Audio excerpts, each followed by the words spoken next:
Chapter 266. In Chang'an City, near Anhui, the reclining square was a lot more deserted. It was basically a place for retired veterans to enjoy their old age. The premise was that they had to have their own house in Chang'an City. If they didn't have a house, they would be arranged to stay in Reclining Square. Hence, the name Reclining Square came about. In the past, it wasn't called Reclining Square.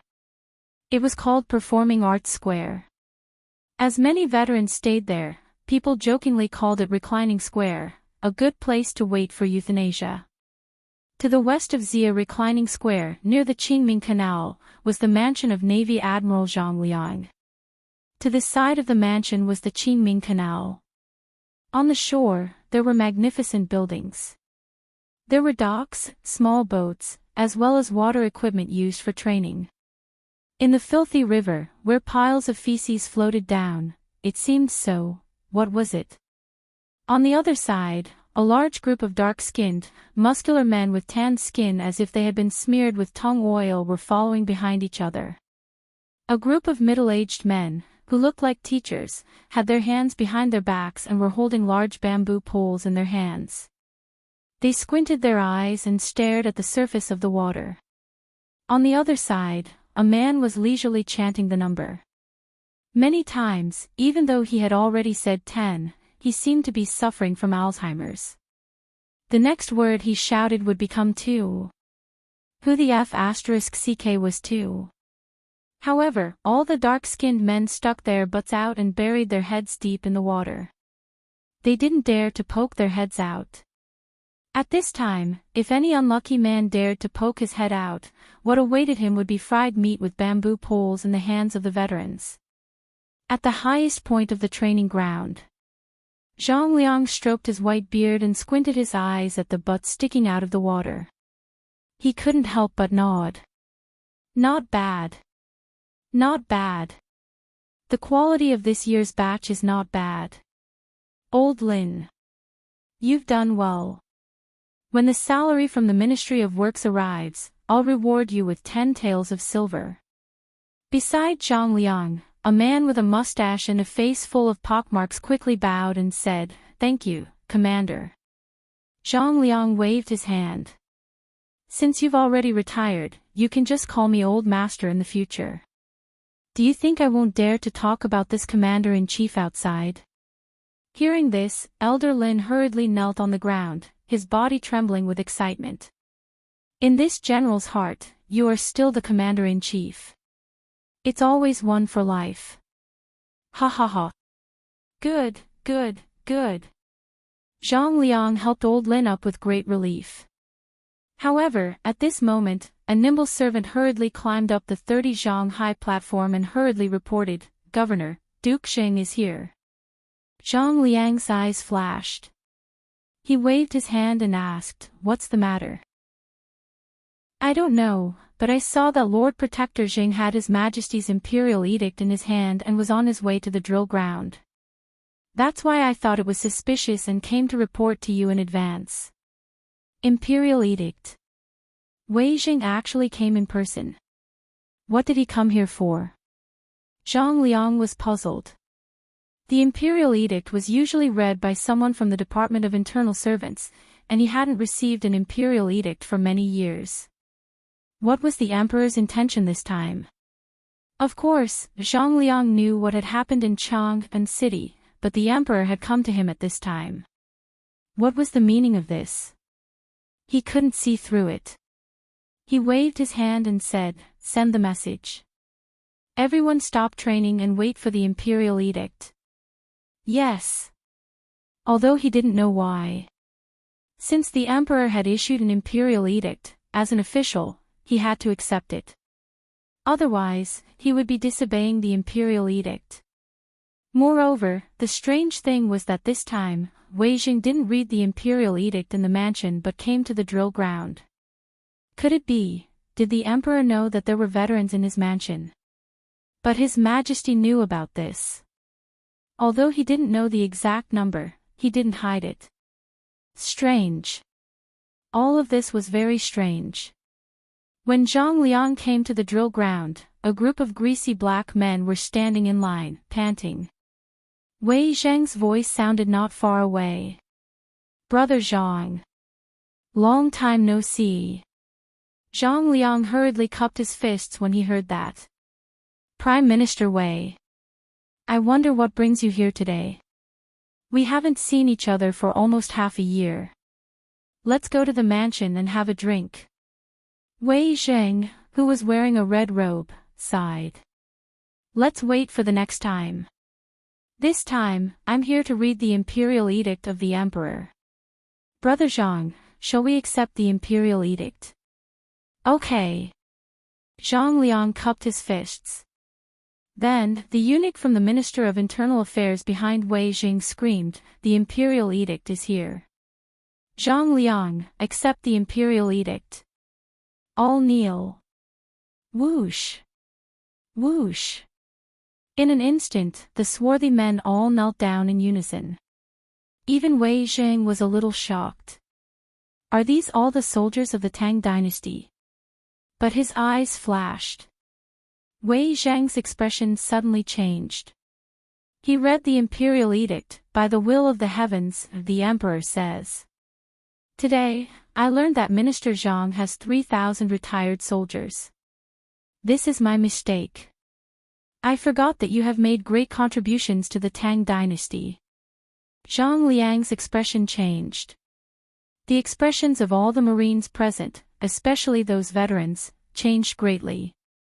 There were even some old soldiers who were trembling all over at this moment. "The emperor didn't forget us." But at this moment, Wei Zhang's voice sounded again. "I intend to set up a navy mansion in Chang'an. Today, I have a request for all of you. Tomorrow morning, clear out 8 rivers that can carry ships. If you complete the task, I will appoint the person you choose as the steward of the navy mansion. From now on, he will be responsible for managing the 8 dragon veins in Chang'an." Hearing that, a mouthful of blood spurted out of Zhang Liang's mouth, and he completely fainted. Chapter 267. Wei Zhang sighed after announcing the imperial edict. "Someone, summon the imperial physician. Quick! Send Governor Zhang back to his residence and take good care of him." Wei Zhang knew that this would happen today. If it weren't for this incident and the emperor's desire to clean up the 8 rivers, Zhang Liang's actions would have led to his demise. Now, Zhang Liang fainted, which was the best outcome. The emperor had only transferred all the navy veterans around him. Otherwise, if this incident were to spread to the ears of other officials, the imperial edict he was waiting for today would not be just this. It would be a crime of rebellion. The emperor allowed all the generals of the Tang dynasty to have private soldiers, but the number could only be controlled at 500. If the number exceeded this number, a light punishment would be a punishment, and a heavy punishment would be a crime. Zhang Liang taking in this group of veterans seemed to be a kind act, but when combined with his recruitment of new soldiers in Chang'an and the 3,000 veterans, how terrifying was this? If he had the slightest bit of disloyalty, he only needed to wave his hand gently, and all the waterways around Chang'an, along the Chao River, would go straight to Taiji Palace. How terrifying was this? Would the emperor allow this? Would the officials allow this, especially when the veterans who were good at swimming were sleeping soundly beside the bed? No. Absolutely not. That was why Wei Zhang sighed when he saw Zhang Liang vomiting blood and fainting. When Qing Yaojin mentioned this incident, he had already seen the killing intent in the emperor's eyes. However, because of the current situation, the emperor did not say anything. However, there was no guarantee that the emperor would not settle accounts after this. Hopefully, Governor Zhang could understand the emperor's difficulties. Wei Zhang watched Zhang Liang leave before he continued, "And Lufang. What an excellent and Lufang. Before coming here, the old man did not know that this place had been renamed in Lufang. He also saw the situation here with his own eyes. The old and the weak who retired from the years of war, the imperial court neglected you. This is our fault. Wei Jing sighed deeply and then bowed deeply in front of the frightened eyes of all the soldiers. Prime Minister Wei. Prime Minister Wei is actually bowing to us bumpkins. Everyone had tears in their eyes. Someone even knelt on the ground with a choked voice. Prime Minister Wei, you mustn't. Prime Minister Wei, you mustn't. We're all bumpkins with no status. You're torturing us by doing this. Minister Wei. Wei Jing waved his hand. He gestured for everyone to rise. However, everyone still refused to get up no matter what. Wei Jing could only sigh and say, "This bow is this official returning justice to all of you on behalf of the people of the world. This is your honor. This is the glory you've earned as soldiers. If you hadn't sacrificed your lives to protect the Tang Dynasty and shed your blood for the founding of the Tang Dynasty, how could the Tang Dynasty flourish now? This official only wants to say one thing: His Majesty has not forgotten you. The people of the world have not forgotten you." Wei Zheng's voice was choking. As for the soldiers present, they all started to cry. Once upon a time, they had dreamed that one day, they would be recognized. But after the war ended, when they returned to their homes, they discovered that there was nothing left. Their relatives, neighbors, playmates that they had grown up with, and so on, were all gone. They had knelt in their homeland and cried bitterly. They had been lost and did not even know where to go. However, at that moment, the commander-in-chief had given them a home. A home that could not be considered a home. It had been a few years, but the former emperor had not promised them a reward in Chang'an City. They had given up because they also knew that the Tang Dynasty had just been established and needed an opportunity to develop. They had waited for a few years. Today, the emperor finally remembered them. How could they not be excited? Moreover, he had even set up a navy residence in Chang'an for them. What was that? That was an honor bestowed upon them by the emperor. It was a department set up by the emperor himself, and it was dedicated solely to the emperor.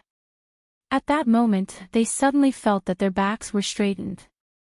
They were no longer wandering ghosts.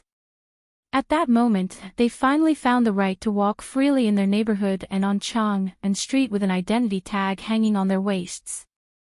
They were also people with an organization and status. Everyone wept bitterly once again. Even the cries here attracted the old and weak soldiers who were waiting to die in the reclining square. After they heard this news, their originally numb eyes suddenly shone with a light of excitement once again. We found our goal. The emperor has not forgotten us. The Tang Dynasty has not forgotten us. Wei Jing looked at the vast expanse of dark, tower-like men who were suffering under the scorching sun like children. He also choked with sobs. Those were the soldiers who had once exchanged their lives for the peace of the world. Wei Jing had an impulse many times. He really wanted to grab those people in the court who opposed the soldiers and see if they could still be in the court peacefully if it were not for those bumpkin soldiers. Wei Jing sighed deeply. The imperial censor and the eunuchs of the Minister of Internal Affairs behind him also fell silent. They lowered their heads and hurriedly recorded everything they saw. After a while, when the cries and venting voices had subsided a little, Wei Jing shouted loudly, "The emperor has not forgotten the brothers who fought with him to build the Tang Dynasty. It's just that the Tang Dynasty has encountered some troubles now, and the emperor has no time to care about you. But now, your opportunity has come. Now, you all know what happened in Chang'an City, right? It's a trap. This is a test given by God to the Tang Dynasty. Therefore, the emperor needs the brothers who fought with him in the past." Everyone was jealous. They roared at the top of their lungs, "I'm willing to climb the mountain of swords again for the emperor and die 1,000 times for him." Good. Wei Jing nodded and pointed to the stinky river beside them. "This is your new battlefield. His Majesty wants all of you to clean up these 8 rivers before dawn tomorrow. Can you do it? Yes. Even if we have to pay with our lives, we will make the water in these 8 rivers clear before dawn tomorrow. Good. Then, let's go. The Emperor is waiting for your new battle report in Taiji Palace. Yes, sir. Chapter 268. Everyone, the Marines, the veterans watching from the shore, and the soldiers who were missing arms and legs, without waiting for anyone to give the order, jumped into the water with a splash. They used their hands or tools to clean up the muddy, stinky water with all their might. At the beginning, only tens of thousands of soldiers were doing it. But as the battle dragged on, the people of Chang'an were alarmed. After hearing Wei Zheng's words, he couldn't sit still anymore. The Emperor was in danger. That was also the crisis of Chang'an City. At this time, the Emperor even asked Prime Minister Wei to bow in order to lift the blockade of Chang'an City. How could their status be higher than Prime Minister Wei's? What was Prime Minister Wei? He was the Emperor's official. He bowed to these bumpkins and even the slaves. In other words, Prime Minister Wei represented the Emperor and bowed to all the bumpkins in the world. The men of the Tang Dynasty were very simple. They were also very emotional. Although this was only said to the veterans, who were these veterans? They were all people just like them. Some of them were even missing arms and legs. They were more healthy than these people, right? If the Emperor could jump into the smelly ditch where they washed their urinals, clothes, and vegetables to clean up the muddy water for them, how could they sit still? Unless his skin was thicker than the city walls.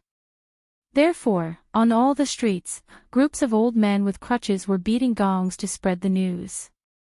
As long as they were not bedridden, they should have *King go to the river to clean up the muddy water for Lao Tzu. Who would not go? Fine. Get out of Chang'an. Because they did not deserve to be called Chang'an people. The people of Chang'an were all *King cowards. Why did the Emperor do this? Was it not to let the people live a more comfortable life? If the river was cleaned up, everything would be better, right? At the very least, they could wash the chamber pots. No, in such a clean river, who the *CK dared to wash the chamber pots? Lao Tzu would be the first to tear him apart. The men of Guangzhou were so stubborn. When they said that they were going to clean up the muddy water in front of their own homes, who the *CK could sit still? She was so embarrassed that she panicked.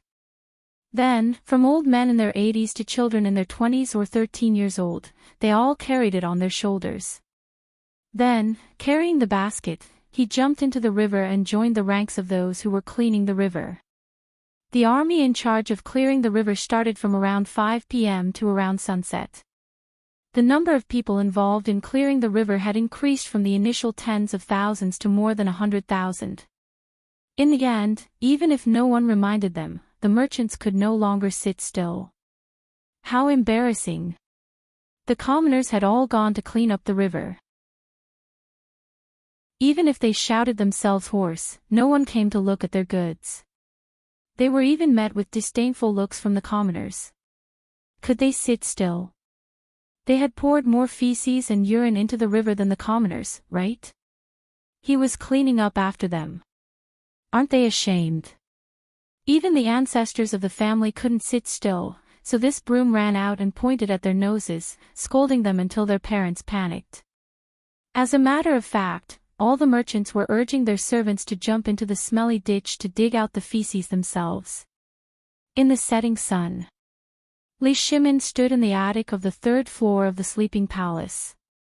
He looked at the rivers in the setting sun that were originally dazzling like silver ribbons. At this time, they had become pitch black. The veins on the back of his hand that was holding the railing were exposed. Guanyin servant, do you think these 8 rivers can really solve this crisis? Li Shimin muttered to Zhang Sun Wugo, who was also looking into the distance behind him. Zhang Sun Wugo pursed her lips and grabbed Li Shimon's hand. She said softly, "Second brother, actually you already have the answer in your heart, right?" The answer? Li Shimon lowered his gaze and looked silently at that slender hand. At this time, there was still a thimble on her hand. Suddenly, Li Shimon remembered that the shoes he had been wearing this year, as well as the shoes worn by the crown prince and the other princes, were all made by his empress. The palace was not so poor that they could not even afford to wear shoes. However, in order to save money, Empress Zhangsun still insisted on sewing and making shoes by herself. Li Shimin suddenly felt very tired. He felt ashamed to face Zhangsun Wugo. In these 2 years, he had been dealing with one problem after another, but he had neglected the person by his side. He was not a qualified husband. As for whether he was a qualified monarch or not, he was a little confused at this time. Since the Wei River Alliance half a year ago, he had been dispirited. He was at a loss when the court was full of impeachment.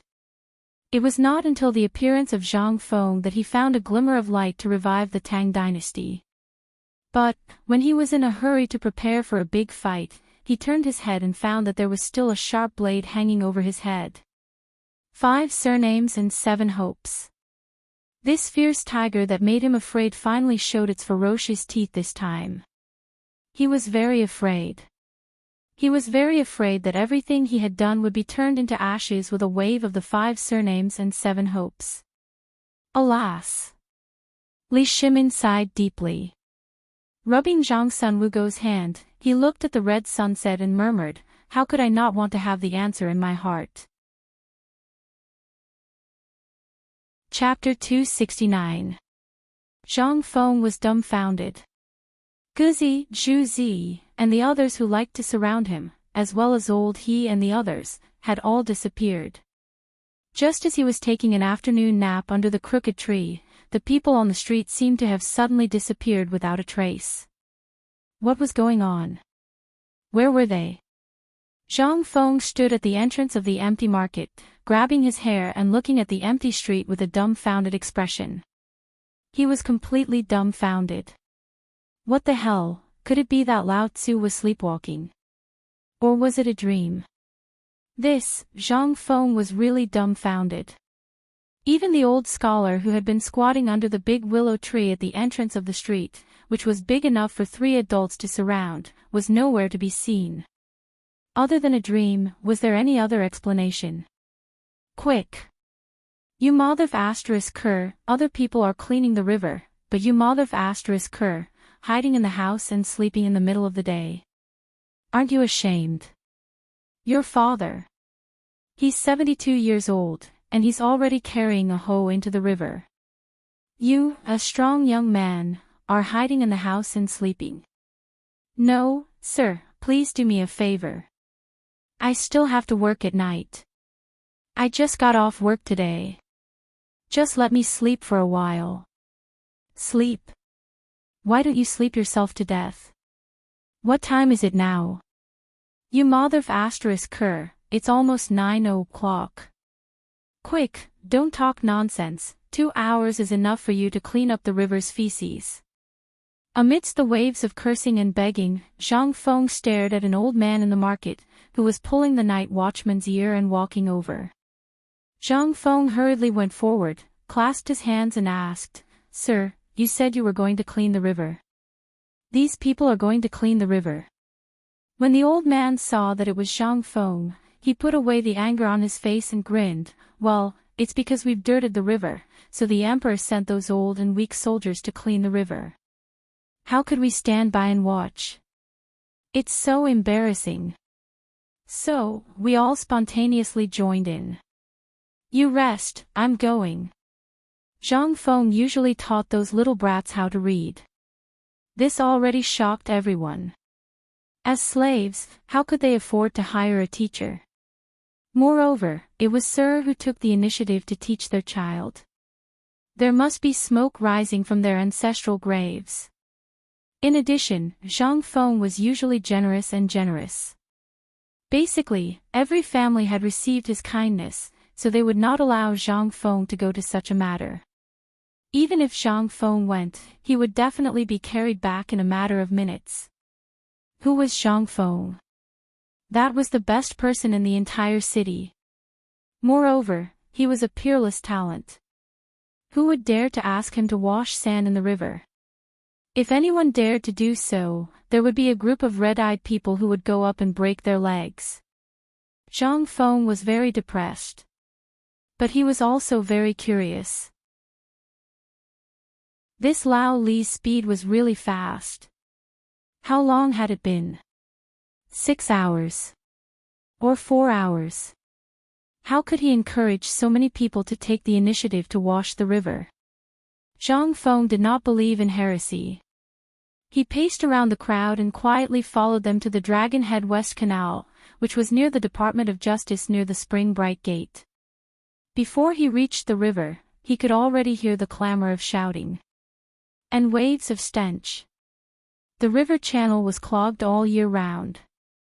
If it was not cleaned up for a long time, then it would be fine. It was only when one walked in that the stench would come. But if someone were to wash it here, then the stench would definitely reach the sky.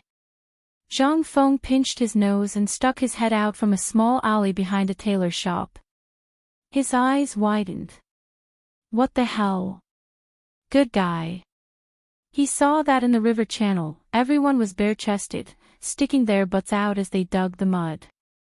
A group of old Navy soldiers were like loaches, diving into the water. As long as they found something hard, they would immediately stick the willow branches in their hands there.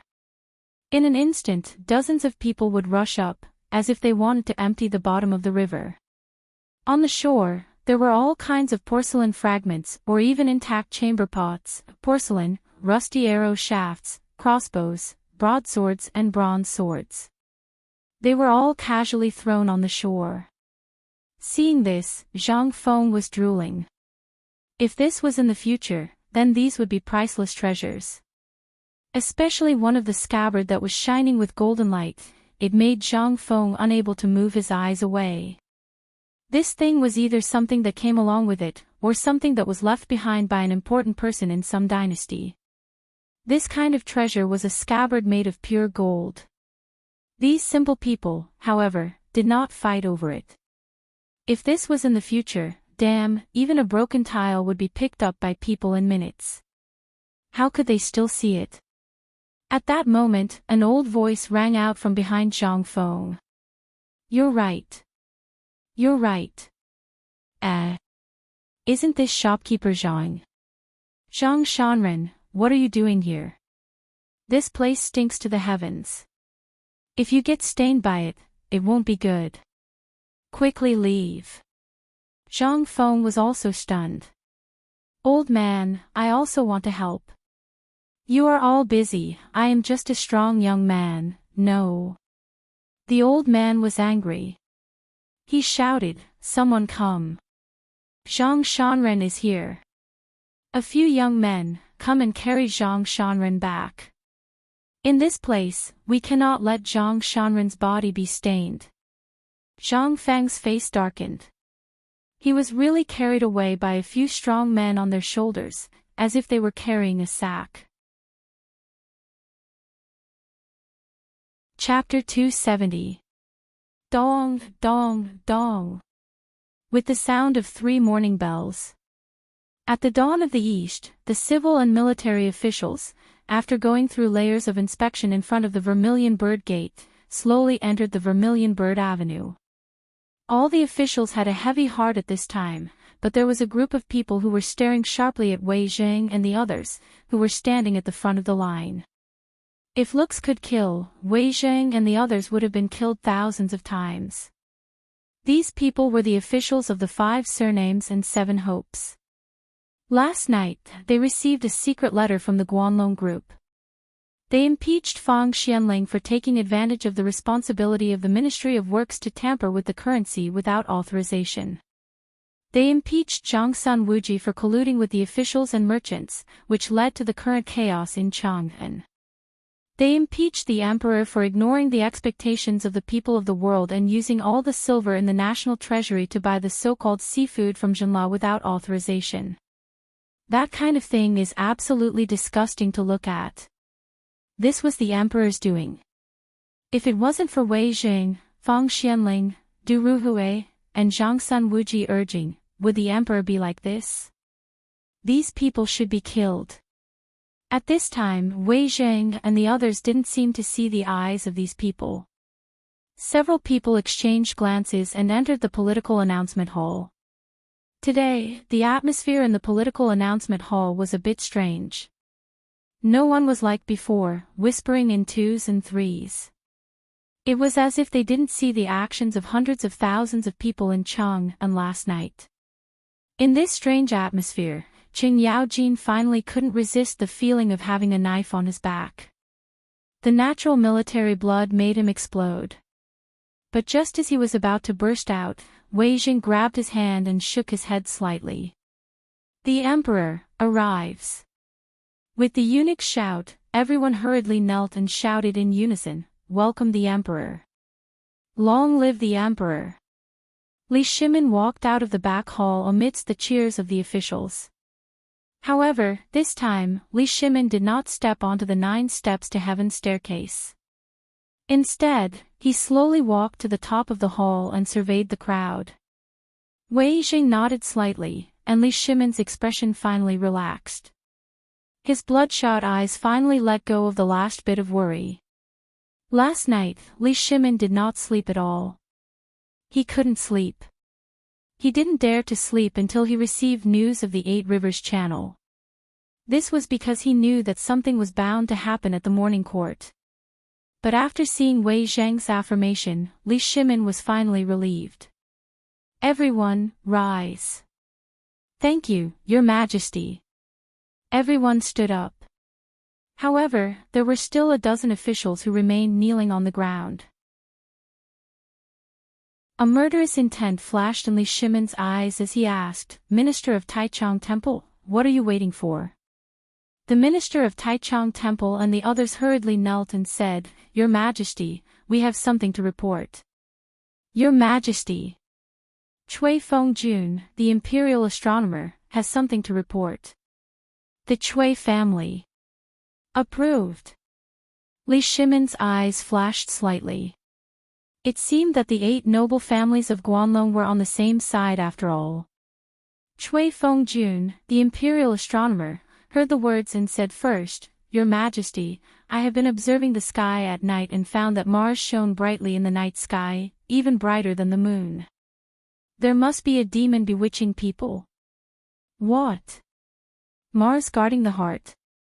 Heavens! Could it be that the disaster in Chang'an was caused by this calamity? Hearing this, all the officials whispered in horror. Li Shimin smiled coldly. He looked at Cui Fengjun with interest and asked, "Then tell me, what kind of demon is bewitching me?" This, Cui Fengjun hesitated. However, he continued, "Your Majesty, I'm sure you know that once the Antares Heart Guardian is activated, there will definitely be a great calamity. The imperial astronomer has been calculating for the past few days, but alas, a calamity still appeared in Chang'an, so you are saying that it is my fault. How did the disaster in Chang'an happen? Are the people saying that they are fools who do not know who did it?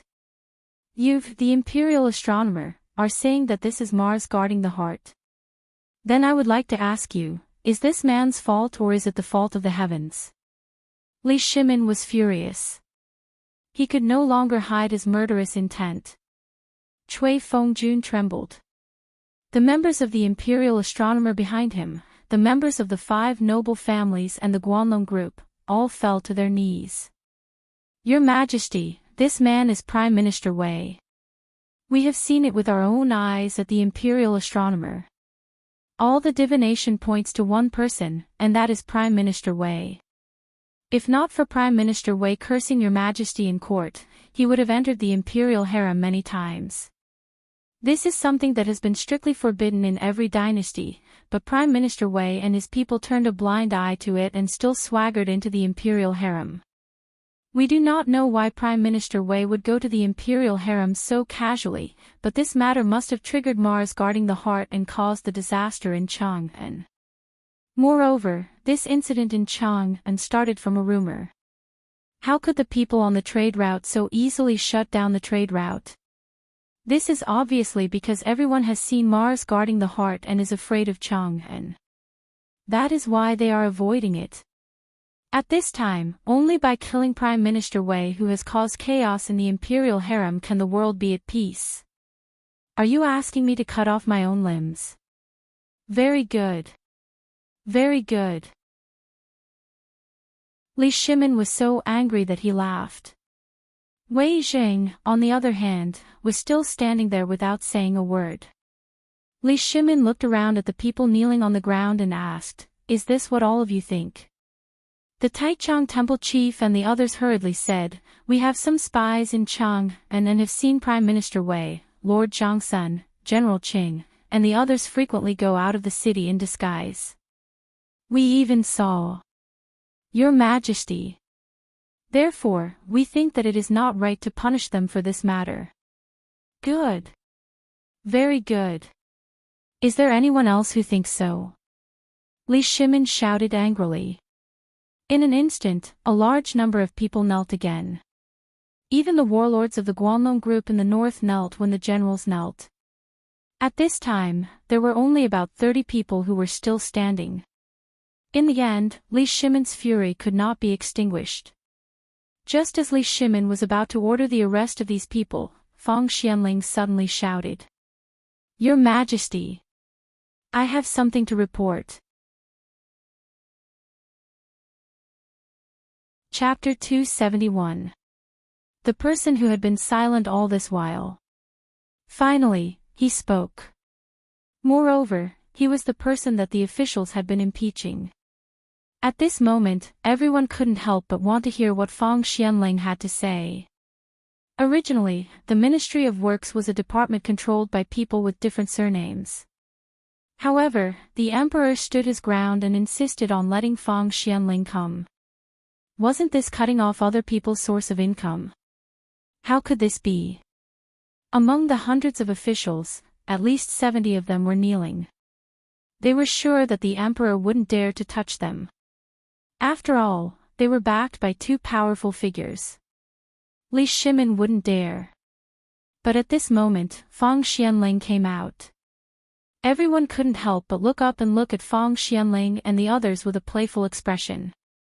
They wanted to see what Fang Xianling had to say.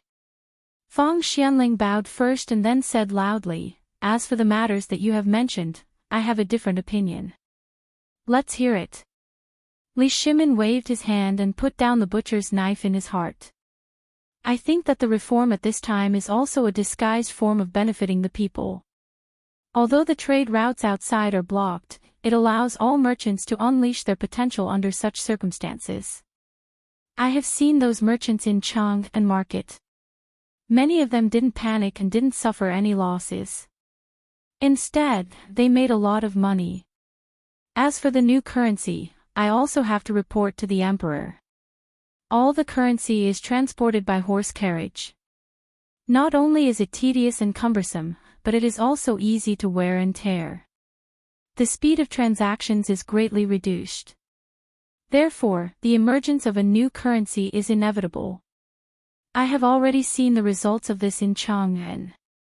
Therefore, I think that both of these matters are correct. As for the sealing of the trade routes, those are just words to confuse the people." Fang Xianling stroked his white beard and stared at Taichung Temple Chief Yu Jinyan.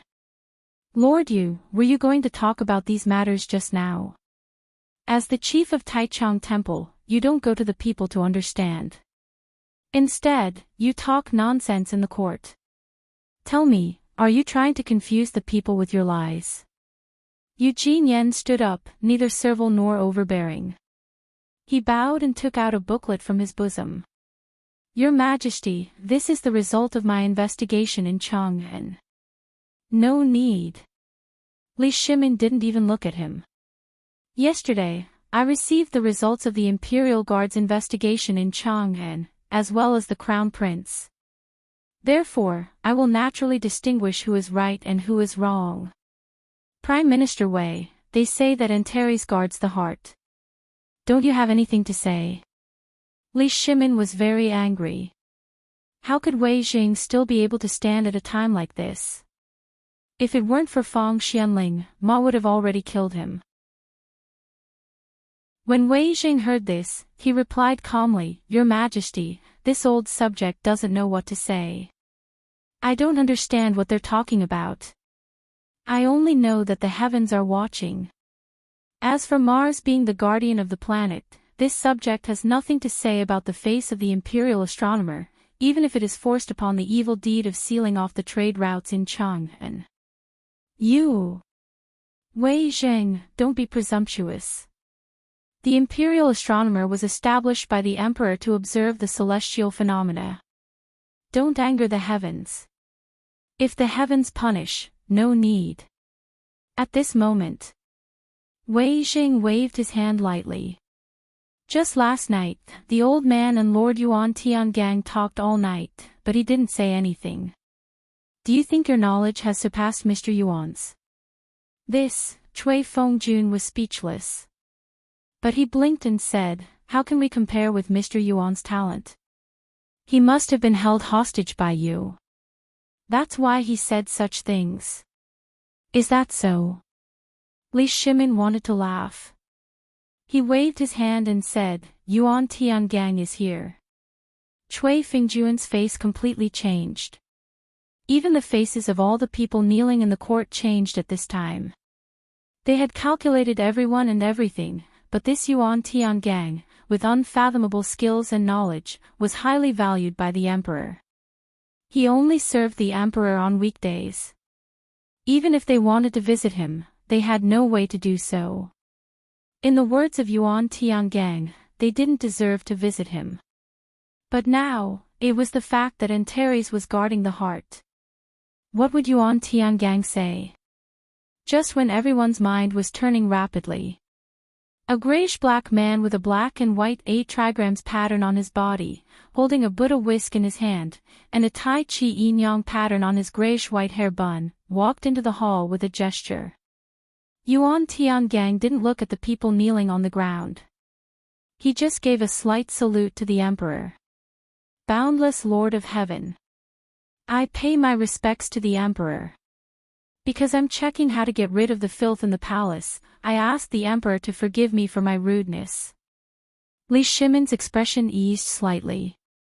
He waved his hand lightly, Get up at once. Now some people say that Antares was guarding the heart because Prime Minister Wei went in and out of the harem many times, which led to the closure of the trade route in Chang and by evil people.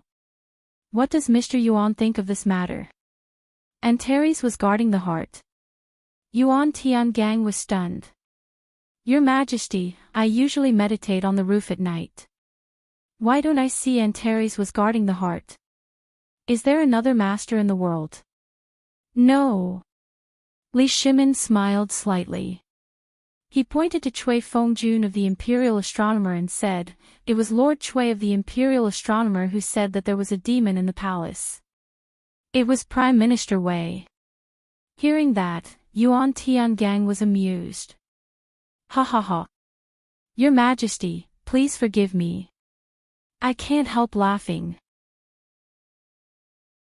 I really don't understand why the Imperial Astronomer said so. I've been observing the celestial phenomena during this time. The celestial phenomena are indeed abnormal. The Ziwei star is shining, but it is a little similar to Antares. Didn't Lord Cui see this in the ancient books of the Imperial Astronomer? Your Majesty. The Ziwei star is in the world. And the person is in the market of Chang'an. He is an extraordinary person who hasn't appeared for thousands of years. We think that he will definitely solve the crisis this time when the city is sealed. Li Shimin was shocked. Wei Zheng and others were also shocked. How the F***ck could he have foreseen this? Was Yuan Tiangang a god?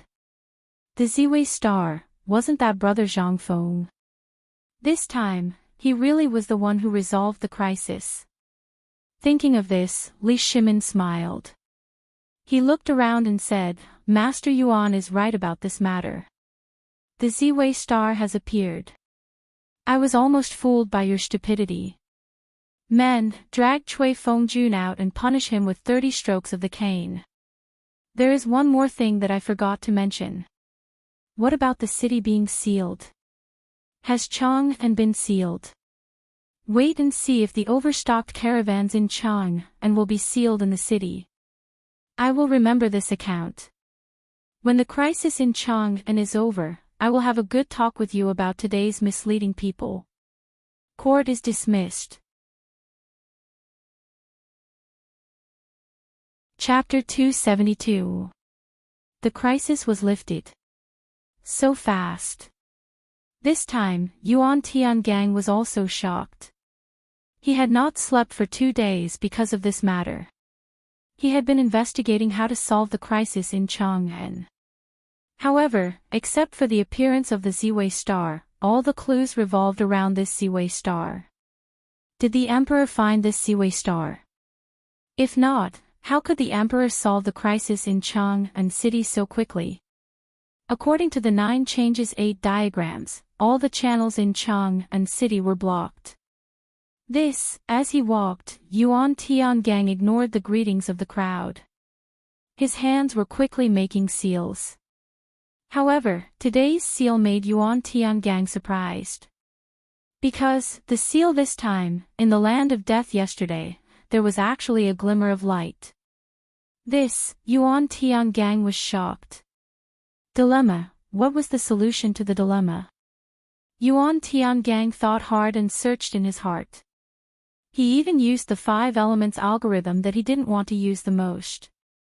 Finally, he stood on the Suzaku Bridge in horror and looked at the rolling water under his feet. Water. The solution to the crisis in the imperial city is actually water. Right, water is good at healing. It is supposed to clean up the blockage. This hexagram is full of blockage, but there is a trace of water machine. Is this? Yuan Tiangang couldn't help but think of the sensational thing that happened in Chang'an yesterday afternoon.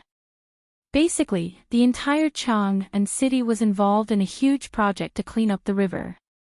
Although everyone said that it was to clean up the river, make the river clear and beautiful, the emperor thought that these rivers affected the beauty. However, judging from the hexagram at this time, it didn't seem to be as simple as imagined. But as for what was not simple, he couldn't tell.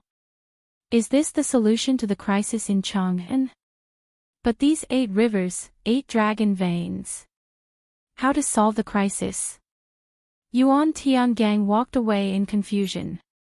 In the deep palace of Taiji Palace, Wei Zheng, Fang Xianling, Du Ruhui, Zhangsun Wuji, Qin Yao Jin, and others sat together again and drank tea slowly.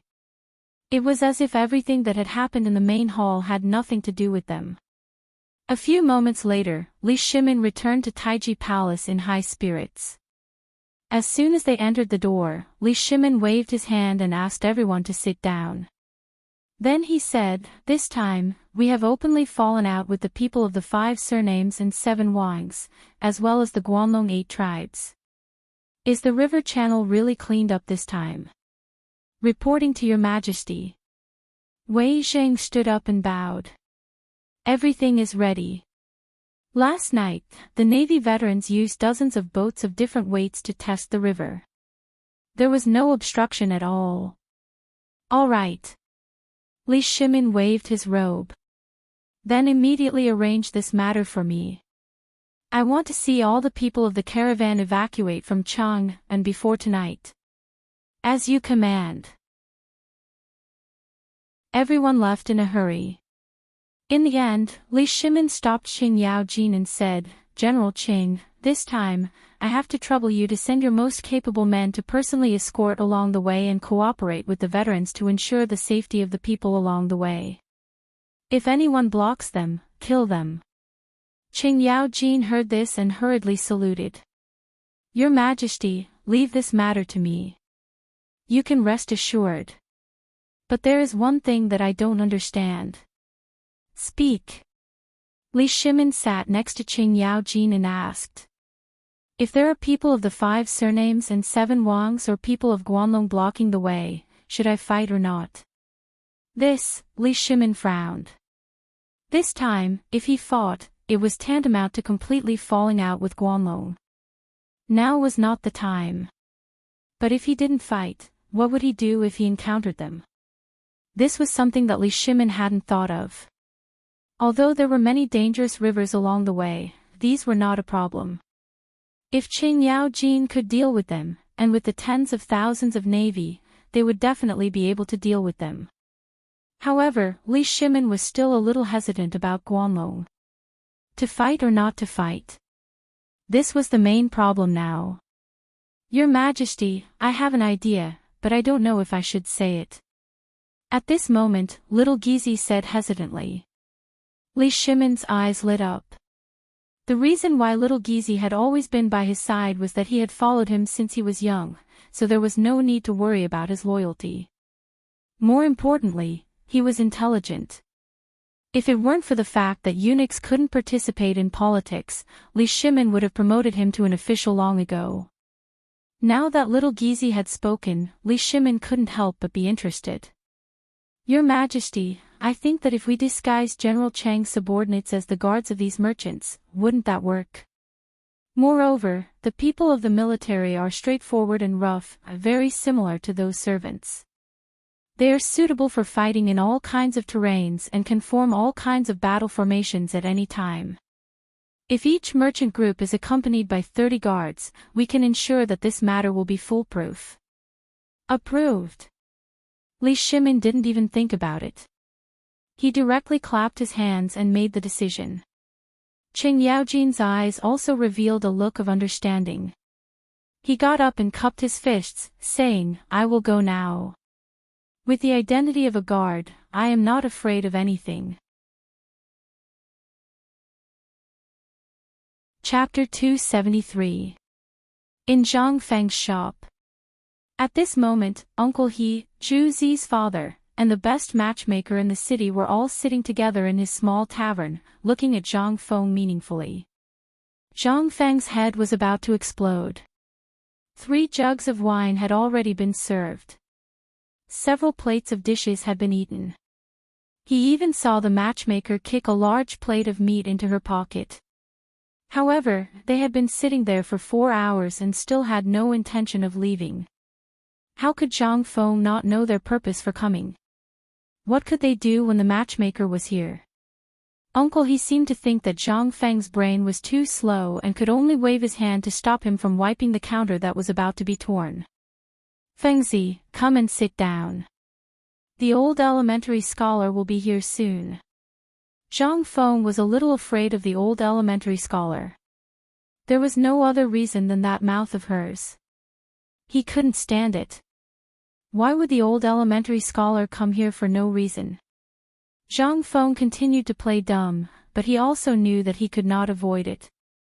He helplessly hung his head and sat on the table. At this moment, the matchmaker stared at Zhang Feng and clicked her tongue.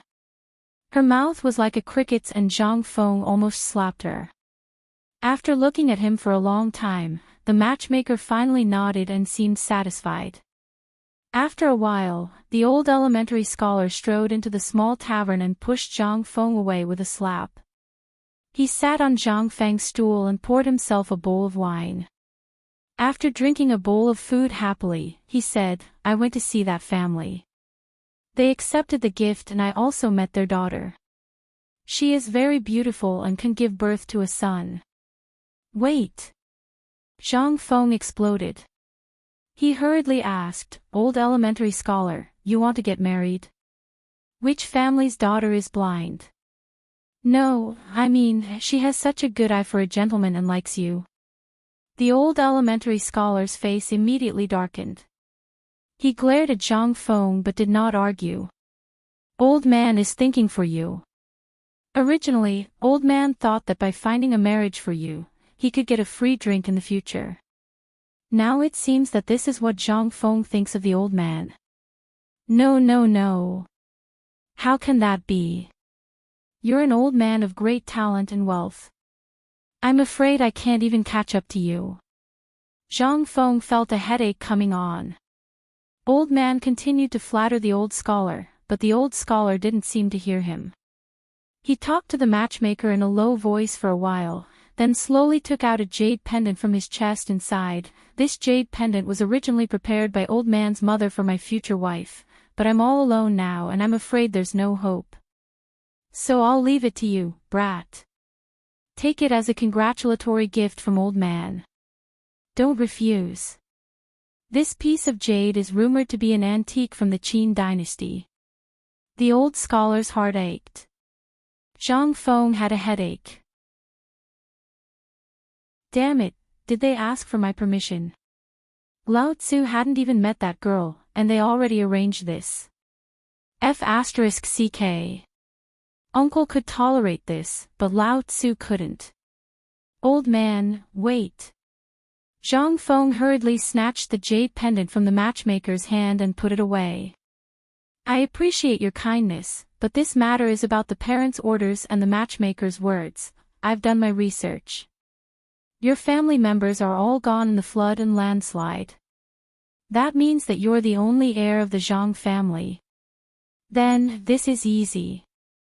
Since you don't have parents, and we respect you so much, then we'll consider ourselves your elders and help you.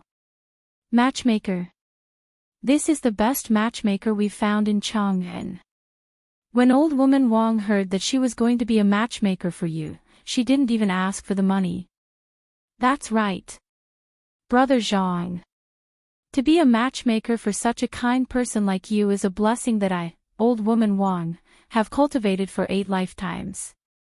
Don't think too much about it. I'm quite famous in Chang'an City, so don't worry about this marriage. Since the girl's family has agreed to it, it'll definitely happen. Success my ass. Lao Tzu had agreed to it a few moments ago. Zhang Feng rolled his eyes. Uncle He, Father Zhuzi, Old Man Wang, I appreciate your kindness, but I've promised my family and my master that if I don't make a name for myself, or if I don't meet someone I truly like, Zhang Feng, would rather be a bachelor for the rest of my life than bring shame to my family's name or bring shame to my master's reputation. The old scholar was shocked. However, at this moment, Zhang Feng took out a jade pendant that he had gotten from Prince Shenla. That was a supreme-grade purple jade. It was so dazzling that it hurt everyone's eyes. The purple jade was engraved with a hollowed-out pattern of a phoenix seeking a phoenix. A string of gold particles was attached to the pendant, which made the jade pendant look very magical. Zhang Feng sighed and said, "This is the treasure that my master bestowed upon me. Do you believe me now?" The old scholar was in a dilemma. He had forgotten about Zhang Feng's mysterious master. If it wasn't for his guidance, how could Zhang Feng have such achievements in literature at the age of 20? Whether it was the wine, dishes, food, or even the fine salt, all of them were easy to handle. Since his master had spoken, what could they do? In the end, they fiddled with it in a low voice, shook their heads, and sighed before leaving. However, when they reached the door, the old scholar's face darkened and he reached out to take back his jade pendant. Just when Zhang Feng thought that this matter was over, the old scholar hurriedly asked, "What's your master's name?" Chapter 274. In Li Shimon's Palace. It was rare for Li Shimon to have a good sleep. After yesterday's morning court, he was in a good mood. He drank a jar of Zhang Feng's wine with Yuan Tiangang and left after Yuan Tiangang repeatedly praised it. This made Li Shimon's mood particularly comfortable. Even someone as strong as Yuan Tiangang didn't expect that he could use the Chang and 8 rivers to solve this crisis. How could Yuan Tiangang be amazed? Li Shimon, who was in a good mood, fell asleep after a tender moment with Empress Zhongsun. This was the first good sleep he had since he knew that Guanlong was going to stir up trouble. However, as soon as he woke up from such a good sleep, he received a piece of disturbing bad news. Seeing that Li Shimon had woken up, Xiao Gizi helped him dress and eat. Then he said, Your Majesty, Prime Minister Wei and Lord Zhongsun have been waiting outside the palace for a long time. Hearing this, Li Shimin didn't take it seriously and waved his hand. Send them in and have a drink with me. A moment later, as soon as Wei Jing and Zhongsun Wuji entered the door, they knelt in front of Li Shimin with a plop. Li Shimin, who was in a good mood, knew that something had happened when they knelt. How could he be in the mood to eat at this time? Throwing away his chopsticks and dismissing all the palace maids and eunuchs, Li Shimin asked in a deep voice, What happened? If nothing had happened, would they be like this? That would be like encountering a ghost. Wei Jing and Zhongsun Wuji looked at each other. Zhongsun Wuji said, Your Majesty, something has happened. The water of the Chang and 8 rivers can indeed carry ships, but I don't know what happened to the ships. I don't know if the water is too shallow or something else, but most of the ships are in trouble. What happened? They sank. How could it be? Didn't you say that they had been tested by the Navy? How could something have happened? Li Shimin was angry. This was the last thing he wanted to hear. But at this time, something really happened. How could he not be worried? Your Majesty, we've asked the Navy soldiers. They mentioned something about load capacity, water draft, and so on. I don't understand either, but the general idea is that the riverbed of the 8 rivers is full of stones. Large ships can't enter, and most of the small cargo ships would be pierced by the stones at the bottom of the river before they could even leave Chang'an's boundary. What? How is this possible? Then have the merchants' goods been saved? The goods are fine, but the joy they had just built was shattered once again. Some people even fainted on the spot. The 2 of them didn't dare to imagine what they were seeing. If His Majesty knew, then, but how could Li Shimin not imagine such a scene? Although they only concealed the worst part, how could he not know how miserable it was to hear such things from their mouths? Then, is there a way to solve this problem? Yes. Wei Jing continued, I personally went to find Zhang Liang. He said that if we want to sail, we have to clear the dark stones in the entire river, or change to a light boat. But, it's obvious that clearing the riverbed from here to the Yellow River is impossible. It's impossible to change to a light boat. Although a light boat is good, the cargo capacity is too small, and there aren't that many ships near Chang'an. Shallow water. Dark stones. If they knew the importance of the 8 rivers earlier, this wouldn't have happened. They saw a glimmer of hope. But now, their hope was shattered again due to their negligence. How could Li Shimin not be worried? Is there any other way? Li Shimin rubbed his forehead and asked. This time, the 2 of them were silent. Li Shimin once again felt the world spinning around him. Is there no other way? Then, does God want to destroy the Tang Dynasty? Li Shimin's anger couldn't help but surge again when he thought of the faces of the Guanlong group. Li Shimin didn't hide the matter this time, so everyone in Chang'an City knew that all the goods were out of Chang'an through the waterway. The goods were out. But they were stranded outside Chang'an City. What's the use of that? In less than half a day, this matter would spread all over Chang'an City. By then, it wouldn't be a panic. In Li Shimin's mind, as long as there was a ship that could be recorded in the books, he went through them one by one. However, there wasn't a single ship that could be used. Or it could be said that it was too late. What should I do? Is there no one in the Tang Dynasty who can solve the current situation? Is there no other genius in Chang'an City except for Brother Zhang Feng? Li Shimin was really anxious. Your Majesty. We found the most experienced boatmen in Chang'an City, but they can't do anything. I think that perhaps only Brother Zhang Feng can solve this matter. Li Shimin was silent. Brother Zhang Feng. He slowly sold his guilt to Zhang Feng. Everything needs to be solved by Zhang Feng. Is there really no one in my court? In the end, Li Shimin thought about it, but there was really no one who could be useful. Sigh. Let's go and find Brother Zhang Feng. Chapter 275. In the tavern. Zhang Feng was once again like a dead fish, lying on the table and sleeping soundly. On the ground next to him, several lobsters jumped out of the wooden basin and jumped on the ground, but he didn't notice. And at this moment, 3 black shadows suddenly blocked the glaring sunlight at the entrance of the tavern. Zhang Feng couldn't help but feel a little uncomfortable. Looking at the 3 black shadows at the entrance, Zhang Feng scratched his head and said, "The tavern is closed today.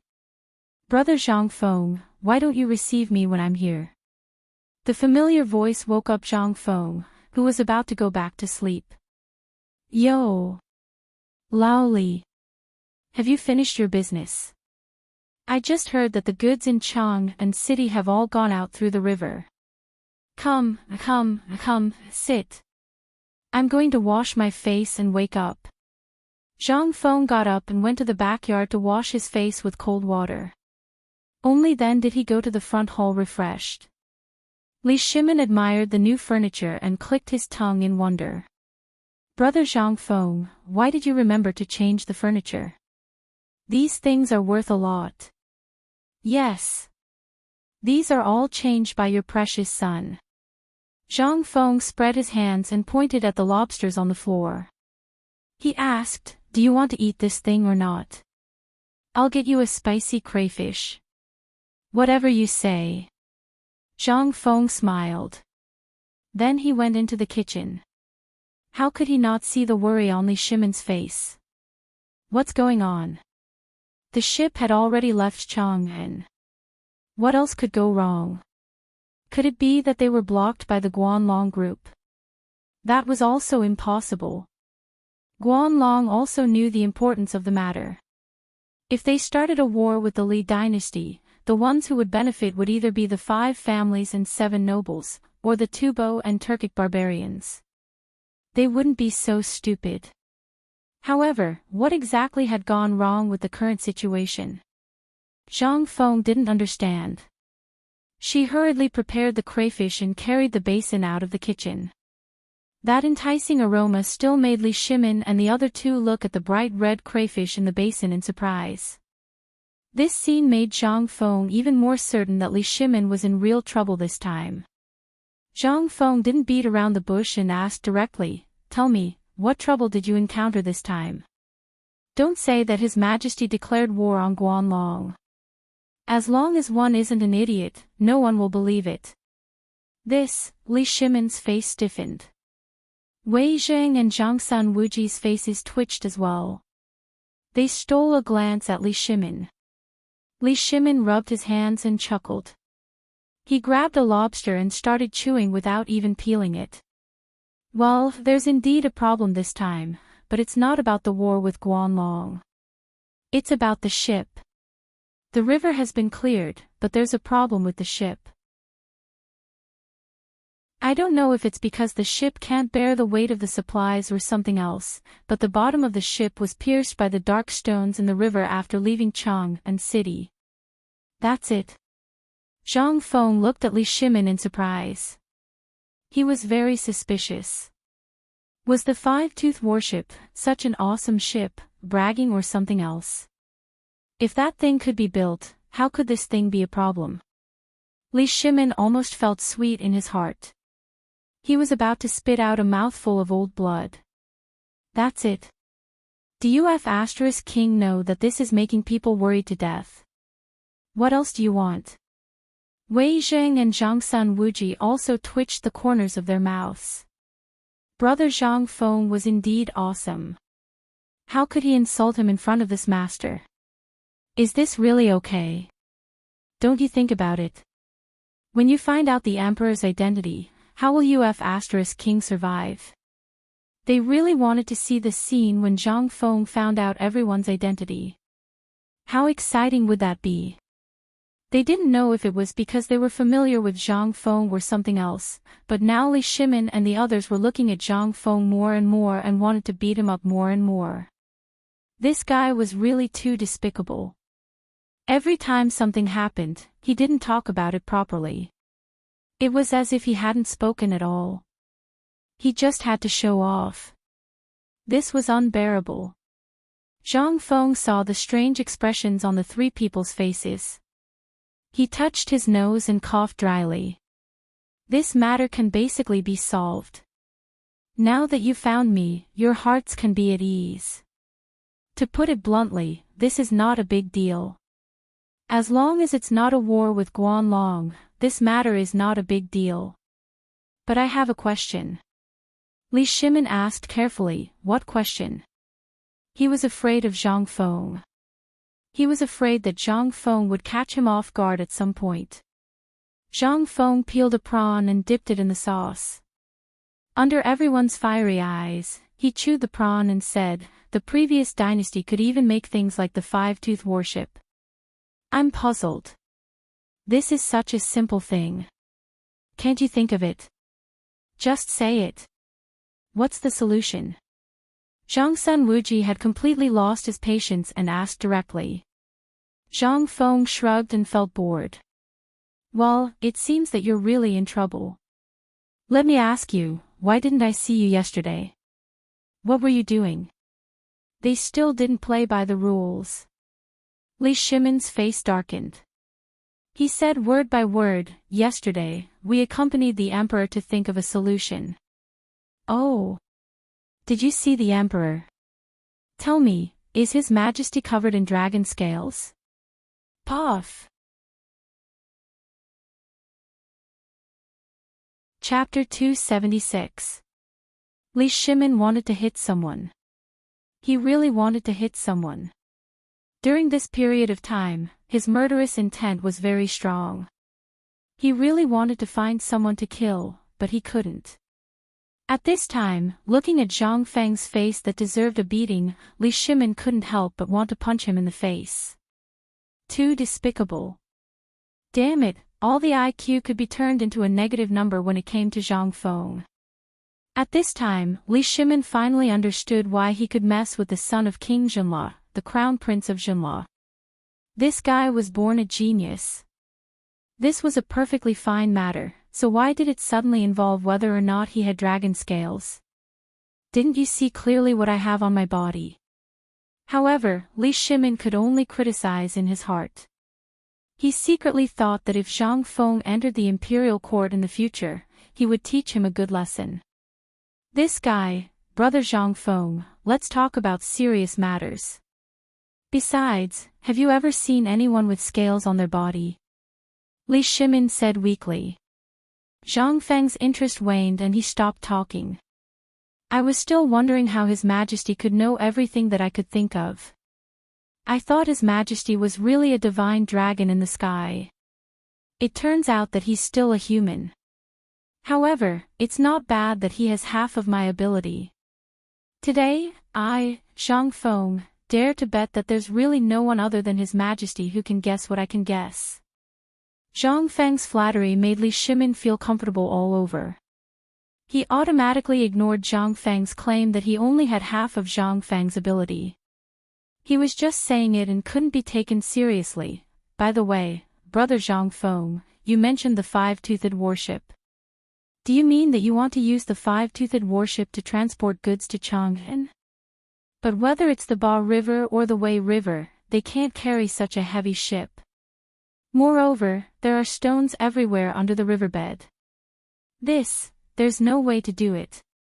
Li Shimin didn't want to retreat anymore and went straight to the point. He was afraid that Zhang Feng would start rambling again. That's easy. Zhang Feng patted Li Shimin's shoulder and wiped his hands. The five-tooth warship definitely won't be able to come, but as you said, there are no ships that can transport these goods out. Then tell me, how much water does the five-tooth warship need? What is draft? Li Shimin looked around. Zhang Sun Wuji and Wei Jing also shook their heads in confusion. He couldn't understand at all. Zhang Feng slapped his head. Only then did he remember that if people in this era knew how much water they needed to eat, they would be really awesome. Fine. Forget it. Let's put it this way, which river can the five-tooth warship reach at most? Li Shimin understood this time. Zhang Sun Wuji continued, if it's not loaded, it can reach Yongzhou. But that's the limit. However, most of our goods have to go around the Qinling Mountains and pass through Jingzhou to reach Liangzhou. Large ships can't go up there at all. Moreover, the Qinling Mountains are steep and there are many stones in the river. I remember that there was a rainstorm a few days ago. Did the Wei River that passes through the Qinling Mountains rise? Zhang Feng's brainless question instantly shut Zhang Sun Wuji up. There was no room for discussion.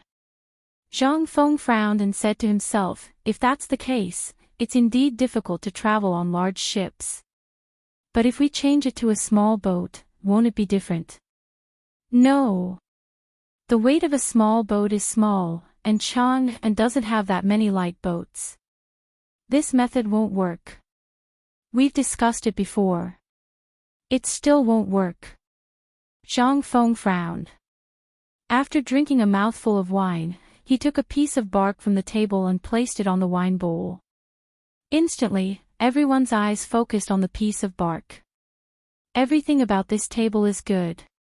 But why is it all bark under the table? Old Li, I don't know if your son bought me inferior goods. Li Shimin rolled his eyes. Let's not talk about other things. Just take out a little bit of the stuff from Prince Xinla and you can exchange everything here with pure gold. Isn't this table always like this? What does it have to do with what we're talking about? Li Shimin was going crazy. Zhang Feng pursed his lips. Alright, your son is awesome. The things he gives away are the best. Then, let's not talk nonsense. Take a look at this bark. What do you think? Are you sure you can't understand it? Li Shimin couldn't help narrowing his eyes at Zhang Feng's last question. You're talking about making a raft out of bark. And then carrying goods out. Get lost. Zhang Feng glared at Li Shimin. He said resentfully, when you go out, don't say that you're Zhang Feng's brother. Why are you so stupid? This is a wine bowl. Can I put anything else in it? What I mean is, you can make it into a raft. A bamboo raft. Or some kind of wood with high buoyancy. Make it into a big raft. Then, do you understand? I'm really doubting your IQ. You want to deal with His Majesty with this? You're lucky to have met me, Zhang Feng. Otherwise, you'd be cheated so badly.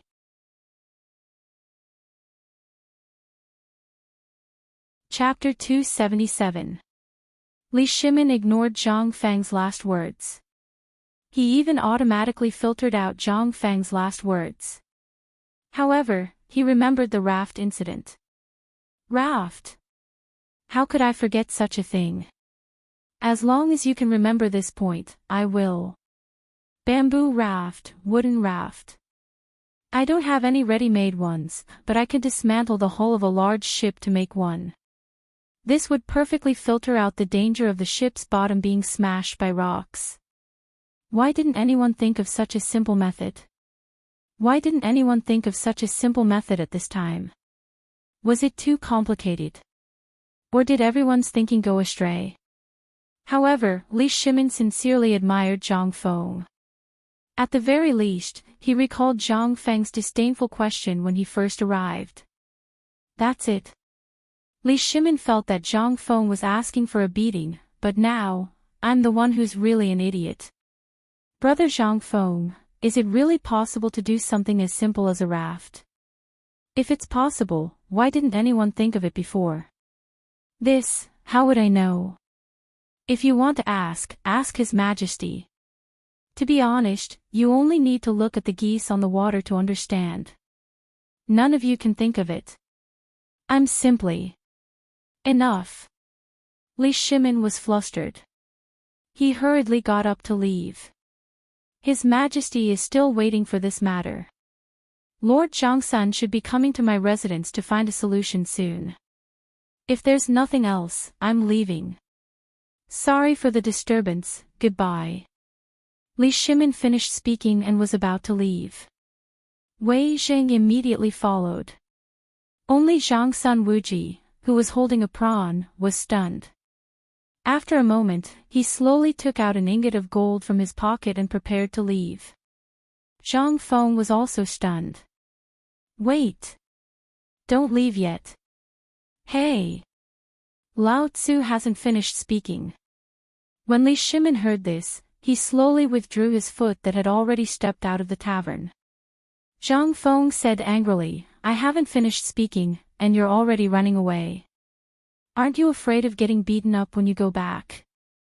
This method is only the beginning. After the goods leave the shoal, we still have to change ships. Now, your boats should all be gondolas, right? As he spoke, Zhang Feng knew that they wouldn't understand, so he drew a cross-section of the ship with some wine on the table. Zhongsun Wuji looked at it and nodded. Yes, all the ships of the Tang Dynasty are basically like this. But the bottom of the five-tooth warship is semicircular, even a little like an egg. That's right.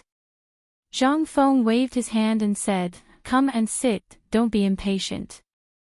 There's a big difference in this matter.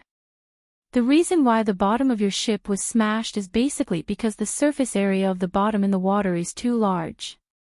And the speed of this thing can't be maximized.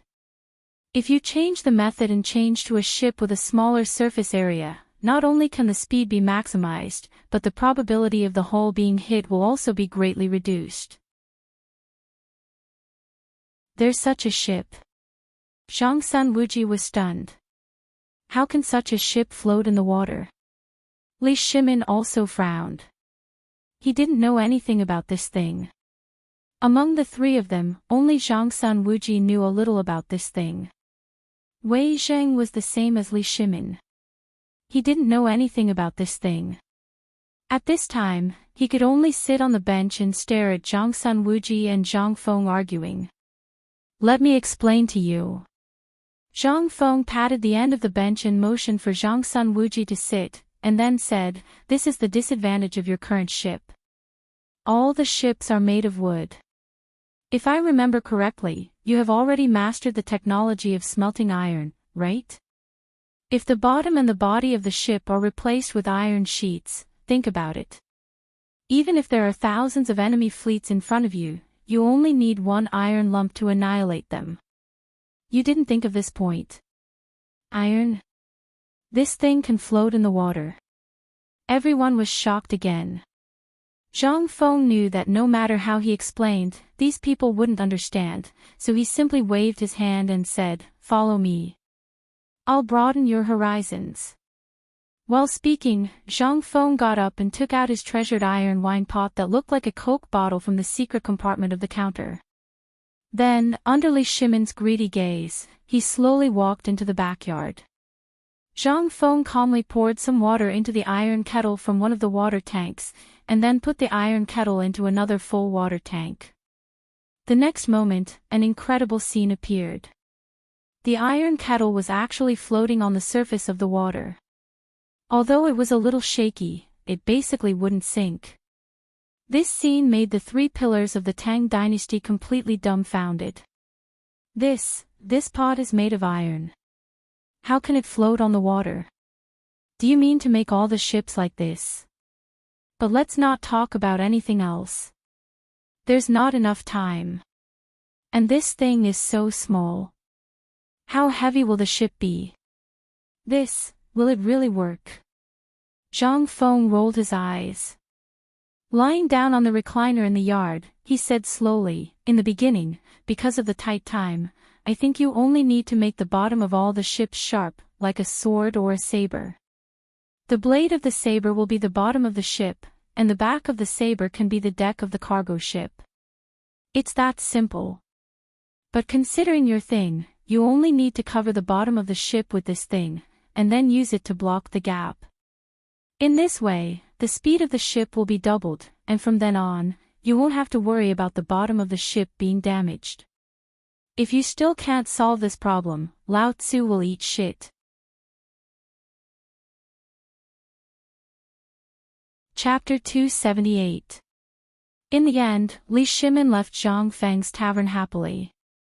How could he not be happy about such a good thing? What was this? Not only did Zhang Feng solve the problem of the Guanlong blockade for him, but he also directly upgraded all the warships. Just thinking about the warship that Zhang Feng was talking about made him tremble with excitement. If there were 100 of these ironclad warships, then they would be able to crush any enemy on the water. Who would be able to withstand the impact of these iron warships? No. There was no such thing in this world. What is in Brother Zhang Feng's head? He can even think of something like an iron ship. This is truly unprecedented and will never be replicated in the future. Li Shimin sat on the soft couch and sighed with emotion. Everyone, tell me, what is the matter of this ship? At that time, Prime Minister Wei, Zhangsun Wuji, and I all saw the iron kettle with our own eyes. It really stood on the water. Just like my brush washer. In the imperial study, a big vat was moved in without anyone noticing. Moreover, Li Shimin's brush washer was filled with some ink, which rose and fell in the vat. In the imperial study, not only were Fang Xianling and the others, but also some craftsmen who built ships and some skilled craftsmen from the Ministry of Works. At this time, when they saw the brush washer, their gazes changed. Wooden rafts and bamboo rafts were easy to make. They could get materials from outside Chang and city at any time. However, this iron ship, as the emperor said, could it float on the water and sail on the water? Your Majesty. This old subject has something to say, but it's not worth saying. At this time, after seeing the brush washer, the turbid eyes of an old man from the Ministry of Works shone brightly. His whole body trembled like a pendulum. Li Shimin waved his hand and said, "Say it." Originally, I called all of you here so that you can speak freely. If you have any thoughts, speak them out and we can discuss them together. I don't know. What if my people from the Ministry of Works work overtime and use a small smelting furnace to forge a model of the five-toothed warship? Why don't we try it out first? Approved. Someone has already taken care of this matter. Perhaps it won't be long before we see it. You all can take a look first and study it. Yes.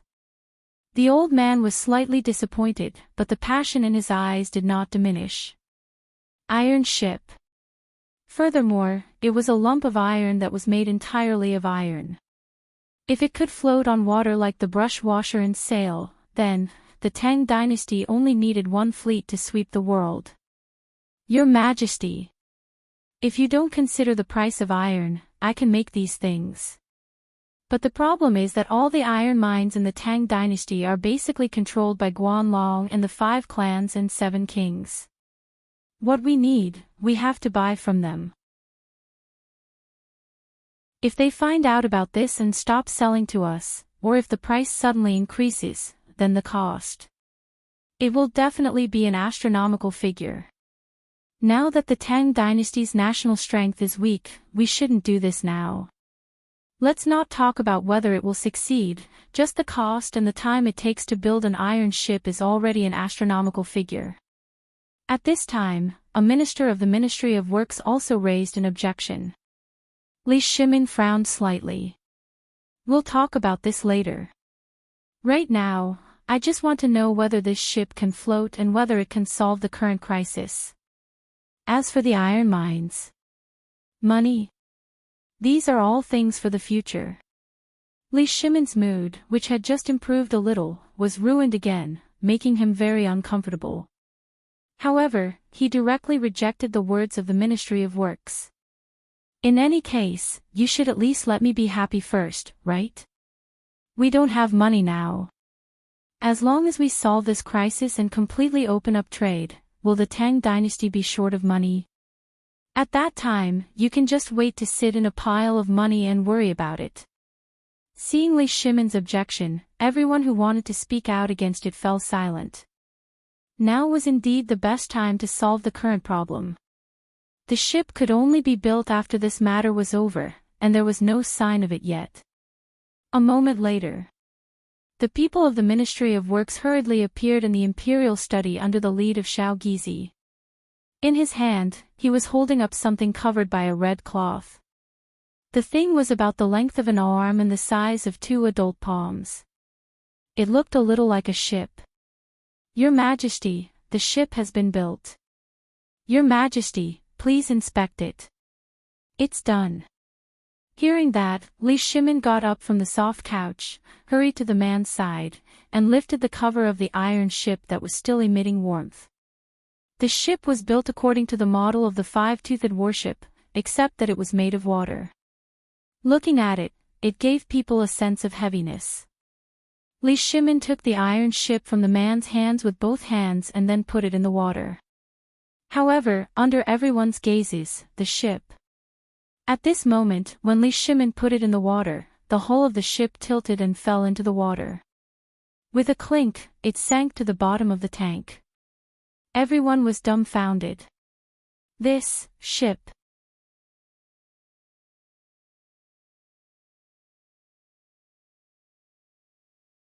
For example, Ganjiang Moxie's sword refiner had used his life as the price to forge that unparalleled godly weapon. At this moment, Li Shimon looked at these people with a smile. He had achieved his goal. The court should be like this. If everyone followed the prescribed order, then the imperial court would be useless. Li Shimon enjoyed this scene very much. He would rather this kind of thing happen in the court every day. In that way, he could really sit quietly on the soft couch with his eyes closed. That kind of enjoyment was really something that he would not exchange for even if he was given the title of an immortal. After Zhang Sun Wuji, Wei Jing, and the others saw the emperor's expression at this time, they were not as relaxed as the emperor showed. Instead, they were a little worried. Judging from the emperor's appearance, this thing was definitely going to be produced in large quantities. But how much would it cost? That would require a huge amount of money to fill in. This time, the emperor was determined to do it. Then, it was destined that the war with the 5 clans and 7 kingdoms, as well as the Guanlong group, would completely start. Could this battle be won? No one was confident at all. Even with Zhang Feng's existence, could this battle be won?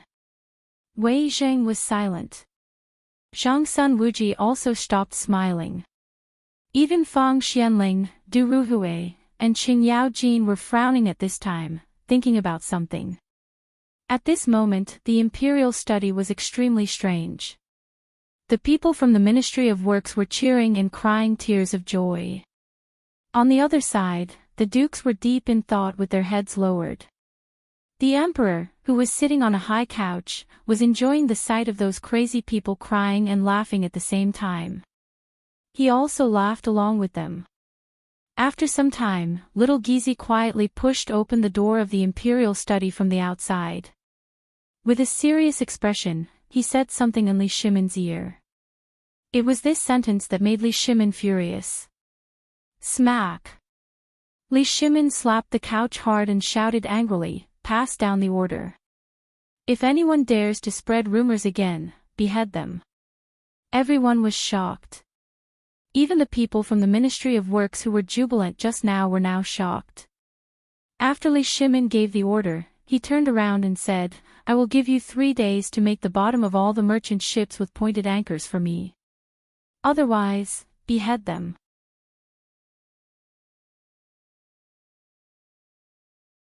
Chapter 280. Ha! Did you know? Those merchant ships have all been stranded. Now, everyone outside Chang and city is crazily scrambling for goods. Those fur products worth dozens of taels of silver have all been taken away. What? Where? 10 miles away from the city. I heard that many merchants can't take it anymore and hung themselves. Hiss. It's over, it's over. I heard that the Emperor offended the Guanlong group. Looks like the Emperor is in danger this time. Isn't that so? Sigh. Such rumors were spreading everywhere in Chang and city. Some people were even driving ox carts, donkey carts, and even mules out of the city. At this moment, at the city gate, groups of people could be seen returning to the city with piles of wet goods in their arms. Everyone was bragging about the prosperous scene outside the city. It was as if something had fallen from the sky. The greedy crowd rushed out of the city even more desperately. Right at this moment, from within the imperial city, the sound of drums that would only be heard when there was an emergency were fiercely beaten by someone. Dong! Dong! Dong! As the sound of the ancient drum beat slowly spread out from the depths of the imperial city, everyone was terrified. Even the commoners who were holding the goods were stunned on the spot. What's going on? This drum is the horn used to gather the Chang and garrison in case of an emergency battle. Is the Turks attacking? F***CK. Run. In the Chamberlain of Dependencies, the young Khagan of the Western Turks frowned as he stared out of the city. What's going on? What's going on outside? Could it be that our people are here? Hearing this, the purple-robed Khagan's follower hurried out. A moment later, he returned like a ghost. Reporting to the Khagan, there are rumors outside the city that the ships of the merchants who stayed in Chang and have been sunk. All their goods are piled up in the forest 10 miles away from the city. Someone is deliberately spreading rumors to rob the goods. Oh. The purple-robed Khagan's lips curled up slightly. It would be fine if it was not their men. Pass down my order. Tell all the spies to stay put. Without my orders, no one is allowed to leave the city. This. Little Khan, this is, Little Khan tilted his head slightly, his bewitching narrow eyes glancing at the man. This must be Li Shimin's scheme. Otherwise, why would there be rumors in the city that the Turks have come? And he even mobilized the Chang and garrison. Do you think Li Shimin is an idiot? I wouldn't dare. The people behind him hurriedly dispersed. On the other hand, the burly Tuyuhan youth who was guarding beside the little Khan frowned slightly but did not move. As for the Tubo man who had ridiculously long arms, he made a rare gesture towards a stall outside the Chamberlain of Dependencies and did not make any more movements. This made little Khan's smile grow even wider. Looks like you guys didn't do it either. Could it be that Li Shimin wants to take this opportunity to clean up all the Guanlong group in Chang'an City? No way. Based on our understanding of Li Shimin, he will not start a war with the Guanlong group. It would be great if he did. The burly Tuyuhan man clenched his fists and turned to leave, leaving only the little Khan and the long-armed Tubo youth. Do you think that Li Shimin wants to lure us out? Not interested. This was the reply of the long-armed youth. Little Khan's gaze became more and more playful. She fiddled with a wolf fang on her ear, thinking about something. At that moment, the galloping sounds of the cavalry made the smile on little Khan's face widen. Ta-ta-ta. Following the sound of hooves. Little Khan also left the window. At this moment, there was nothing to see. Fight. If there is a need to fight, this Khan can do it for you and provoke a war. At the city gate. A group of imperial guards hurriedly held up a small yellow flag and dashed through the crowd. As they ran, the group of imperial guards shouted, "Close the city gate. No one is allowed to enter or leave the city without orders. Those who disobey will be beheaded." What? Everyone was shocked when they heard that. When the general of the city gate heard that, he trembled and screamed, "Close the city gate." Smash, smash, smash. Following a series of muffled noises, the huge Anhua Gate, Illustrious Virtue Gate, Qixia Gate, and all the other city gates of Chang'an lit up with fire beacons that had been prepared long ago. At this moment, the entire Chang and city was shocked. Everyone looked at the billowing smoke with fear. Just as everyone was terrified, squads of Imperial guards shuttled through every market square. Everyone, go back home. You can only go out tomorrow. Those who disobey orders and go out without permission will be killed by fate. Everyone, get the hell back to your homes. Before sunrise tomorrow, kill anyone you meet in Chang and without mercy. This time, everyone was really scared. A sense of danger rushed to their brains between their mouths and nostrils. The world was going to change.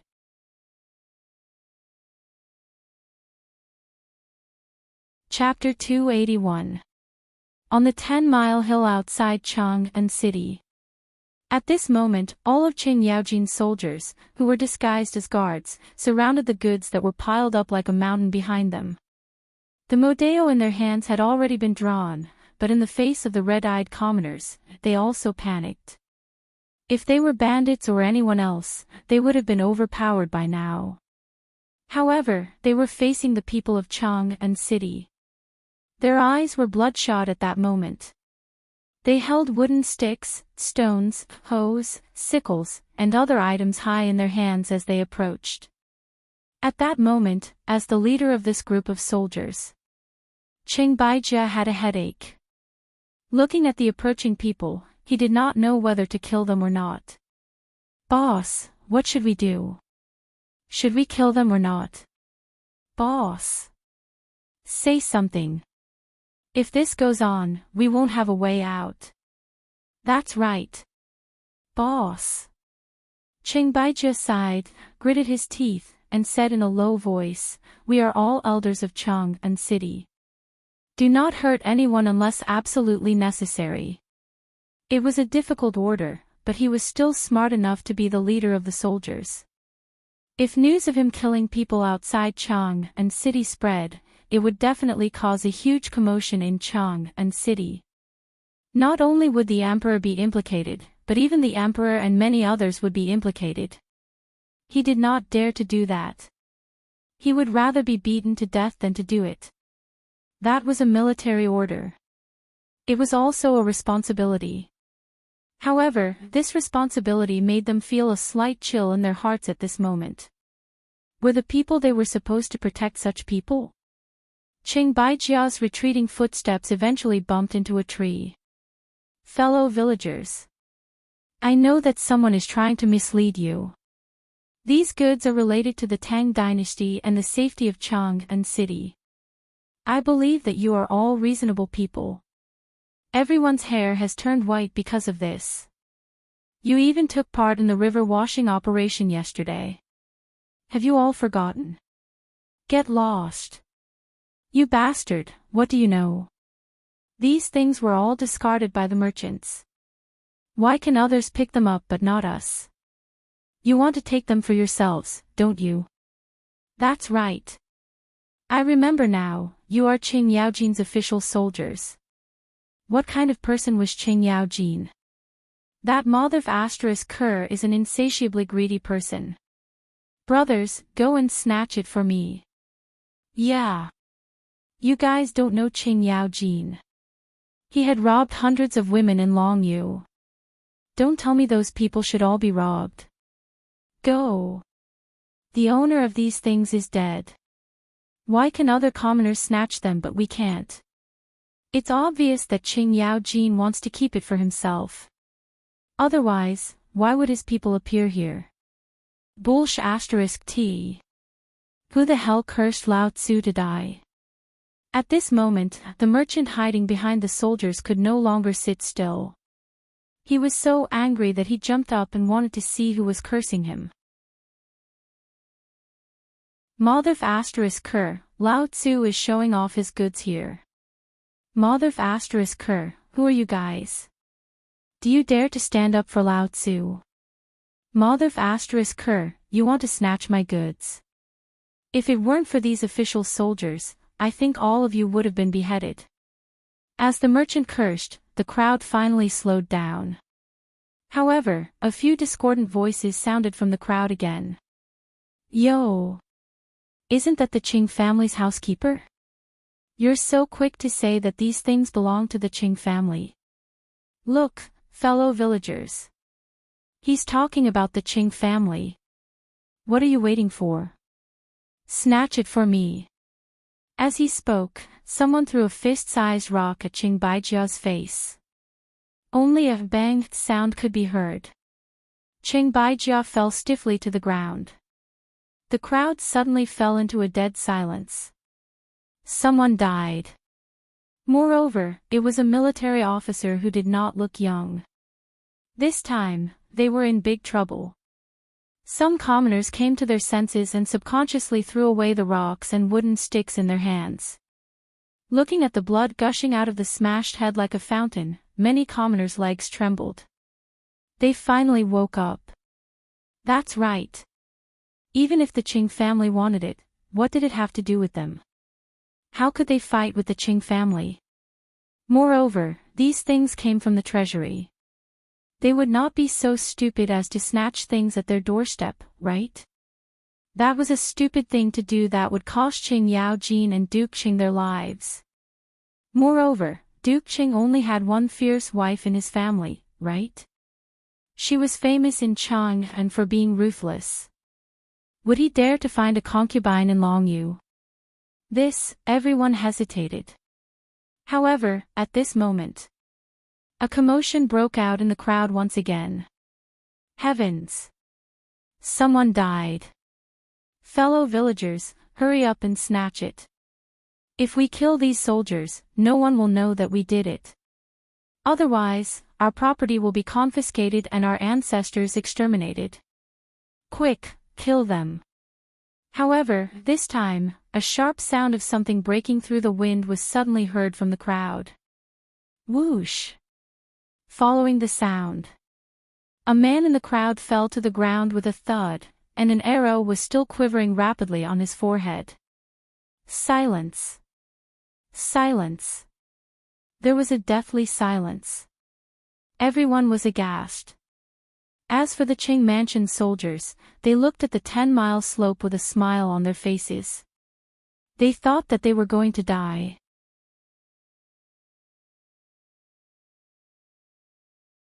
Chapter 282. The sound of the arrow piercing through the air was heard. It was as if the pause button had been pressed on the crowd. Everyone looked at the arrow, stunned.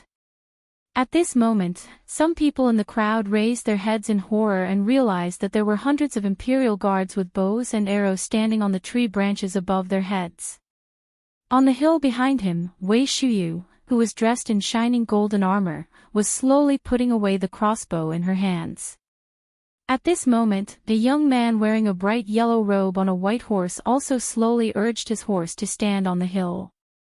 When the soldiers of the Qing residence saw this person, they all knelt on the ground. Greetings, Your Highness the Crown Prince. What? Crown. Crown Prince. Even the Crown Prince is alarmed. Oh my God. Sob, sob, sob, I knew it. I can't take advantage of this. When the crowd heard the Crown Prince's name, many people hurriedly knelt on the ground. Some were so frightened that they peed and shat. Li Qingqian's face was very cold. Just a moment ago, he had watched that person die. If it wasn't for the fact that he was deployed, he wouldn't have been able to resist the urge to kill this group of rioters who had only killed about 500 people.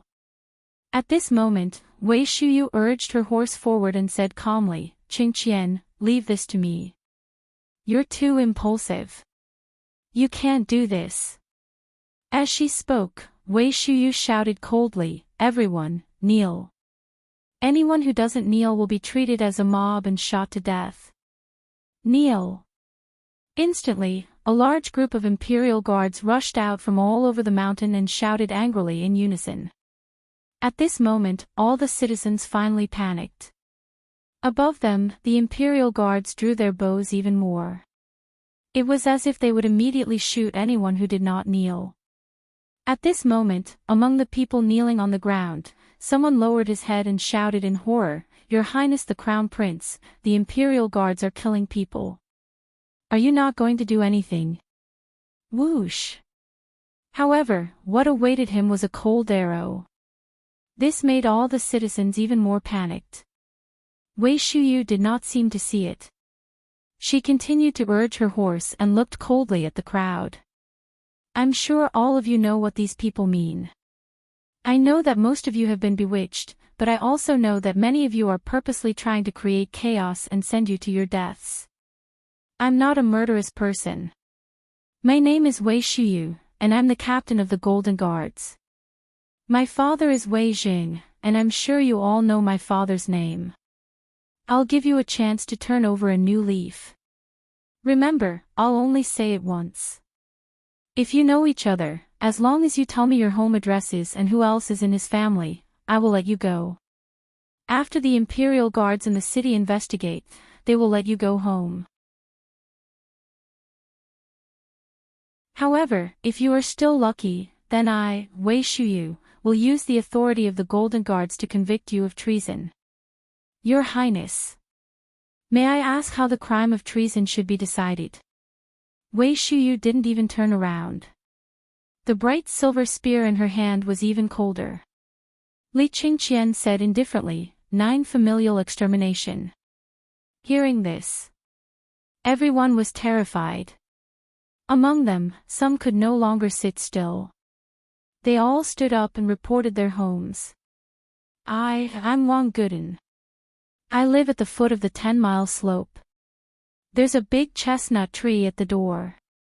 My family only has me and my mother. My brother joined the army 3 years ago and hasn't come back yet. The one beside me is called Qin Erniu. He has a cow and 2 sisters. His father used to be a soldier too, but now he's a cripple. Wang Guden seemed to be scared out of his wits. As he spoke, he pulled the dark-skinned 13-year-old boy beside him, who was only wearing a loincloth, and kowtowed desperately. Wei Shuyu waved her hand. In an instant, 2 armored soldiers came forward and tied the 2 of them to a book. Then, they used arrows to nail a note to the 2 of them. Following the lead of these 2 people, more and more people also stepped forward and introduced themselves. Among the crowd, there were still some people who panicked. Although they were kneeling on the ground and trembling, their eyes were darting around, looking for an exit. However, they realized in despair that there were at least 1,000 Imperial Guards around them. Not far away, in the woods and beside the river, they spotted another person with sharp eyes. Qing Yao Jin. And behind him, there were tens of thousands of Chang and garrison soldiers. This time, they were completely flustered. The person on the treetop stared at the crowd with sharp eyes. The bow in his hand moved according to the movement of his eyes. At this moment, if anyone made the slightest movement, then, what should we do? In the crowd, there was a man who looked like a farmer. However, his face and arms were white outside of his clothes. He was not as dark as the Zhuang family. He used his leg to nudge the person next to him. That person trembled as if he did not hear anything. After a while, that person said hurriedly, "Quick, we can only take the poison now. We can't drag the family down." Okay, the 2 of them seemed to have discussed it beforehand. They slowly reached into their clothes. However, the moment they took out a packet of powder and were about to throw it into their mouths, whoosh! Whoosh! In an instant, a few sharp whistling sounds made their souls fly out of their bodies. Puff, puff, puff, puff. Followed by a few muffled sounds. The 2 of them were horrified to find that 4 arrowheads had penetrated their shoulder blades and thighs. They did not have the strength to move at all. And this was not the most important thing. At this moment, Wei Shuyu's ghostly voice sounded behind the 2 of them. Are you going to take the poison and commit suicide?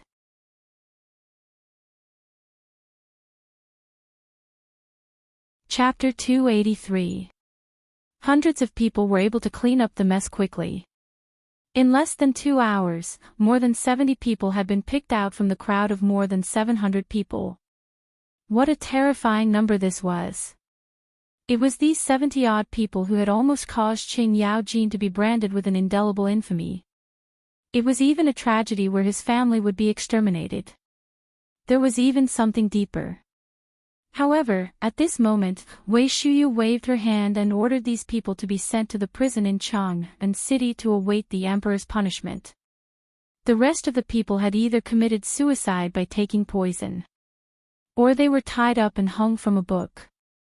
Wei Shuyu pulled out a sharp and narrow knife from her bosom and gently flicked the blade in her hand. She inspected the crowd. Are you saying, or die? Or are you waiting for us to find out, and then you can wait for your family members to accompany you on your journey? Wei Shuyu. Since we've fallen, we'll admit it. Pfft.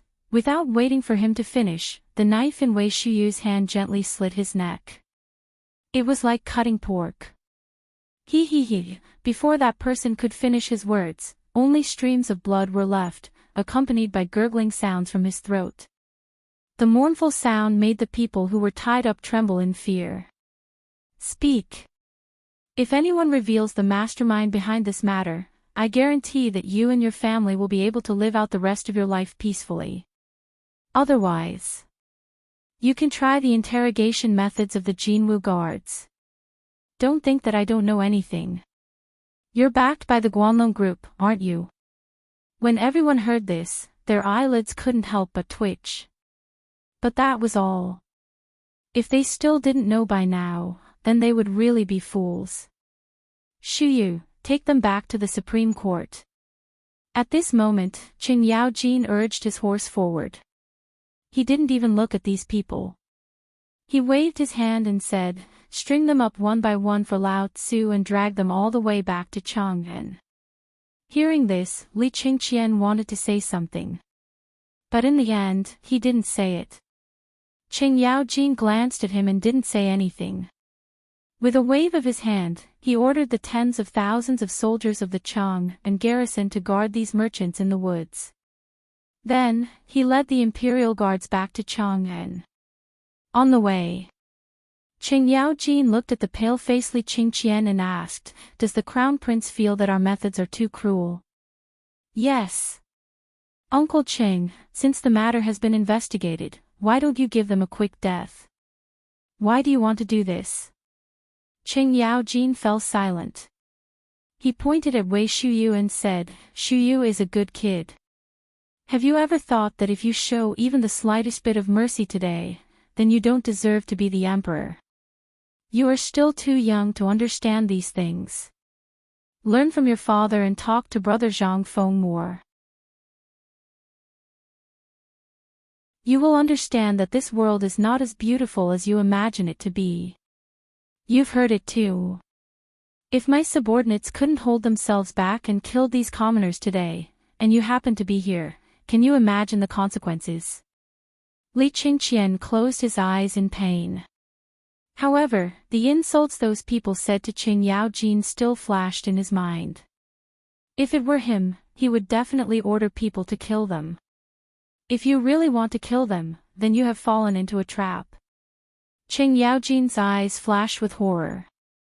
He continued, they are forcing us to act. Once we act, we will kill the commoners by mistake. The old man will also be punished for their crimes. Regardless of whether it is true or not, regardless of whether your father knows the old man's character, my Qing family will be destroyed. Do you know? Li Qingqian fell silent.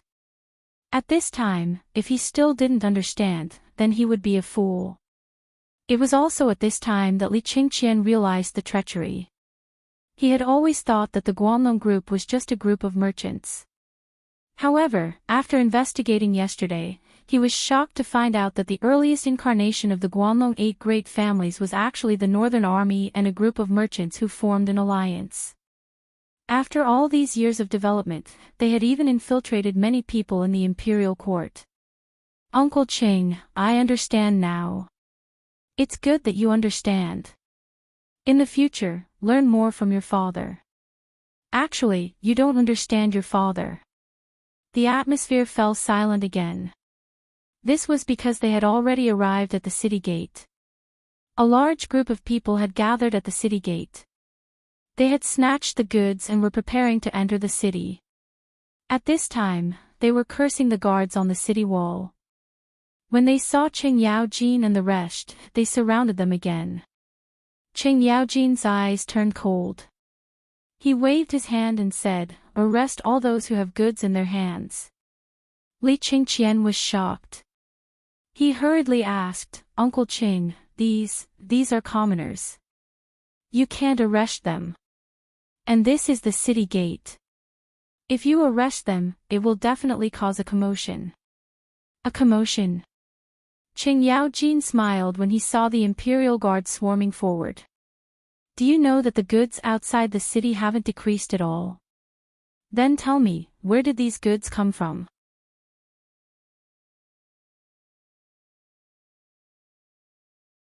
Chapter 284. Li Qingqian was horrified to find that it was just as Qing Yaojin said. It seemed that the goods had always been handled by the bodyguards. Where did this large batch of goods come from? Moreover, the goods in the Shirley slope were all dry and not so wet. But what about the goods in these people's arms? They were all dripping with water. There was an even more horrifying thing that made Li Qingqian realize that this was a complete conspiracy.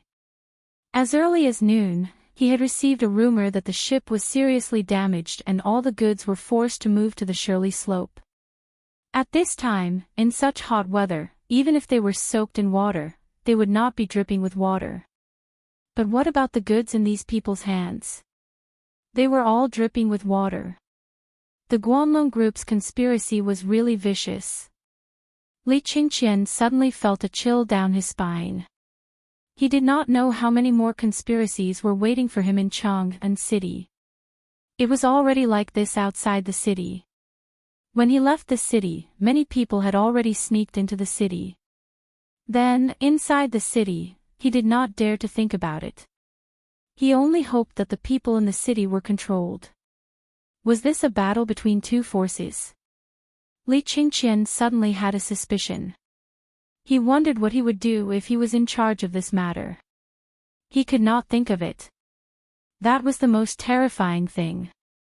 Just as Qing Yaojin said, he was too emotional and too indecisive. At this time, Qing Yaojin turned around and patted him on the shoulder. He sighed and said, "Born in the royal family, no one is born cold-blooded, but everyone's position is different. So, Qingqian, you have to quickly get used to your identity.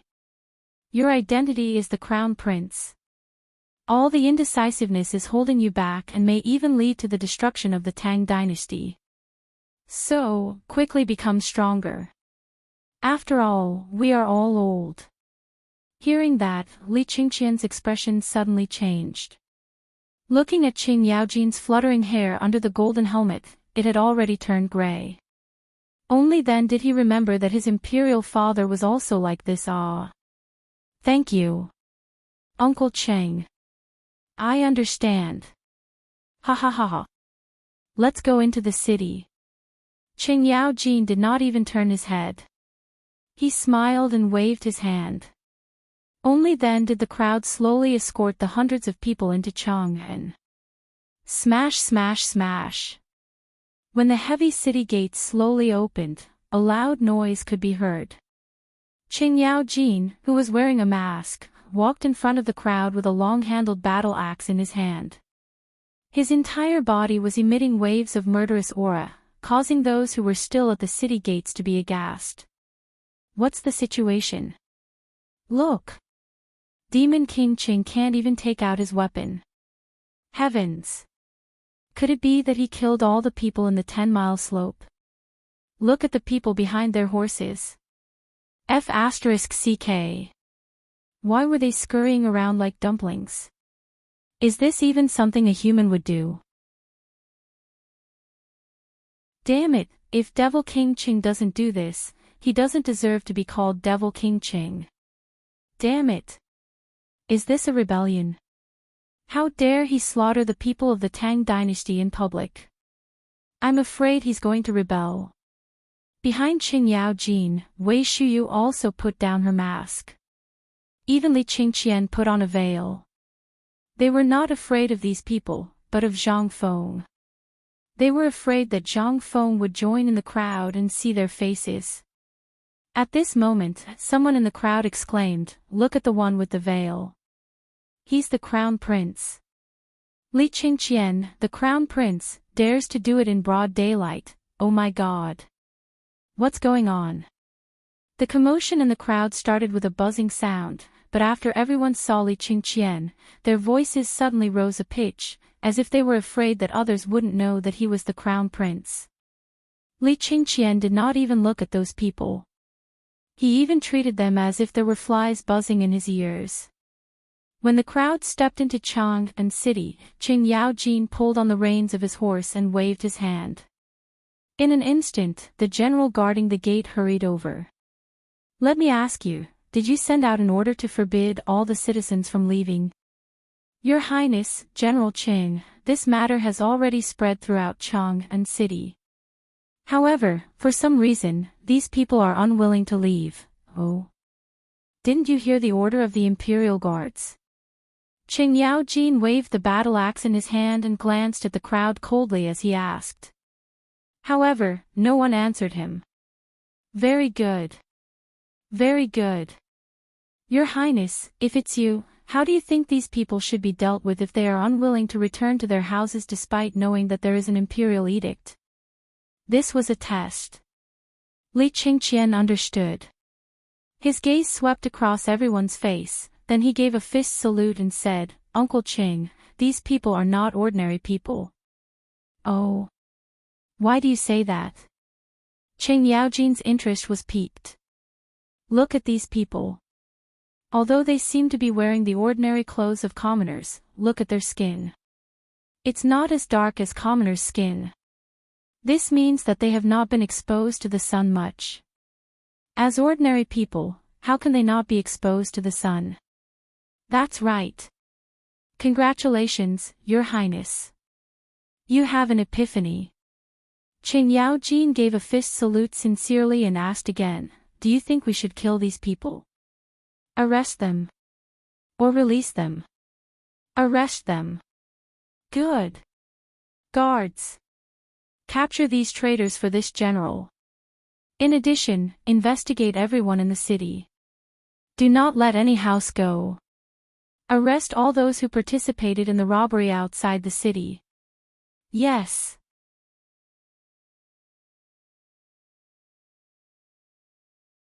Chapter 285. In Taiji Palace. Li Shimin listened to Li Qingqian and Qing Yaojin's report, but his expression did not change at all. It was as if he had already known all of this. Wei Zheng and the others present were the same. "I didn't expect that these people would be the first to make a move on Qing Yaojin. You are my right-hand man. For them to think of cutting you off from my hands first, it seems that these people have really put in a lot of effort into everything about me." Li Shimin took a deep breath and said, "Qing, immediately secretly transfer 10,000 elite light cavalry from Longyu Dao, Tongguan, and other places, to wait outside the city. During this period of time, you must pay more attention." Qing Yaojin heard this and hurriedly knelt on the ground. "This general obeys the order. But Your Majesty, the Crown Prince is also involved in this matter." "I think it's fine. This is what I asked Qingqian to do. On one hand, he should know something. On the other hand, I also want to tell Guanlong that I am angry. Let's see if they are willing to stop." Everyone was silent. Wei Zheng asked again, "Your Majesty, what do we do with the people we arrested today?" "Kill them. Investigate all of their criminal records for the crime of rebellion. If they don't have a criminal record, just put them on. After all, their butts are not clean. Tomorrow at noon, execute them at the gate of the imperial city. Also, put up the identities of each of them, as well as the names of their family members, word for word at the gate of the imperial city. Everyone heard this and felt a chill in their hearts. The emperor was really angry. However, this plan was really amazing. On one hand, it could intimidate Guanlong and his subordinates. On the other hand, it would let everyone see who these traitors were. The family members would be tortured by public opinion in the end. This would also let those who were prepared, as well as those who had already joined these forces, see that this was the result of going against the imperial family. At this moment, little Gizi hurried into the imperial study. He reported, "Your Majesty, news just came from the Vermilion Bird Gate. Some officials are preparing to jointly request an audience with Your Majesty because of the matter outside the city." "See me." Li Shimin smiled. How could they not know what these people wanted to do? They wanted nothing more than to accuse him of oppressing the common people. They wanted nothing more than to accuse Qing Yaojin of arbitrarily leading his troops and kidnapping the common people in broad daylight. Would he be afraid? "Pass down my orders." From the entrance of Taiji Palace to the entrance of the imperial study, arrange for 100 people to be beaten. If anyone wishes to have an audience with me, they are to be beaten with the rod. After 100 strikes, they are to come and see me. Yes, little Gizi hurried out. Regarding this, no one in the imperial study asked who those people were. Was there a need to ask now? Other than the people from the Guanlong group, who else could come so quickly and appear here on time? 100 strikes. A normal person would be crippled after 60 strikes, let alone 100 strikes. Li Shimin didn't want to shed all pretense of cordiality with Guanlong at this time. It wasn't time yet.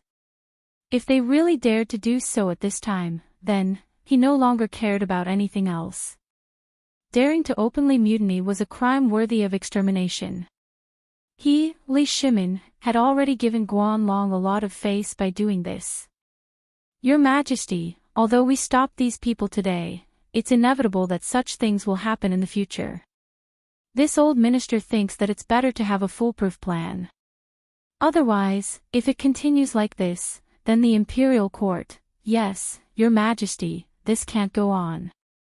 This old minister thinks that we should cut the Gordian knot and completely reorganize the imperial court. Or, as Brother Zhang Feng said, we should divert the disaster to the east and divert attention. In this way, as long as we open up the water channel for the cooperative and the caravan in Chang'an, then Guanlong's suppression of the imperial court will become meaningless." Fang Xianling and Du Ruhui hurriedly knelt and said.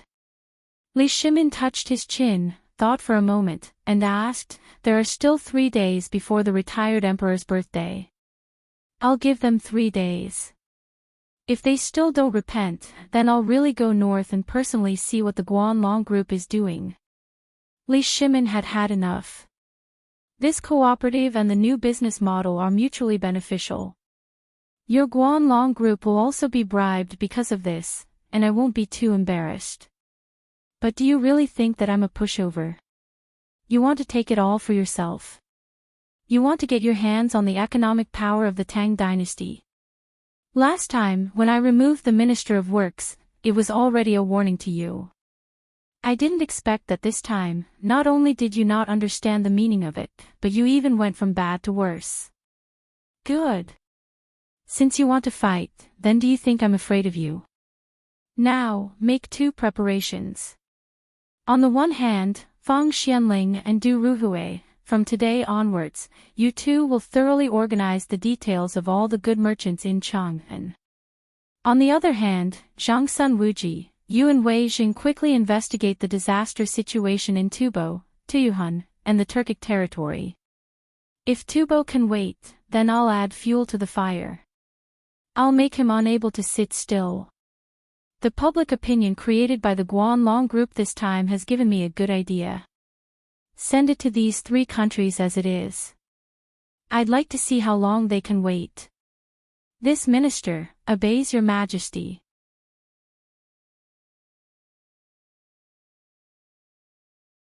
Chapter 286. The ban was finally lifted. Chang and city once again returned to its usual hustle and bustle.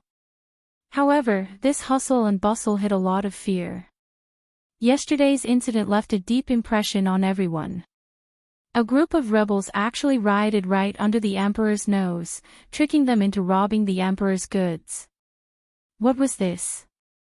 This was a capital crime that would send them to hell. At this moment, the eyes of all the people in Chang and city turned red. As they walked on the streets, their eyes seemed to be filled with something. They felt that everything they saw was a rebel. At this moment, those who were usually sloppy or those whose families were relatively well off could not sit still.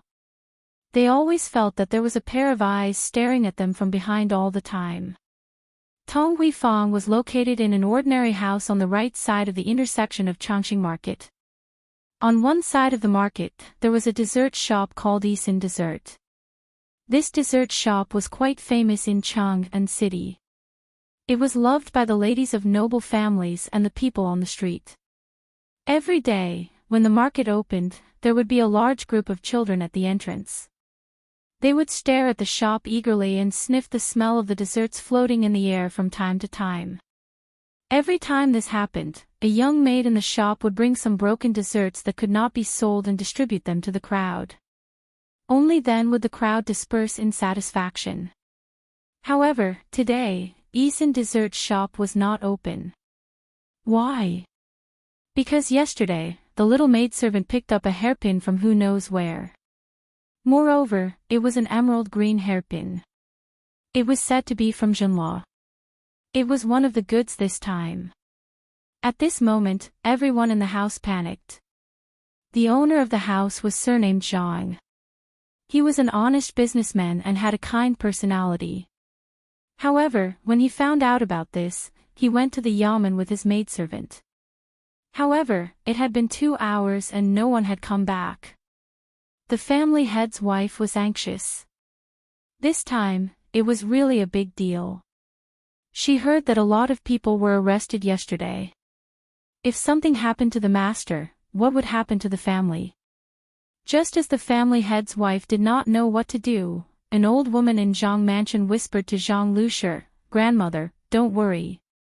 Have you forgotten that old Madame Wang came to propose marriage a few days ago? That old elementary scholar is experienced and knowledgeable. He's not a bad choice. I've also heard from the people in the streets that the future son-in-law is a great philanthropist, a great talent." Zhang Liushi's face was full of worry. Old woman Chui, can't you just say what you want to say? Right now, even old master doesn't know what's going on. Will he be punished? Why are you talking about this? The old woman said with a smile, "Grandma, you've wronged me. We are all women, so we don't have anyone to make the decision. However, if we ask the old scholar to look for the son-in-law, on the one hand, we can see if the son-in-law can handle this matter properly, and see if he is really talented. When the time comes for the young miss to marry into the family, you can rest assured, right?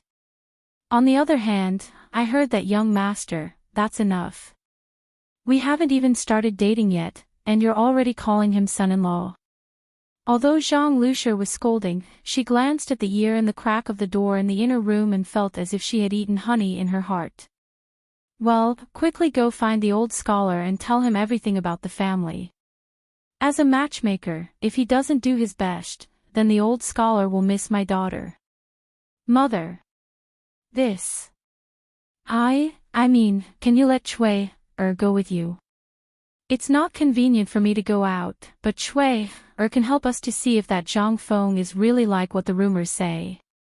At this moment, a woman in a pink gauze dress, whose face was as red as a peeled egg, hurried out of the inner room and said timidly. The woman's name was Zhang Yuyao. She was very beautiful and charming, and all the neighbors were praising her. She was more beautiful than the person in the painting, and even more attractive than that Hu Ji. Her big eyes were watery, and people couldn't help but fall into them. Her body was not plump, but not thin. Although she was only 17 years old, she should be quite perky, more perky than ordinary girls. Because of this, since she was 12 years old, Zhang Yuyao's father and mother strictly forbade her to take a step out of the house. Unless it was necessary, she was not allowed to take a step out of the door. Therefore, she could recite the 4 books and 5 classics, and the female rules written by the empress. If she went out, the door of the Zhang family would be kicked down, not to mention that there were 4 big devils in Chang'an City. If she was targeted by them, how could she survive? But a few days ago, when Grandma Cui went out to buy groceries, she happened to chat with the old scholar. The old scholar tricked her and used a piece of jerky to trick her into telling him about Zhang Yuyao's situation. Then, there was the matter of Grandma Wang's visit. At this time, Zhang Yuyao knew about Zhang Feng. Both families were surnamed Zhang. At first, Zhang Yuyao's father refused, but after learning about Zhang Feng's deeds and the old scholar's recitation of the poem Zhang Feng had recited, Zhang Yuyao's father agreed as if he was possessed. These few lines of the poem were also heard by Zhang Yuyao, who was hiding behind the door and eavesdropping. She was instantly shocked. After learning that Zhang Feng was only 20 years old and was unusually handsome, she couldn't help but admire him. At this time, when she saw that her mother was going to test Zhang Feng, she couldn't help but jump out. Zhang Lushi smiled bitterly. A grown girl can't be kept at home. Okay, let Cui go with her. Remember, bring some snacks.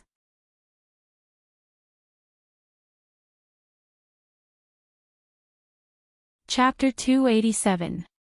Zhang Feng was very free. He was so bored that his balls hurt. Other than fooling around with Guzi and the others from time to time, he had nothing else to do. As for Chang'an City, forget it. He was too lazy to go for a stroll. He had just cleaned up the river. The stench was comparable to piling up a large house of snail powder.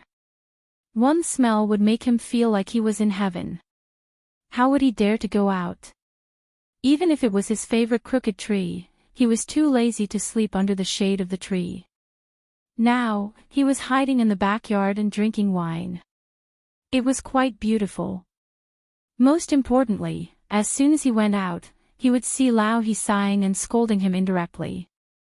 He said that he was 20 years old, but he still didn't find a wife and start a family.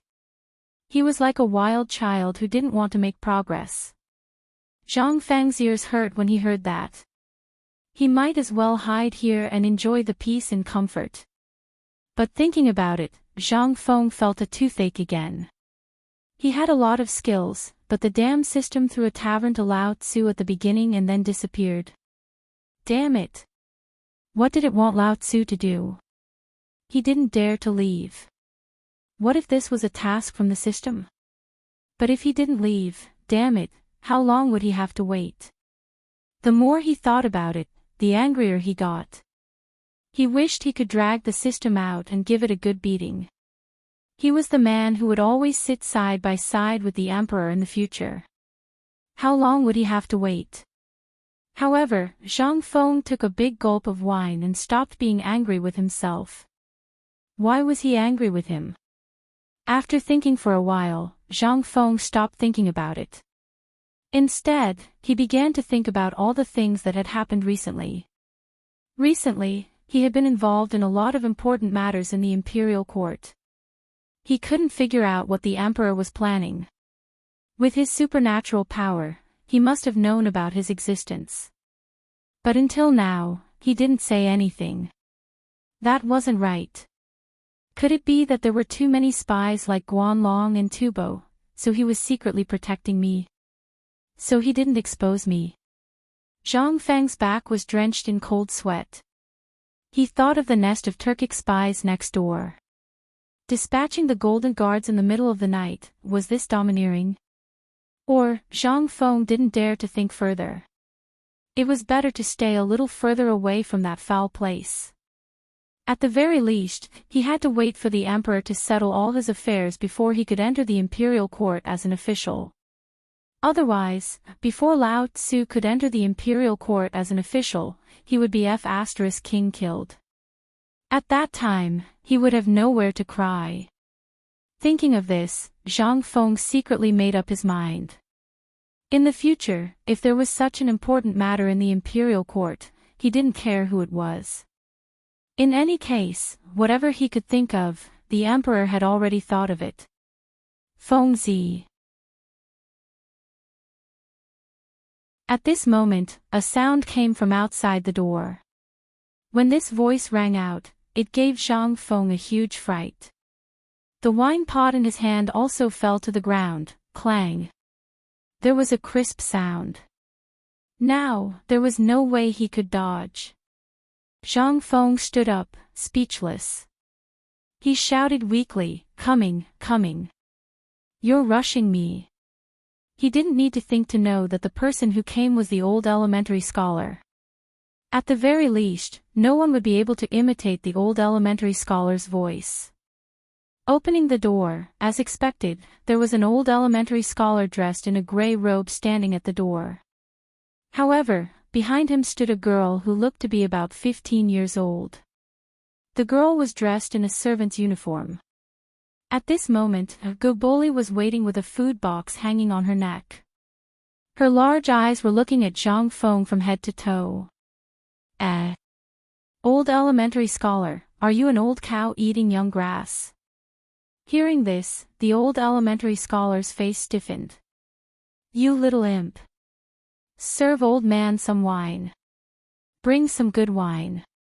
Oh right, bring some good dishes too. The old elementary scholar glared at him, then walked around Zhang Feng, entered the small tavern, and sat down at the head of the table. The servant took the opportunity to sit beside the old elementary scholar. Without saying a word, she stared at Zhang Feng, which made Zhang Feng's hair stand on end. Alright, wait a moment, I just made a pot of tiger bone soup. But this young lady, don't worry about her.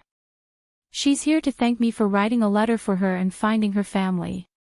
By the way, this old man is tired of the things in this basket. You're lucky. This is good stuff from Isin Pastry Shop. Isin Pastry Shop. Hearing this, Zhang Feng understood. Are they here for an inspection? Fine. My performance is a little bad. I heard that the Zhang family is not a famous family, but it is a little famous in Chang'an City. The daughter of the Zhang family is as beautiful as a fairy. But you should at least come in person, right? Why did you send a servant girl? Lao Tzu was a good young man from the 21st century. Marriage was such an important event. You should at least give me a few days to date, right? You're already forcing me to marry. Damn it, king know what's behind your back. Is it ugly or beautiful? Zhang Feng did not escape the description of beautiful women in the Tang Dynasty. Voluptuous, that's a fat girl. I'm as skinny as a chick. If I marry a fat girl who weighs 300 pounds, then, Zhang Feng shuddered at the thought. This marriage must be cancelled. However, just as Zhang Feng was thinking about how to cancel the marriage, he was shocked to find that old Ho and old Madame Wang were at the entrance of the tavern again.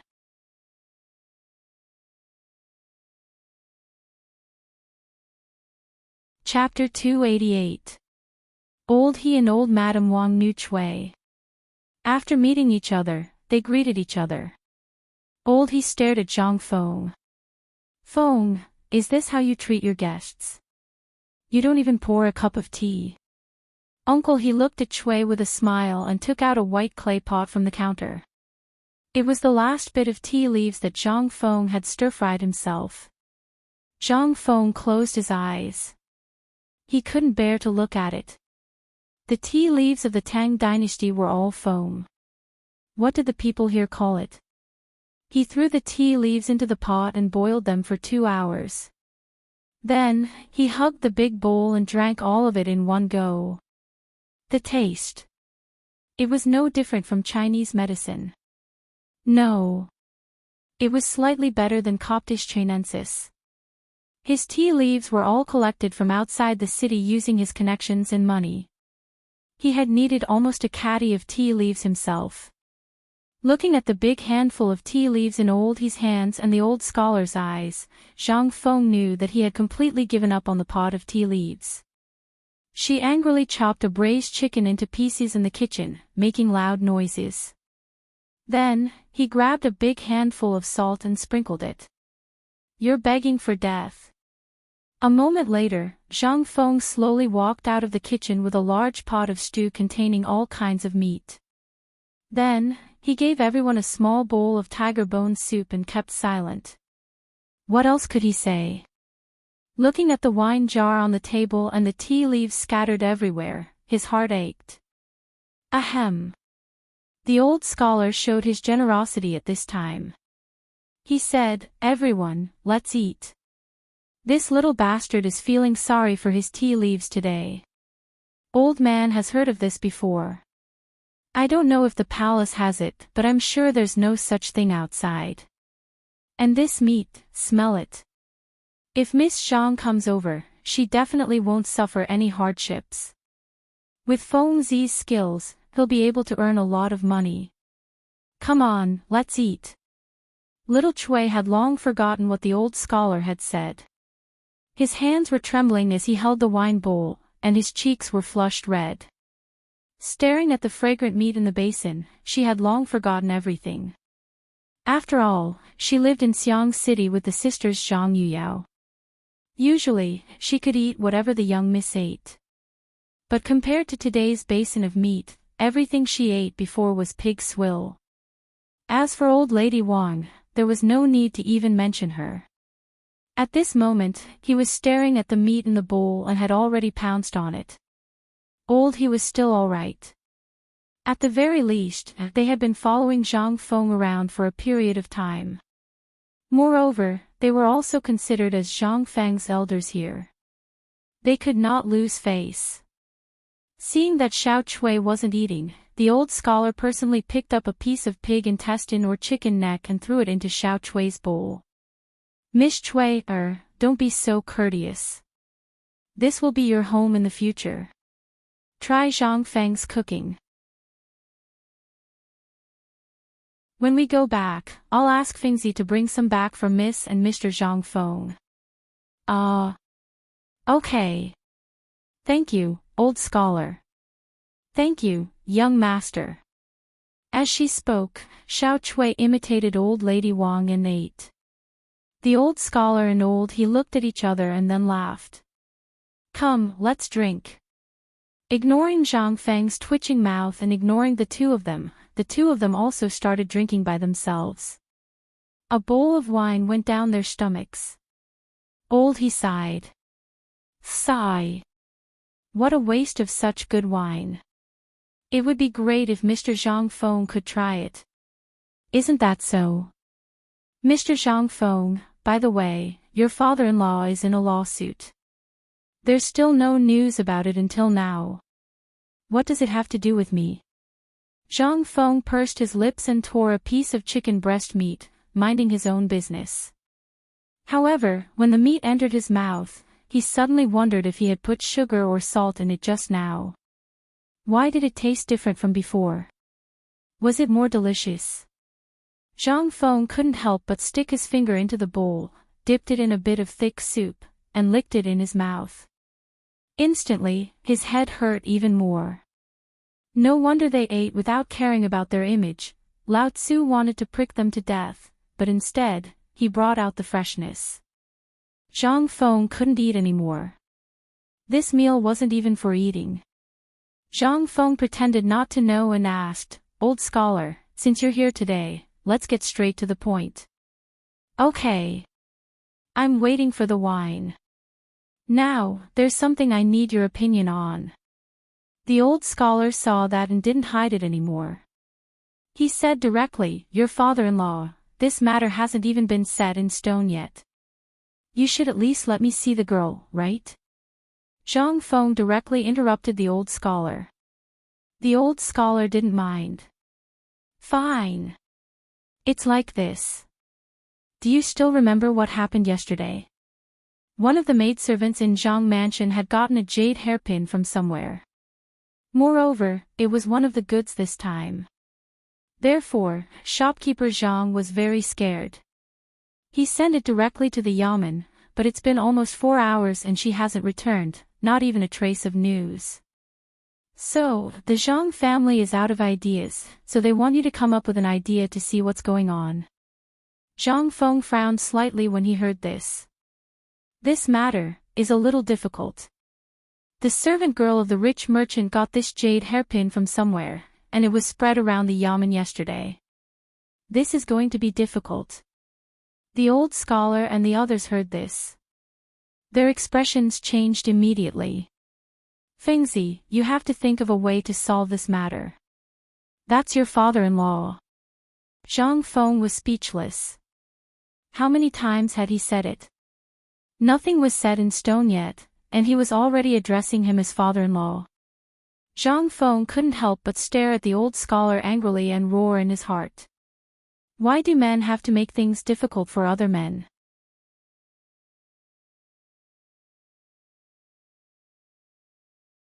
Chapter 289. Zhang Feng was speechless. If it weren't for the fact that the old scholar was old, he would have beaten him up. Damn it, there was nothing going on. He hadn't even seen the girl yet, and he was already calling her father-in-law. He seriously suspected that the old Xiaotsai had taken a fancy to the servant girl in the mansion. Zhang Feng couldn't help but glance at Cui Er. Then, he looked at the old scholar. There was no need to rush. He actually saw a little similarity between the two of them. Could this girl be the old scholar's illegitimate daughter? In ancient times, there was an unwritten rule.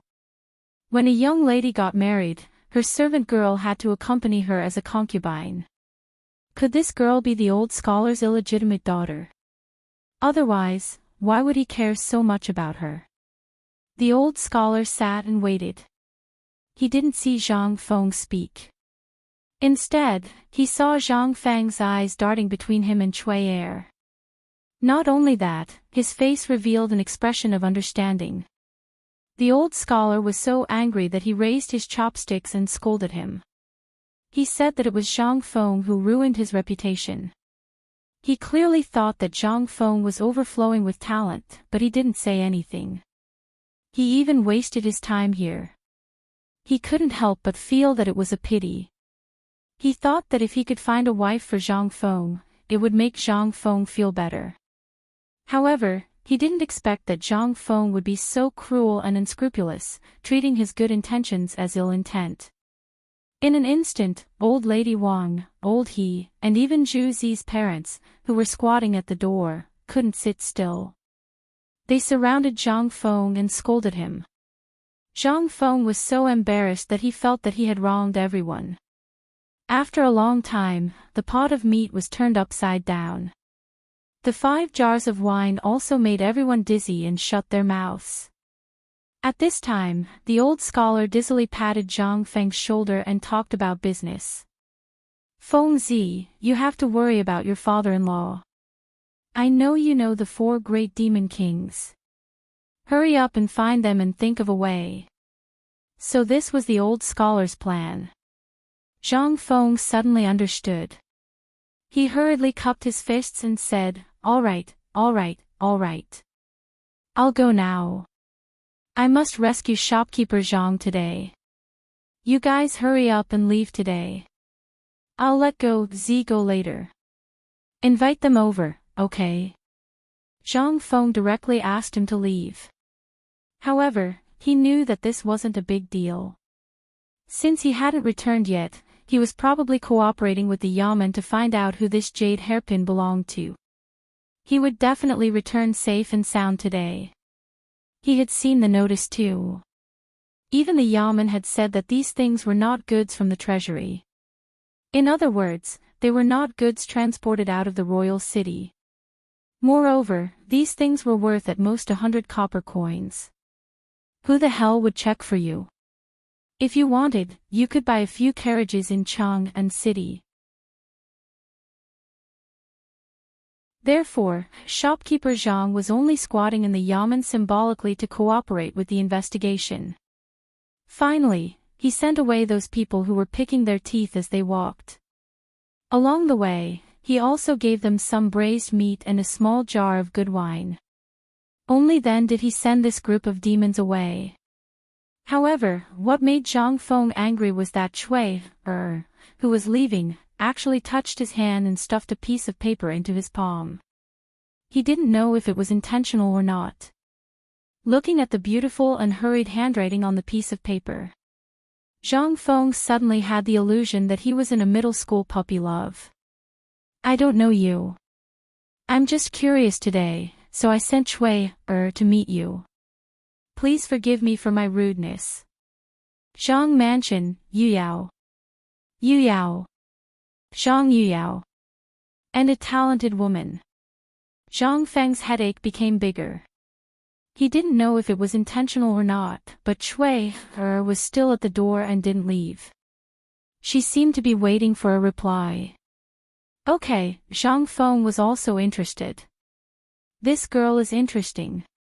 She has some guts. He couldn't help but feel like he had found his first love. He simply wrote a poem on a piece of paper on the counter. Song Dynasty poet Lu Yang's Phoenix perches on the parasol as a return gift. Leaning against the dangerous building, the wind is gentle. Looking at spring sorrow, the sky darkens. In the afterglow of the grass-colored smoke, who would be dispirited without words? To make shuang quang to drunk. To drink and sing, forced music is tasteless. My belt is getting loose, but I don't regret it, I'm haggard for her. He wanted to see if Zhang Yuya would reply with another poem. And most importantly, he wanted to shut the old scholar and the others' mouths. Otherwise, he would go crazy if he did this all day. When he folded the piece of paper into the shape of 1,000 paper cranes and handed it to Cui, the old scholar and the others who were hiding outside the door laughed and left. Zhang Feng could finally breathe a sigh of relief. He slumped on the chair and fell into a deep sleep. He felt like he hadn't slept for 8 lifetimes. However, just as Zhang Feng was about to fall asleep, at the corner of the street, Cui, carefully opened the paper crane with a red face. Under the gaze of old he and the others, the old scholar slowly read the poem. In an instant, the old scholar held the piece of paper in his hands and slapped old he on the shoulder with an excited look on his face. It's done. The marriage is done. Ha ha ha. What a good, I'm haggard for her. Good poem. Good thing.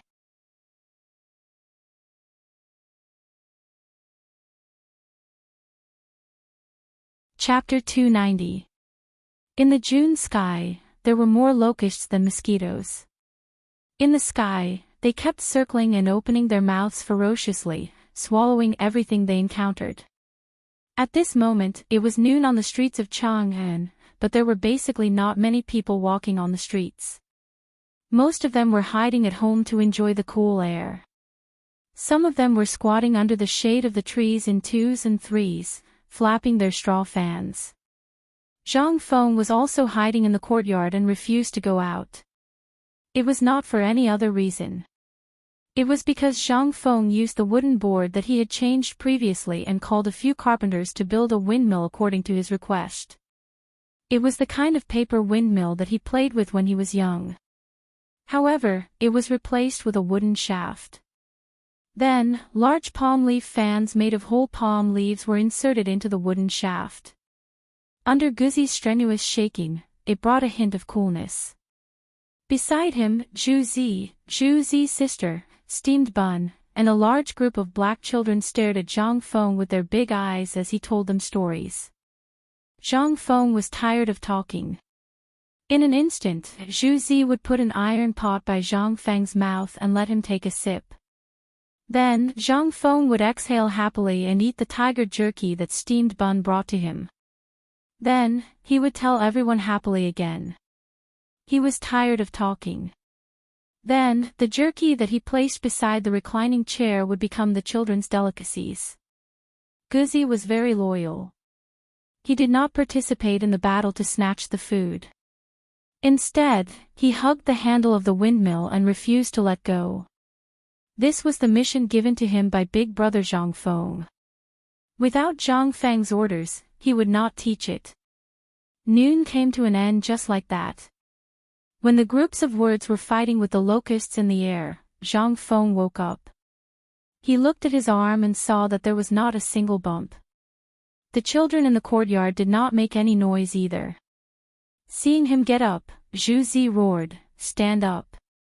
Instantly, all the children stood up in unison. "Hello, Big Brother Zhang Feng." "Good, good, good." "He he he." Come, let's not tell stories in the afternoon. I'm tired. Let's play a game, okay?"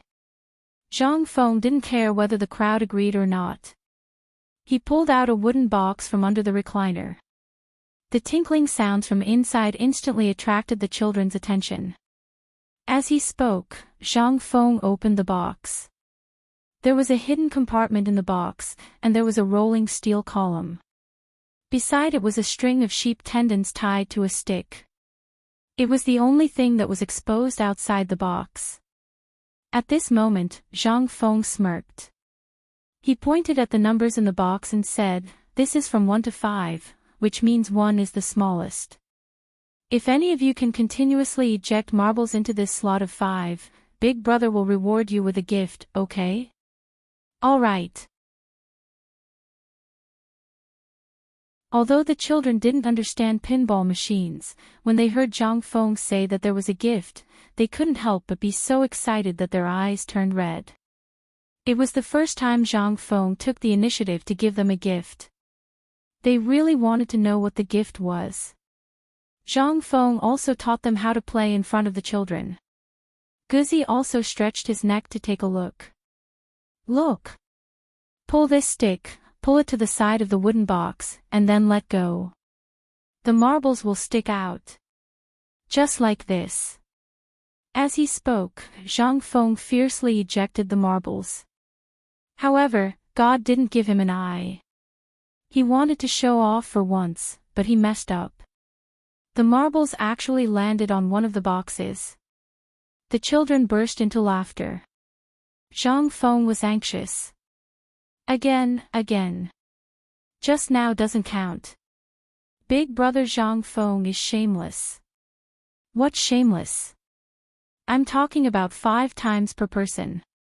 After 5 times, after everyone has played, the winner will be selected to participate in the second round. Zhu Zi and especially Steamed Bun's face were full of disbelief. Zhang Feng pretended not to see and ejected the marbles again. This time, the marbles landed on 2. Zhang Feng was anxious. Again. 1. Again. At the end of the 5th time, he finally threw the marble into the grid of 5 while praying for it to happen. "Alright, have you all seen it? This thing, let alone you all, even I can't hit all the marbles. So, all of you, line up and have fun. Alright. If anyone can play well, I'll give him a braised chicken." Among this group of people, besides Guzzi, Zhu Zi was the tallest and strongest. Of course, he was the first to come. After 5 tries, he didn't exceed 3. The rest of the people were excited. Like birds, they chattered in front of the pinball machine, playing happily. Even Guzzi couldn't resist the temptation in the end and joined in. Zhang Feng looked at the children, stood up unsteadily, and stretched. However, he accidentally saw that Li Shimin was standing behind the curtain, staring at the children and laughing. "Oh, Lao Li is here. You're alone." Li Shimin waved his hand, not intending to disturb the children's fun.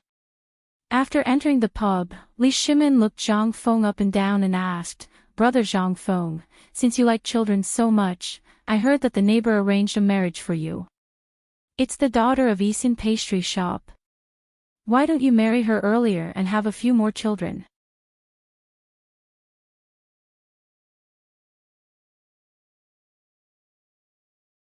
Chapter 291. Li Shimin had actually been there for a long time. Just as Zhang Feng was telling this group of children a story, he arrived. But he didn't disturb Zhang Feng and the children. He also liked the story that Zhang Feng just told, especially the story of Zhu Yingtai turning into a butterfly, which made him deeply shocked. In the end, the pinball machine appeared, which made him frown slightly. Once this thing was opened, it would be a gambling device. Although Li Shimin also saw a slight business opportunity, since it was Zhang Feng's product, there was no problem at all, and he also saw a profit margin from it. For some reason, Li Shimin's mind was now full of business principles. Maybe he learned this from Zhang Feng, or maybe it was because he was short of money now.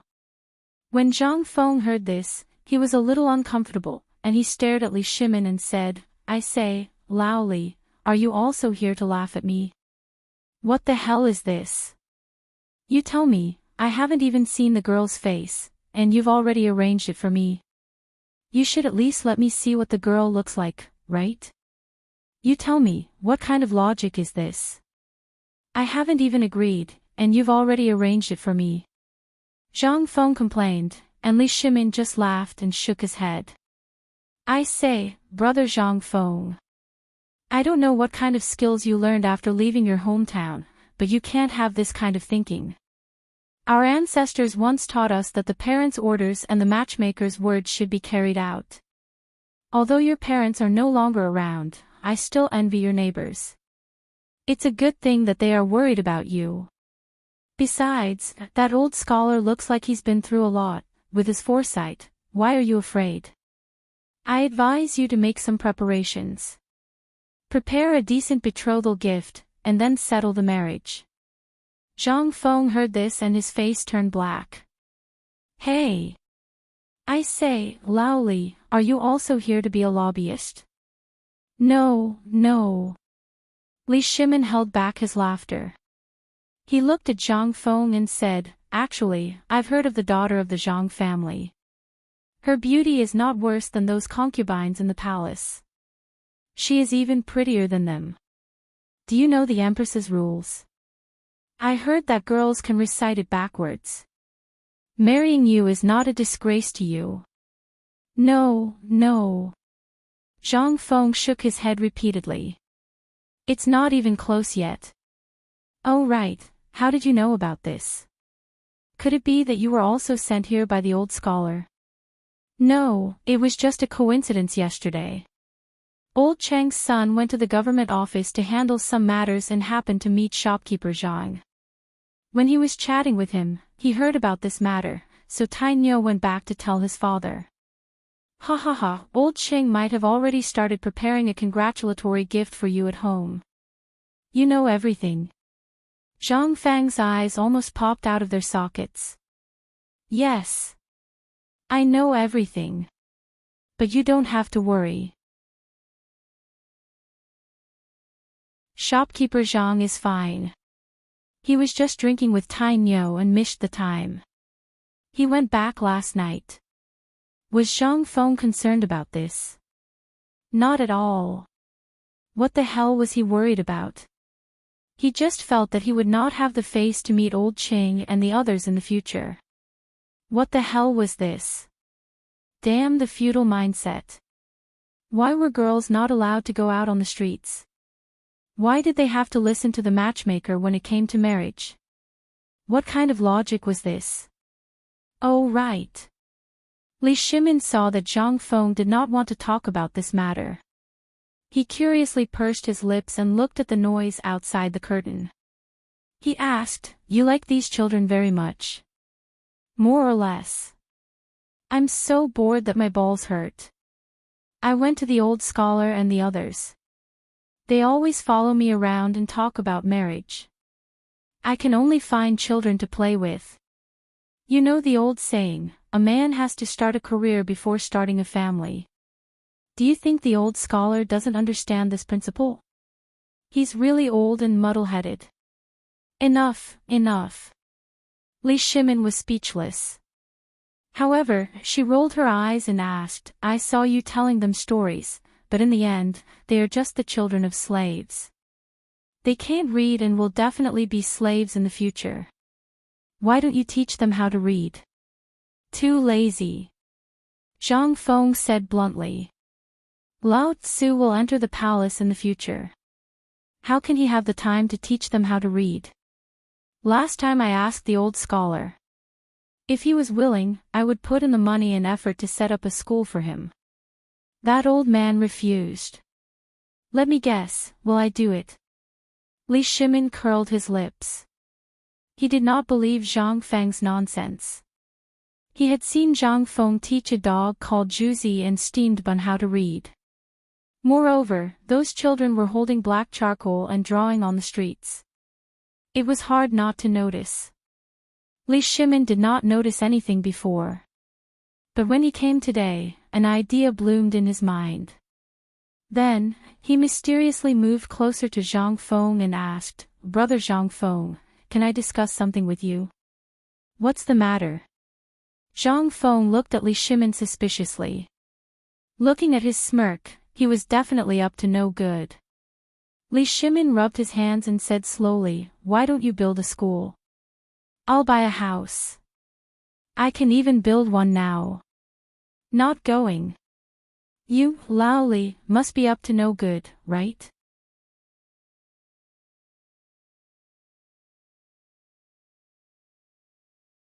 Chapter 292. Li Shimin pulled a long face. How can you say that? Aren't I thinking for your sake? Can't you listen to me for once? Fine, fine, fine. You're awesome. Go ahead. Zhang Feng begged for mercy and allowed Li Shimin to continue. He wanted to see what kind of fart Li Shimin was holding back. Let him teach. Furthermore, they were a bunch of wild children who didn't know anything. Forget it.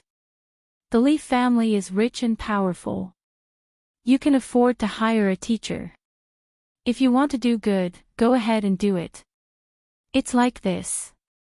Aren't you going to be an official in the imperial court in the future? If you do this, not only will you gain a high reputation in Chang'an City, but you will also gain the recognition of Confucianism. In the future, even if you enter the imperial court, won't the emperor think highly of you? This, Zhang Feng hesitated. In the future, he would indeed enter the imperial court as an official. However, it was too troublesome to run an academy. Moreover, he could not even pass the imperial college's test. How could he do it? Moreover, how could he teach those brats alone?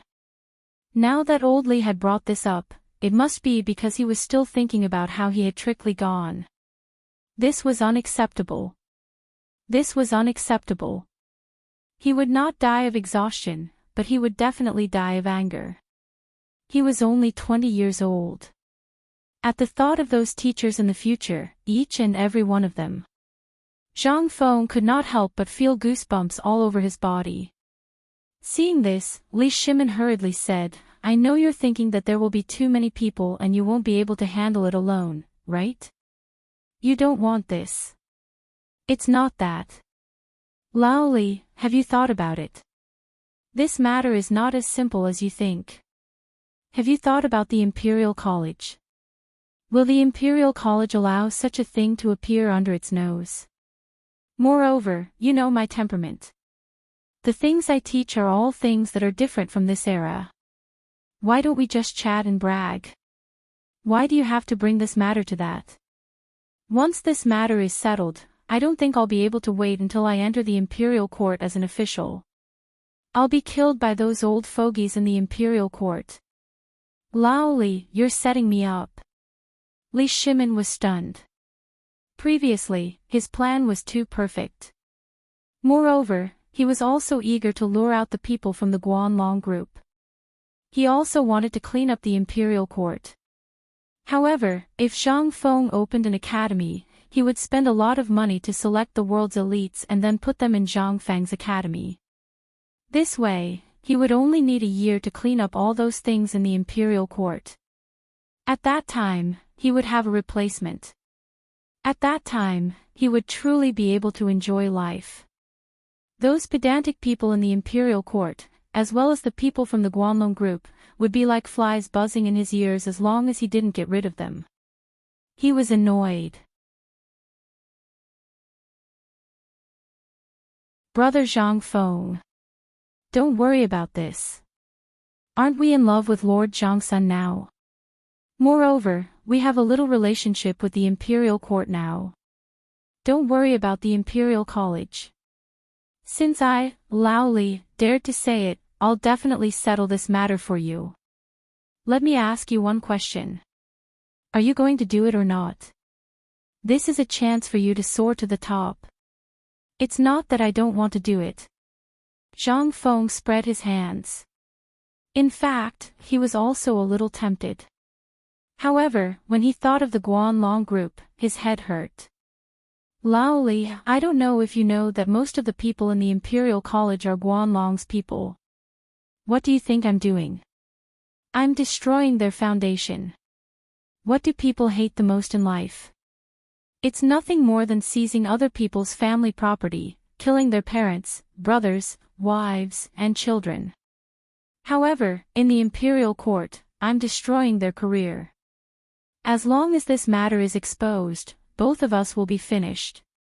How can this be? Li Shimin was also anxious. Zhang Feng still had his misgivings. He hurriedly said, "You don't know.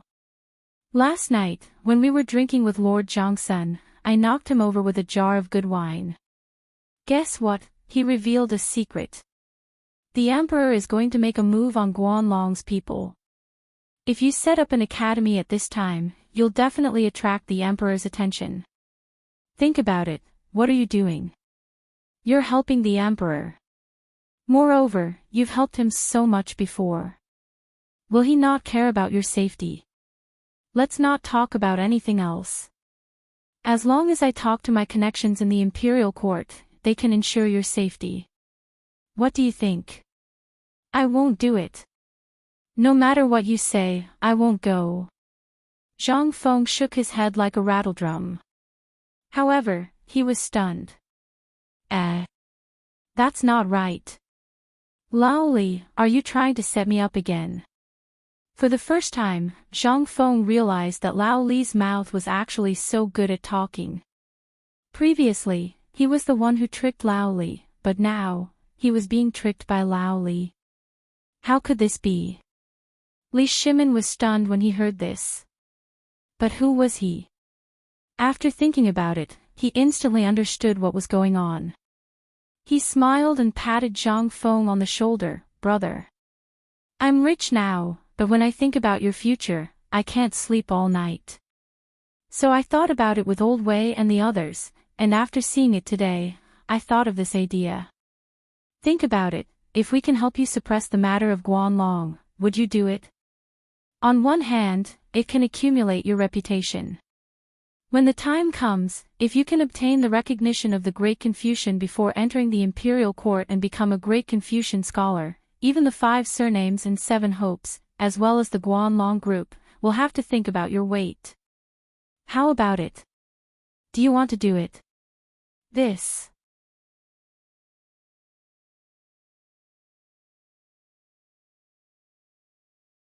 Chapter 293. Zhang Feng was a little hesitant.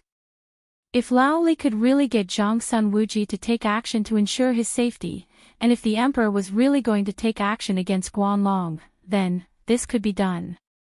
Right now, the attitude of the 5 families and the 7 hopes was still unclear.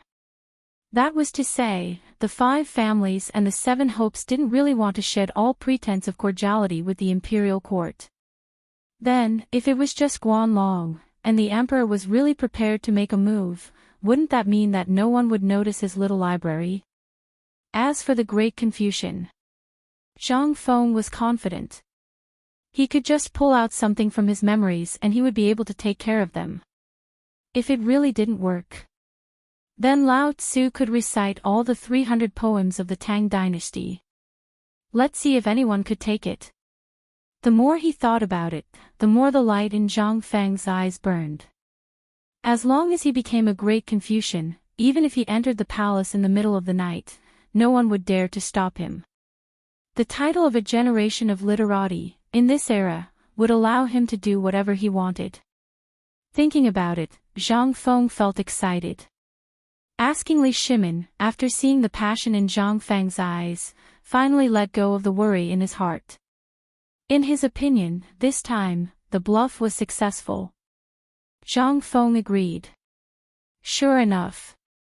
At this moment, Zhang Feng slammed the table and said with excitement in his eyes, "Lao Li, this time we'll do it.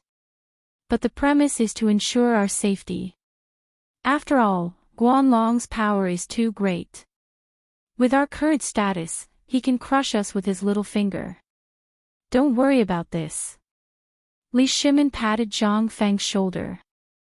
"I heard from Lord Zhangsun about this matter last night. The Emperor is already planning for this matter." "Who is the Emperor?" "That's the Emperor. You also said that the Emperor can think of anything that you can think of. Do you think the Emperor will let such a thing happen? And right under our noses." Good, good, good. With your words, our Zhang Feng is relieved. But let me say this first. You don't even know how to read a single word, so don't bother me. If you can find a teacher, it would be best if you can invite the old Shiozai over. I understood. Li Shimin patted Zhang Feng and said with a smile, "Do you think I don't know you? He is so lazy that he is famous in Chang'an. You only care about those who are talented and intelligent, right? That's enough. Just keep this matter in your heart. Do you think anyone is qualified to learn it? Then he'll have to ask the Lord Jiangsun's Ministry of Justice first. Moreover, when the time comes to set up the academy, you will be the one to set all the rules. I know you have a lot of bad habits." Hearing this, Zhang Feng heaved a deep sigh of relief. But at the same time, he was also thinking about how to make this matter perfect. After all, if he wanted to do something, he had to do it well. Just thinking about this identity was exciting. He would not have to kneel when he saw the Emperor. This was the power of a great scholar. With a wave of his hand, all the students in the world would respond. When he stood at the imperial city gates, a large group of students wearing white student robes would kneel on both sides of the road and shout his name in unison. At that time, he would be able to swagger around the imperial city with girls in his arms. Just thinking about it was exciting. However, Zhang Feng knew that all this was just what Lao Li had said to him when he saw him playing with the children, and what he said to Lao Xiu last time. Lao Li must have heard it and brought it back to him. This was not the purpose of his visit this time. By the way, Lao Li, why are you here this time? Can't I come for a visit if there's nothing? Li Shimin minded his own business and went to get a jar of wine. He picked up a bag of tiger jerky from the counter and said, "Tiger jerky. Brother, you are so unlucky. I've been here for so long, and you don't intend to take out such good stuff for me to try. Didn't I forget? You're always talking about this and that." Zhang Feng felt a little wronged. Li Shimin opened the oiled paper package. In an instant, a spicy and peppercorn smell filled his nose, making his appetite, which had no appetite during this period of time, salivate leisurely. The jerky was only 2 fingers wide and as long as a chopstick. It was very hard. However, it was very chewy. Li Shimin poured a bowl of wine for Zhang Feng and took a big gulp before saying, "Even though I've eaten all kinds of delicacies, your food is still the best. By the way, brother Zhang Feng, why don't I call the residence's chef over and you can teach him, get lost?" Zhang Feng was anxious. "I knew that you, Lao Li, don't have good intentions. Let's not talk about how I tricked your son last time. Now you're thinking about my ability. This is my only source of income when I become an official in the future. Don't you dare snatch it from me. In the future, these things will be given to the emperor at critical moments to save his life. I won't give it to you. Zhang Feng shook his head like a rattledrum. What a joke. He would not give this stuff to ordinary people. If this stuff were to spread, with the brains of these people in this era, he was sure that this stuff would be available all over the Tang Dynasty in less than a year. Wouldn't he suffer a loss then? How much money would it cost? By then, he would marry dozens of wives and have a bunch of children. What would he use to support them? With that little salary, it would not even be enough to fill the gaps between his teeth. Li Shimin was a little speechless. Didn't I just say it?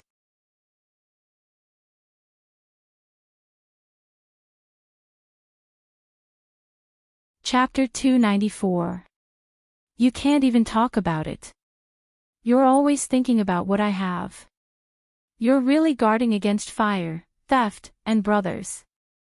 If you want to eat it, then come. When the time comes, I'll exchange this thing for benefits from the emperor. I guarantee that you'll be the first to pass it on. I'll also let you, Lao Li, have a family craft. Li Shimin was amused when he heard this.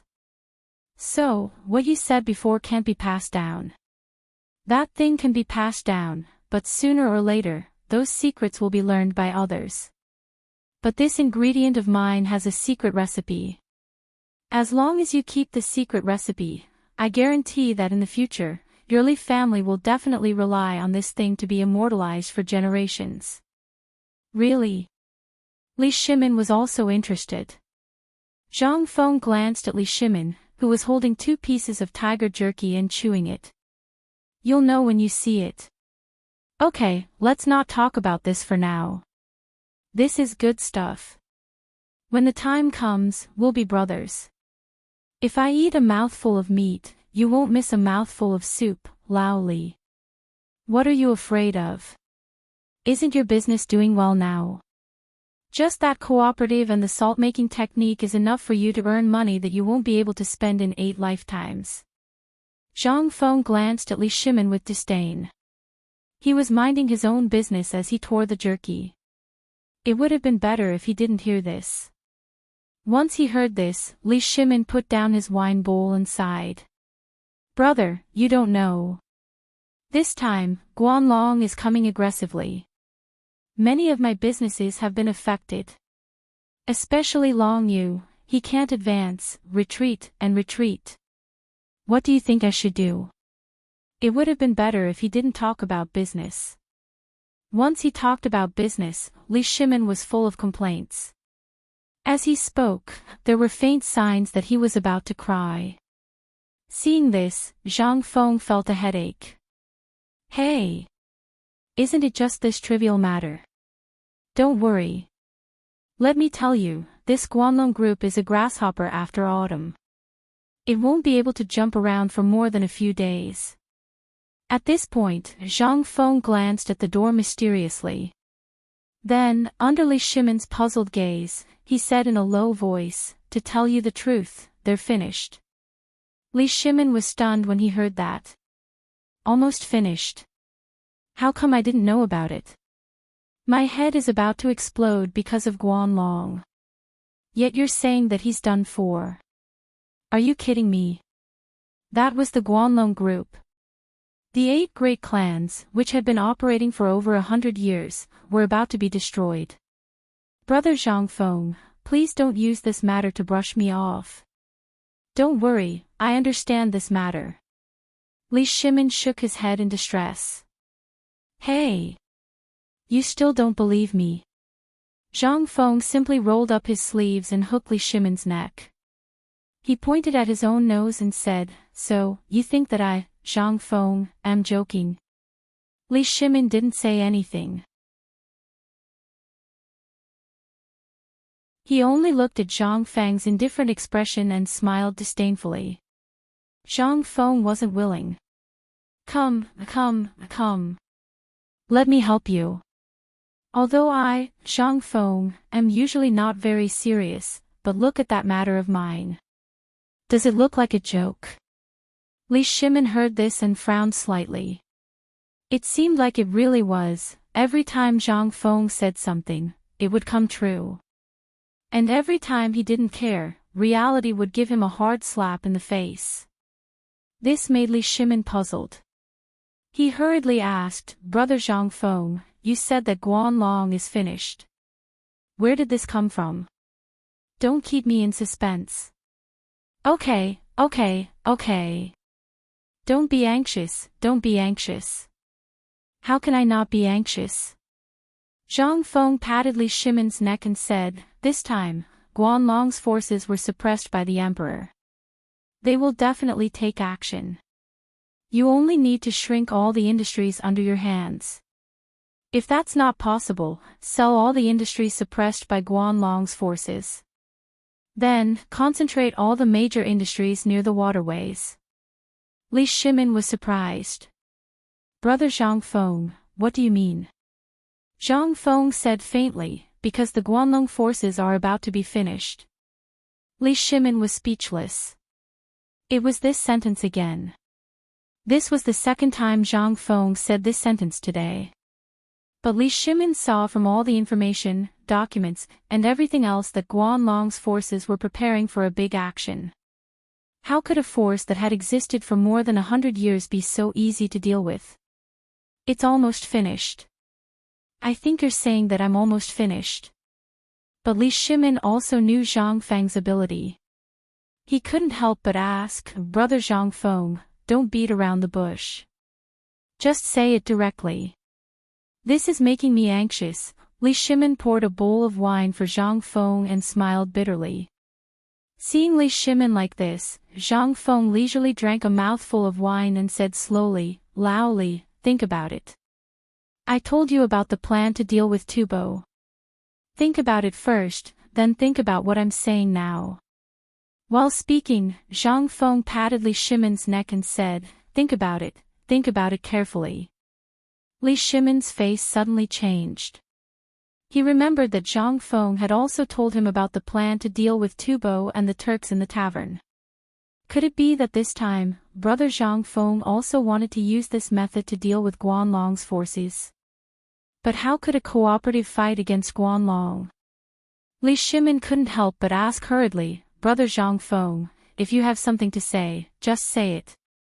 You are making me anxious."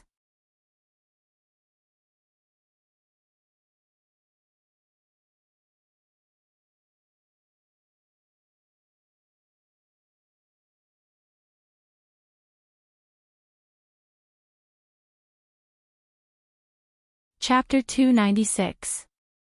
Brother Zhang Feng, are you telling the truth? You're saying that His Majesty has already thought of this? Li Shimin really wanted to ask why he didn't know about this. But in the end, he held himself back. When Zhang Feng saw Li Shimin grabbing his hand excitedly, he shook it off in disgust. He said speechlessly, "Do you think everyone is as stupid as you? If His Majesty can't even think of this, then he doesn't deserve to be His Majesty." Pfft! When Li Shimin heard this, he almost spat a mouthful of wine on Zhang Feng's face. "This bastard, he's taking every opportunity to insult me. Brother Zhang Feng, you're being ridiculous. Just tell me, what does this waterway have to do with maritime navigation? And as far as I know, the seaside is basically a piece of land with nothing to show for it. How could such a poor place form a new trade route?" Zhang Feng was speechless. "Tell me, how did the western region become a golden trade route when it's filled with King sand?" He really wanted to bring Lao Li to the modern world and let him see Shenzhen and other places. At that time, he probably wouldn't say this. Lao Li, no matter what, as long as someone walks on it, it will form a route.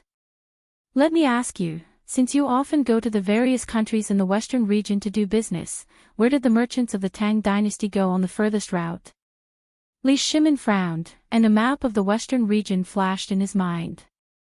As far as I know, the furthest route is the black-clad Abbasid Caliphate. After that, it seems to be a sea, yes. The sea. Zhang Feng patted Li Shimin. Let me ask you, you've been doing business for many years. Can you calculate how long it will take to reach the black-clad Abbasid Caliphate if there are no natural disasters blocking the way? Probably, at least half a year. Li Shimin was a little uncertain. Zhang Feng patted Li Shimin's shoulder. Brother, half a year.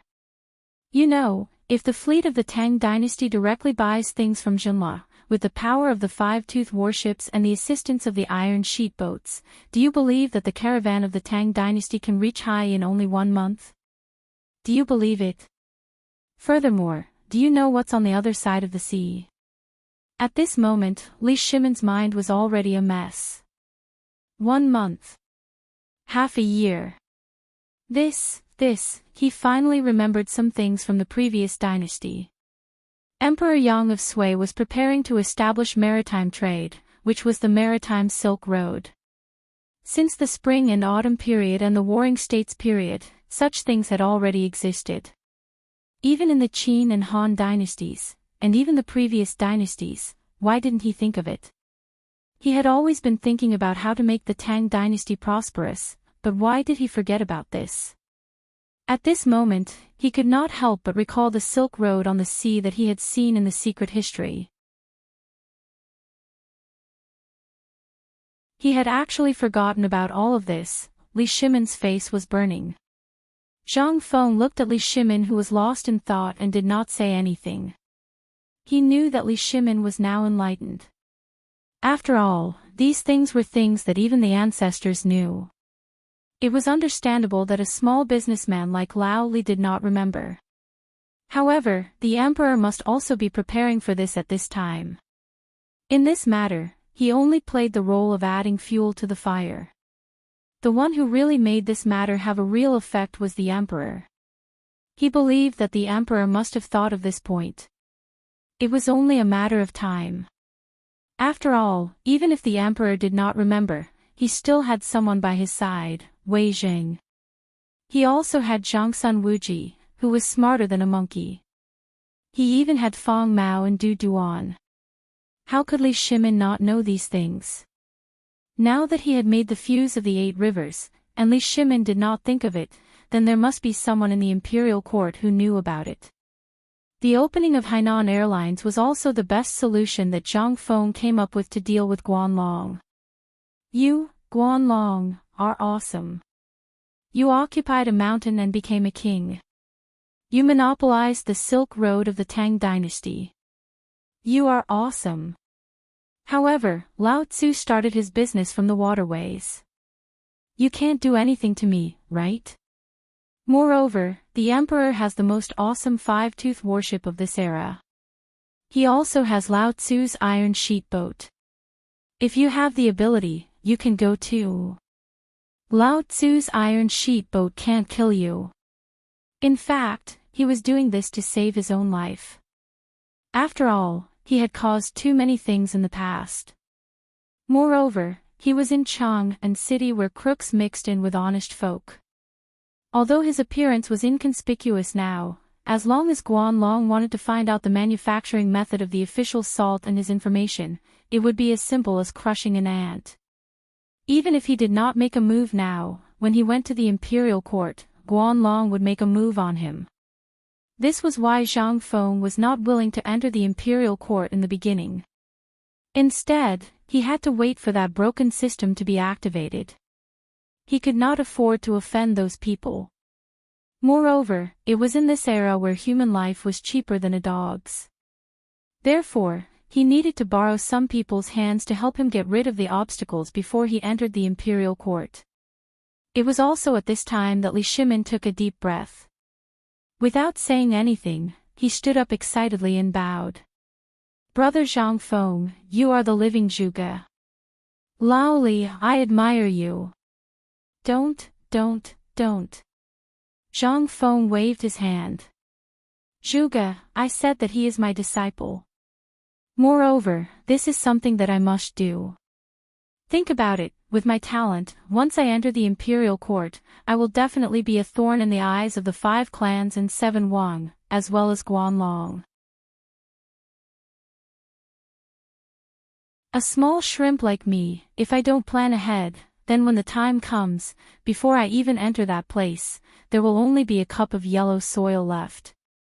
But, Li Shimin asked doubtfully, although you said so, but the matter of the cooperative, isn't it also helping Guanlong's arrogance? This is something that I have never understood. Sigh. Lao Li, you don't understand. This is a big gift from me, Zhang Feng, to them. The moment I enter the imperial court, Lao Tzu will make them spit out everything, including interest. I have a big move waiting for them. You can rest assured and do your business.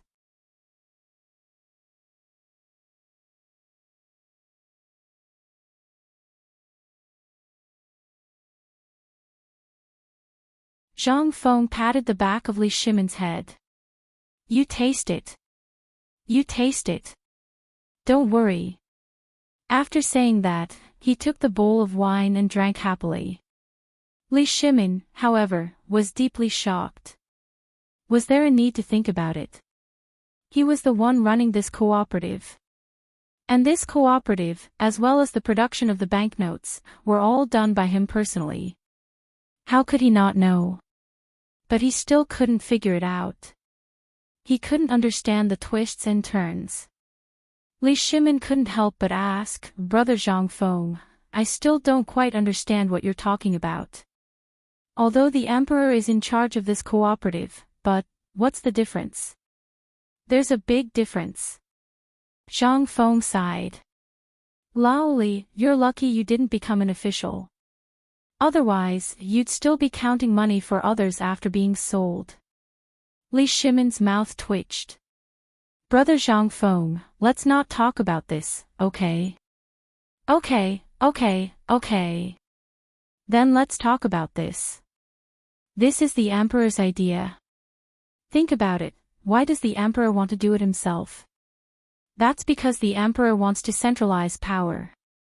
As long as all the wealth in the world is in his hands, coupled with his power, think about it. He has money and power. What is he afraid of? This, Li Shimin was shocked. While Li Shimin was stunned, Zhang Feng continued, Brother. Think about the banknotes from before. Are they not legal? They're gone just like that. But these banknotes are personally issued by the emperor. Think about it. As a businessman, which one would you be interested in? One is issued by an aristocratic family, and the other is issued by the government. Which one would you choose? When the time comes, as long as the maritime trade starts, the emperor can wave his hand and refuse to accept any banknotes that aren't issued by the government. Do you think Guanlong can sit still? When the time comes, I'm afraid that those businessmen will tear him apart alive. Moreover, this is only the initial stage of my plan. At this point, Zhang Feng's voice paused. He whispered into Li Shimin's ear, Lao Li, remember my big move. Don't tell anyone. Don't worry. Li Shimin was excited. He wanted to hear what other big moves Zhang Feng had. Zhang Feng said word by word, when I enter the court, I must give the emperor a big gift. And this gift is the thing that will completely destroy Guanlong. What thing? The bank.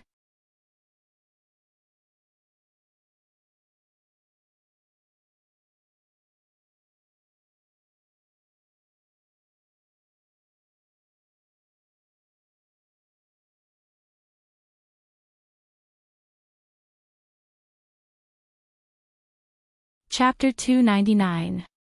In the end, Li Shimin still left. Because tomorrow was his father's birthday, and he still had a lot of things to prepare. Today, it was precisely because he was overly worried about Guanlong that he had come here. But now, with Zhang Feng's reassurance, Li Shimin's courage had been boosted. Through the curtain, looking at the busy people in the imperial city, he couldn't help but feel a little emotional. Wait. Next year, he would be able to travel around Chang, and with Zhang Feng in the truest sense of the word. He might even be able to accompany Zhang Feng to the other side of the ocean. As long as Guanlong was eliminated, how far would it be? As long as the cooperatives, banks, and Hainan Airlines were opened, what did Li Shimin have to fear? At this time, the cooperation with Tubo had officially begun. Batch after batch of food swarmed in. Li Shimin also knew that on tomorrow's birthday, Shili's youngest son, the little Khan, would definitely use this as an excuse. But he had already made a trap, and it would firmly be on the neck of the Tujue. Food was fine. Lao Tzu didn't want money, but Lao Tzu wanted your cattle and sheep. When your cattle and sheep were gone, there would naturally be people who were hungry and desperate, and they would personally give their warhorses to the Tang Dynasty in exchange for food. Because who would be afraid of the people on the back of the horse without a warhorse? This was the golden age of the Tang Dynasty. Li Shimin was very excited. He was so excited that his face was red. Even when he was in the imperial study, he didn't notice it. It wasn't until Zhang Xuan's call that he woke up. "Your Majesty, what happened to you?" Li Shimin took a deep breath, and after dismissing his servants, he excitedly pulled Zhang Xuan's hand and said, "Guanyin maid, do you believe in God?" Zhang Sun rolled her eyes at Li Shimin. "Didn't you say you didn't believe in God? What did you talk about with Zhang Feng and brother today? Look at how excited you are." "Ha ha ha. I suspect that brother Zhang Feng is either a god or the Ziwei star that Mr. Yuan mentioned. You can see the current situation, but guess what? Zhang Feng had actually thought of everything from the very beginning, just like how he dealt with Tubo. Including what Guan Long is thinking right now, we even suspect that brother Zhang Feng knows everything." Zhang Sun Wugo was stunned. However, he still sighed. Smelling the smell of alcohol on Li Shimin's body, he knew that the emperor must be drunk. Otherwise, how could he lose his composure and say such words?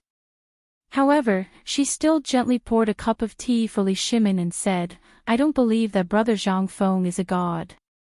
Why don't you tell me what brother Zhang Feng said?" This concubine is also a little curious about this person. "Why are all of you so fascinated by a small name in the marketplace? Even Qian is crazy all day, talking about brother Zhang Feng, brother Zhang Feng." Ha ha ha. Li Shimin laughed and hugged Zhang Sun Wugo. "Guanyin maid is angry. However, this brother Zhang Feng is indeed a great sage. Do you think that the Chang and 8 Rivers is to remove the blockade of Chang'an's trade route? Wrong. We also thought so before, but do you know something that was mentioned in the history books? There is a Silk Road on the land, but there is also a Silk Road on the water. It has been popular since the Qin and Han dynasties, but in our hands, we neglected such an important matter." Sigh. Li Shimin sighed. Then, he recounted everything that he said to Zhang Feng in detail. When he asked Zhang Sun Wugo, she was also shocked. "I didn't expect that he wanted to give the salt-making technique to the emperor after he became an official." At this point, Zhang Sun Wugo couldn't help but smile. This little slippery fellow is really astute. If he really didn't know second brother and came here so rashly, second brother might think that he was a demon and beheaded him.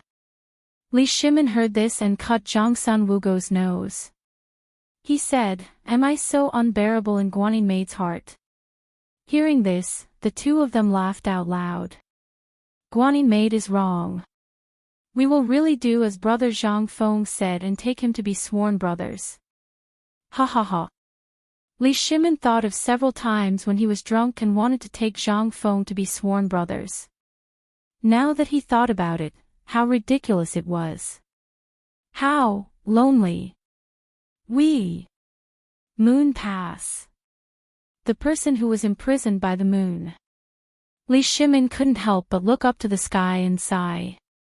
This world was good. The heavens treated him well. He had a virtuous wife and mother like Guanyin by his side. The matters of the harem never hurt him in the slightest. Below him, he had Wei Zheng and the others to support him. At this time, he also met a true brother that no emperor had met before.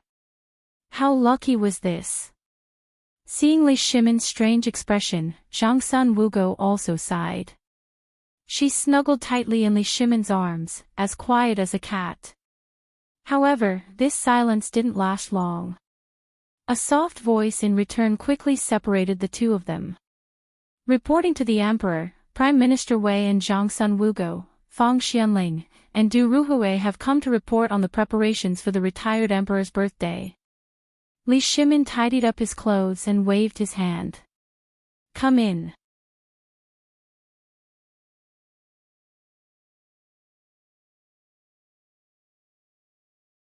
Chapter 300. Dong! Dong! Dong! As the bell rang 6 times. Over the imperial city, horns sounded one after another. Woo! As the horns sounded, the vermilion bird gate slowly opened. A red carpet spread from the imperial city to the main road of Chang'an City. On the main road, rows of tables were neatly arranged.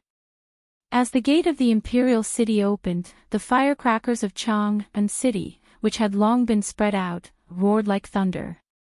The imperial edict is here. At this moment, a tower-like man in armor appeared at the gate of Vermilion Bird Gate when the firecrackers sounded. When these 3 words sounded, all the people in the city knelt on the ground. The man's eyes, which were as sharp as swords, slowly swept across the audience. After seeing everyone on their knees, he roared, "By the will of heaven, the emperor decrees. Today is the birthday of the retired emperor.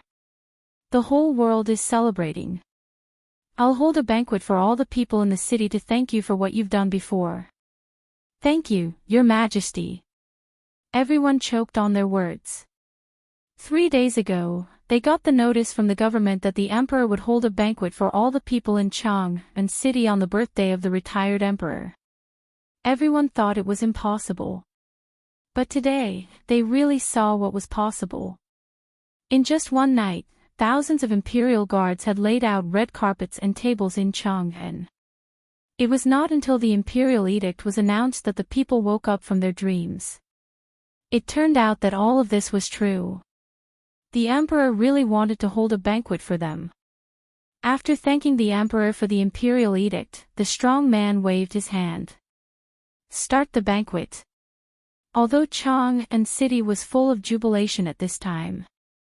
But in the imperial city, at this time, civil and military officials were kneeling outside Li Yuan's palace in fear and trepidation, waiting.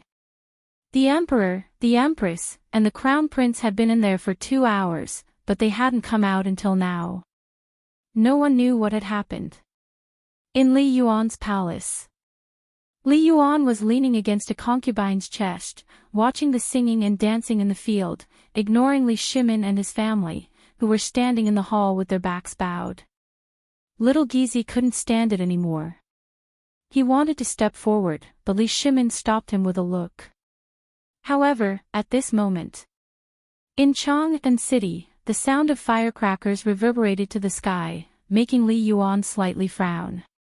He waved his hand to stop the singing and dancing, and asked, "What's going on outside? Is it the Turks?" Replying to retired emperor, "Today is your birthday. The firecrackers outside are for your birthday celebration." "Oh. It's my birthday." At this time, Li Yuan faintly shot a glance at Li Shimin. "No wonder Your Majesty only had time to come to Jin's place today. It turns out that you wanted to put on an act for the world to see."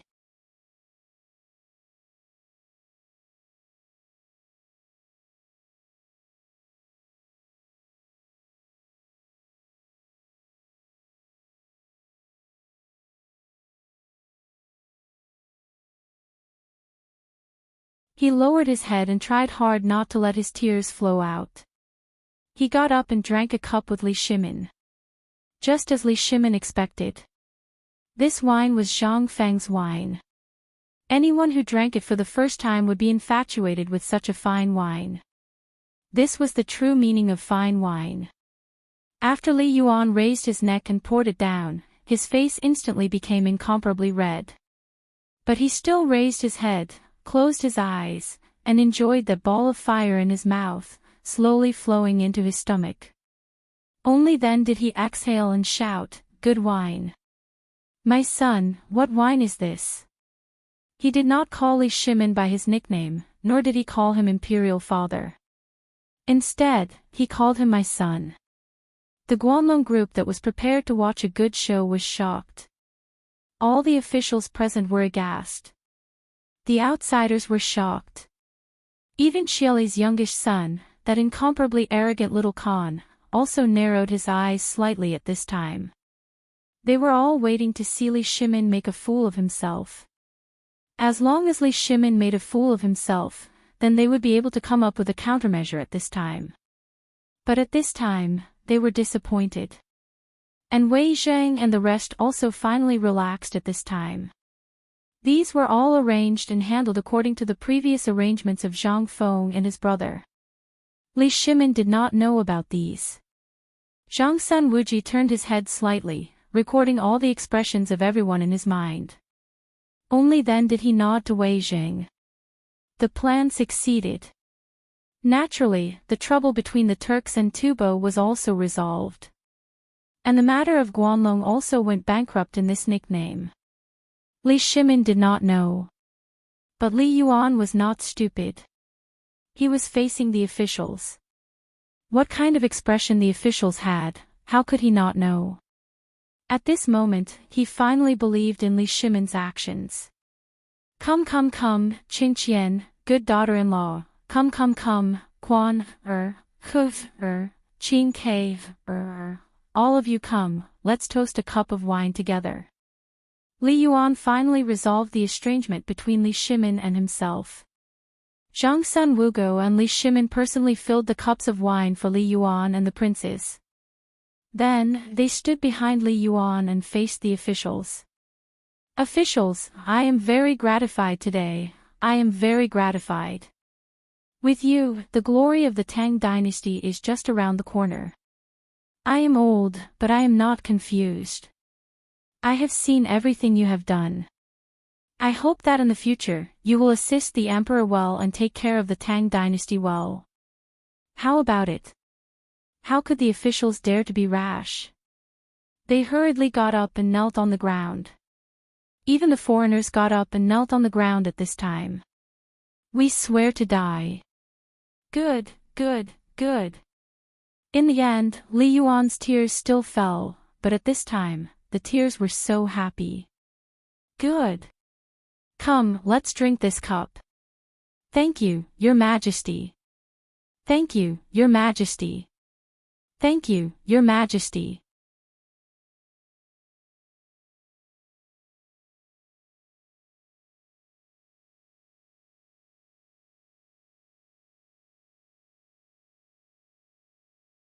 Chapter 302. Huitong Square. This was the place where the east and west markets connected. Today, everyone in the city came to eat a feast. It was the Emperor Emeritus's birthday and the Emperor invited the whole city. How could they not come? All the chefs in the city, as well as all the chefs in the hotels, personally prepared the food.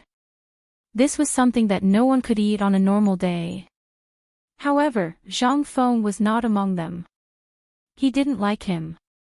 He went to the yamen to check in, then lied about having a stomachache and ran away. Especially when he saw the pot of stewed dishes on the table, he lost all his appetite. Especially when he saw the clear river beside him that was still emitting a foul smell, and the stinky mud that was piled under the willow trees on both sides of the river, which was still black like mud and had maggots wriggling on it. Zhang Feng exploded. Wasn't this just eating in the outhouse? Who the hell could eat this? Fine. My dog house is still the most comfortable. However, as soon as Zhang Feng left, Qing Chumo, Zhang Sun, and Du Go rushed over. Along the way, it was very exciting. When everyone saw the appearance of these two gods of plague, there was only one reaction. That was to run. The three of them rushed over like the wind, as if there was no one around. Everyone along the way reacted and made way for them. Even the old elementary scholar had to step aside at the first moment. Although he had met these masters once before, he still felt guilty. However, the more afraid something was, the more it would happen. Ching Chimo stared with his big, coin-like eyes and scanned the crowd. When he didn't see Zhang Feng, he saw the old elementary scholar, Guzi, and the others. "Hey, old scholar, have you seen Brother Zhang Feng? He went back." I heard it was because of his stomach. Once they heard that he went back, the three of them hurried away without waiting for the old scholar to finish his words. Once again, it caused a commotion and caused a lot of discussion. "Old scholar, how did you get to know these fiends?" "Old scholar, you're awesome. These masters all know you. It seems that you can do whatever you want in the future." "Ha ha ha. Sigh. It's over.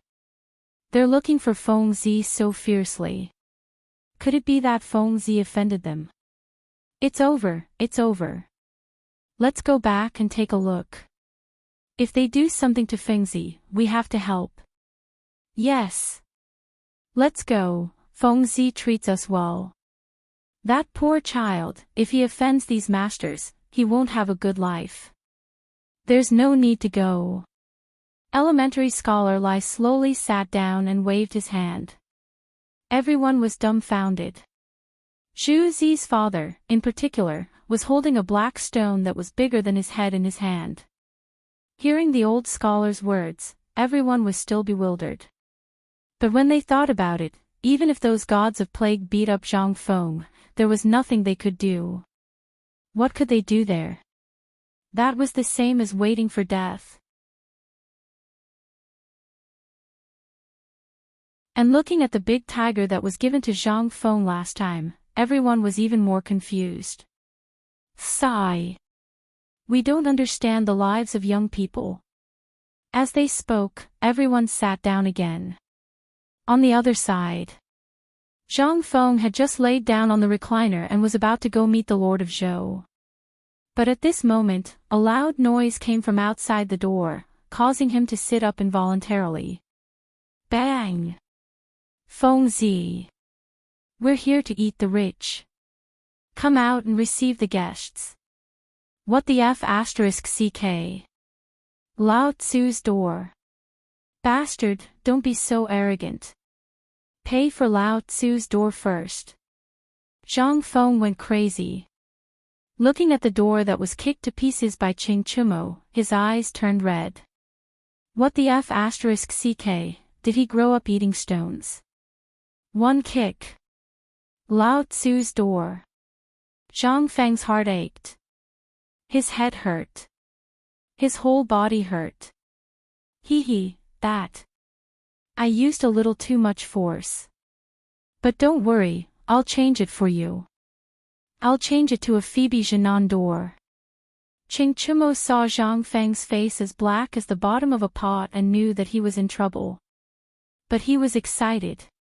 Today, his father and the others knew that Zhang Feng was not used to the common goods on the street and was sure that he would come back to hide. So he asked the three of them to come and accompany Zhang Feng, lest the magistrate court came to settle the score with him. At this moment, the few of them were excited. They had wanted to look for Zhang Feng for a long time. Zhang Feng once said that heavy cavalry, light cavalry, and what was learning. How could the three of them resist?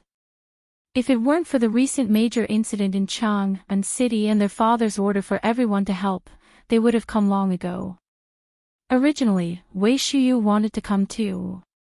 But today, he had to protect the emperor, so he could only tearfully ask the three of them to come and ask when they could learn that thing. Zhang Sun Chong was quite tactful. Seeing that Zhang Feng was still angry, he hurriedly took out a book from his chest and said with a sneaky smile, "Brother Feng, come, let me show you a good treasure. You'll know why Iron Bull is so excited. That animal has been holding back for a long time." Zhang Feng was suspicious. But seeing that even Du Dabing was looking at it from the corner of his eyes, he couldn't help but be interested. What is it? Come on. Sit and watch. Brother, I guarantee that you'll like it when you see it, hee hee. Damn. Too wretched. This must be, Zhang Feng smiled disdainfully. Just as he was about to say that he was a gentleman and not that kind of person, he flipped open the first page of the thread-bound red book without any cover. His eyeballs almost popped out. What the F***CK, this is. Jean Ping Mei.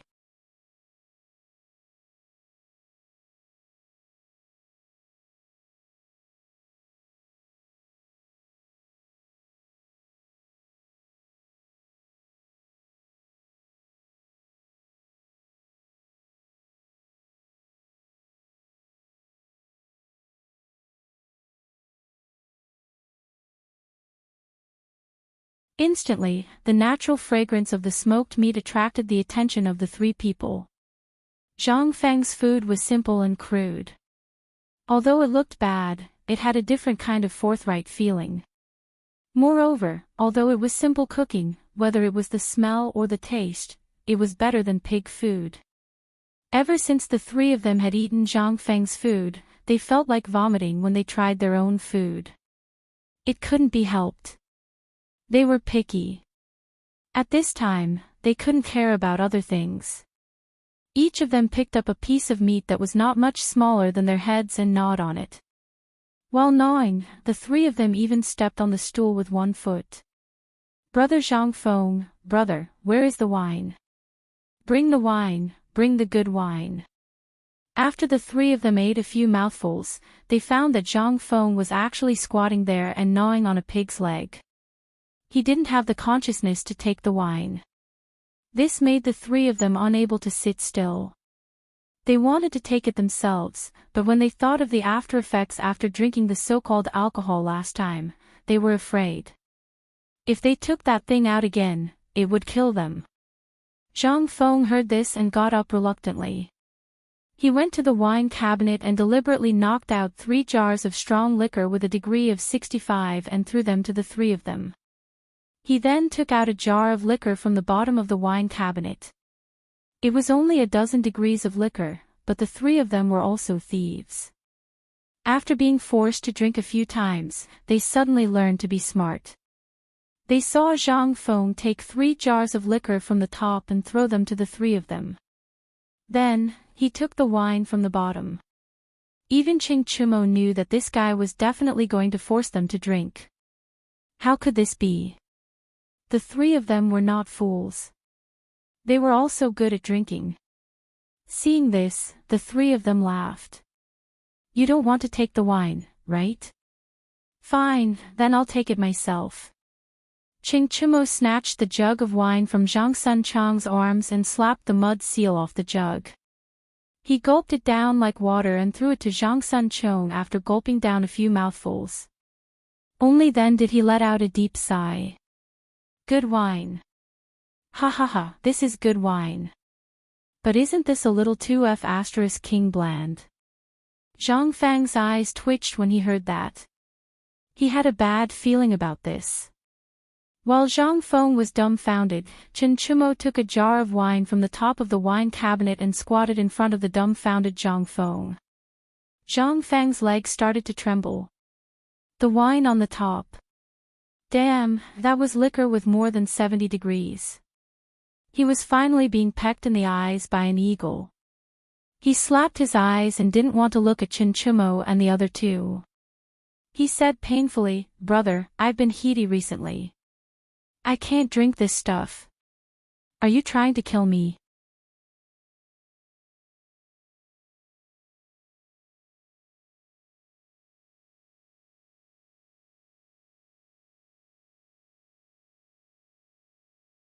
Chapter 305. Sometimes, when it came to alcohol, it was a good thing. Just like that.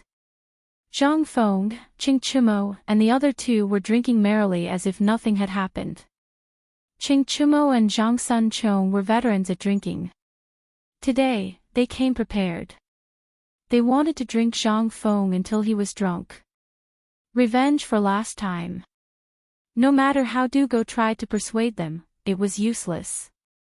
After Du Go tried to persuade them a few times, he gave up. It was not that he did not want to persuade them, but he was drunk now. What was the most important thing? Zhang Sun Chumo whispered in Du Go's ear. If you want to learn Zhang Feng's skills, then you have to drink. And you have to serve Zhang Feng well. Otherwise, who knew what kind of trouble this kid would cause? They were afraid. At this time, Zhang Feng drank half a jar of wine in one breath. He did not even know his surname. Brother, you are awesome. Lao Tzu can't drink anymore. Burp. You guys drink. Brother, I'll lie down for a while. Lie down for a while. As Zhang Feng spoke, he wanted to get up. But before he could get up, he lay down on the table. Du Go, who could not wait any longer, hurriedly asked, Brother Zhang Feng, didn't you say last time that you wanted to teach me mathematics? This. You see, Zhang Feng was annoyed by Du Go.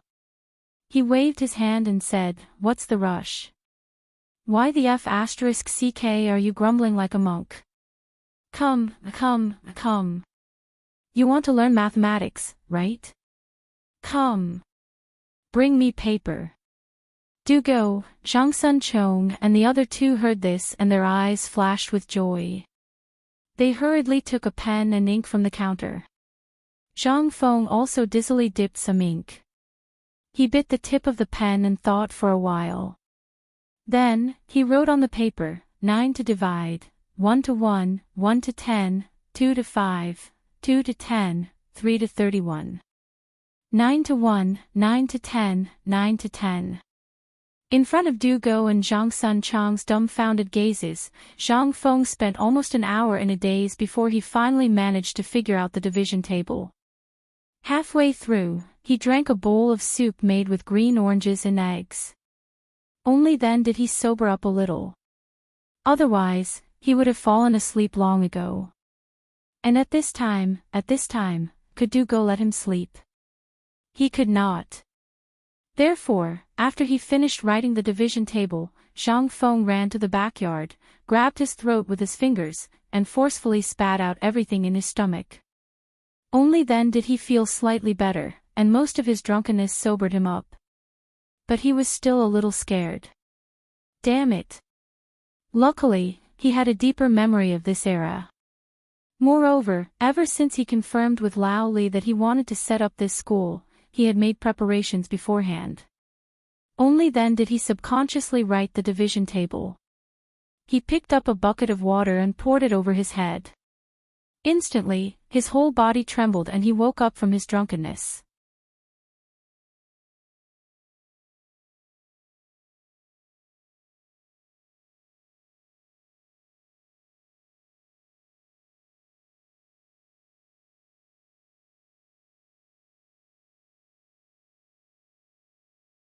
Chapter 306.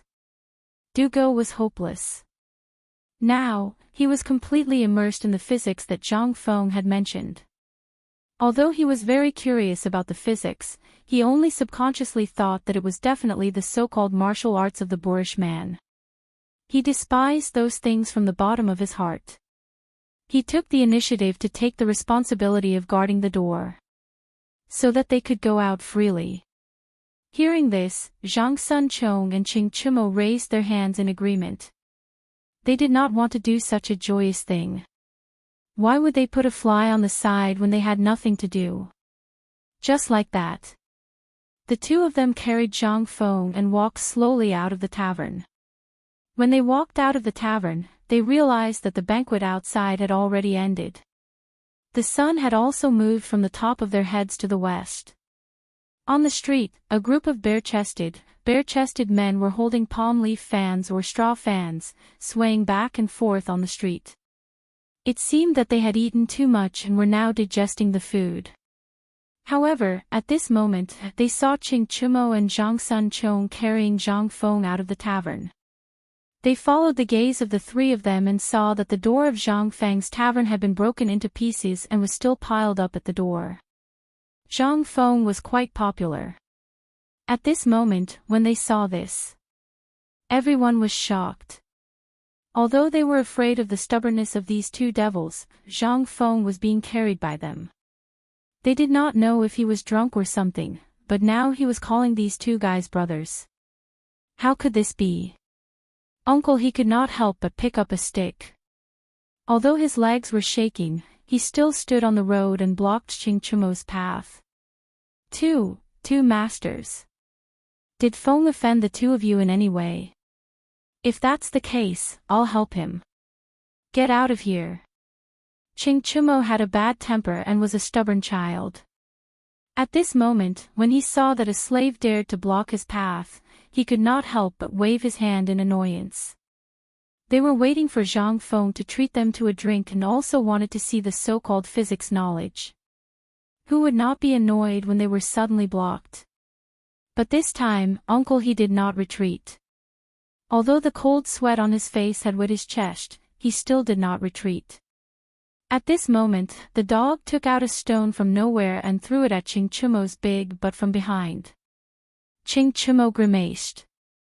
But before he could turn around, Zhu Zi also picked up a handful of stinky, maggot-infested black mud from the roadside and smashed it on Zhang Sun Chang's face. In an instant, these two guys were furious.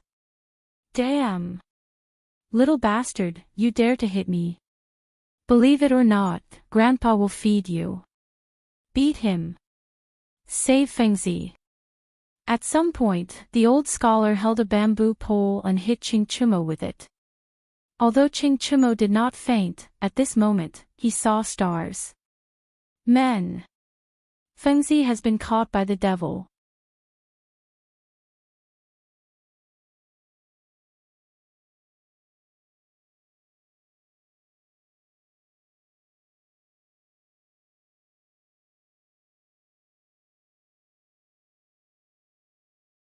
He couldn't help but ask in a hurry, well, where are you going to drink?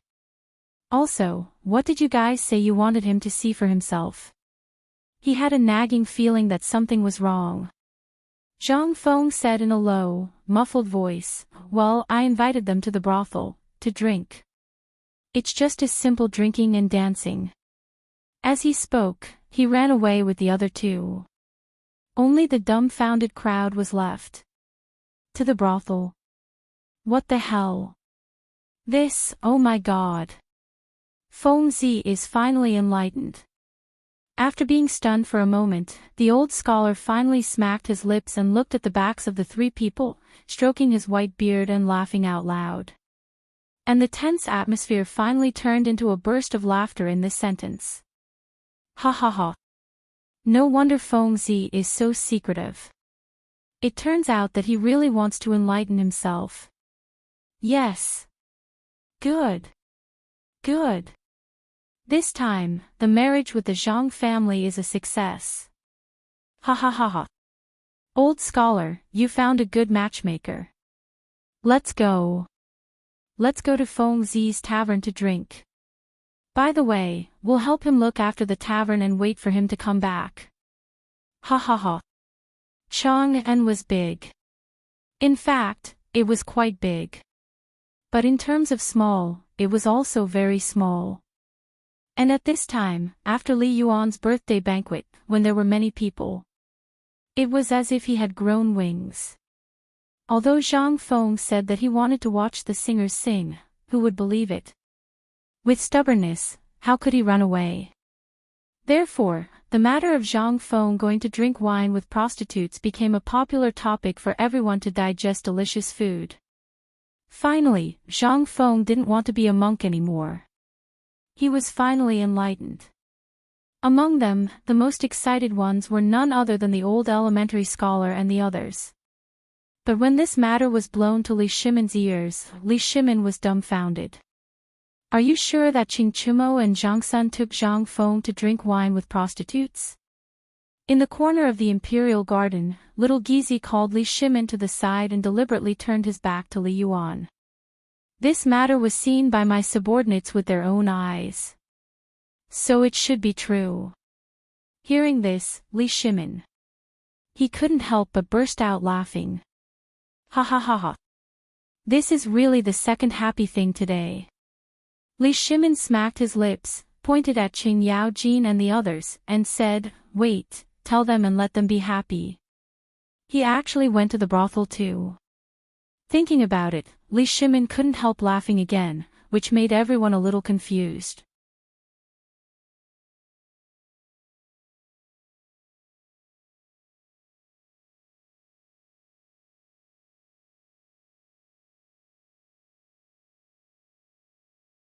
Others did not know Qing Chumo's identity, but the procuress did.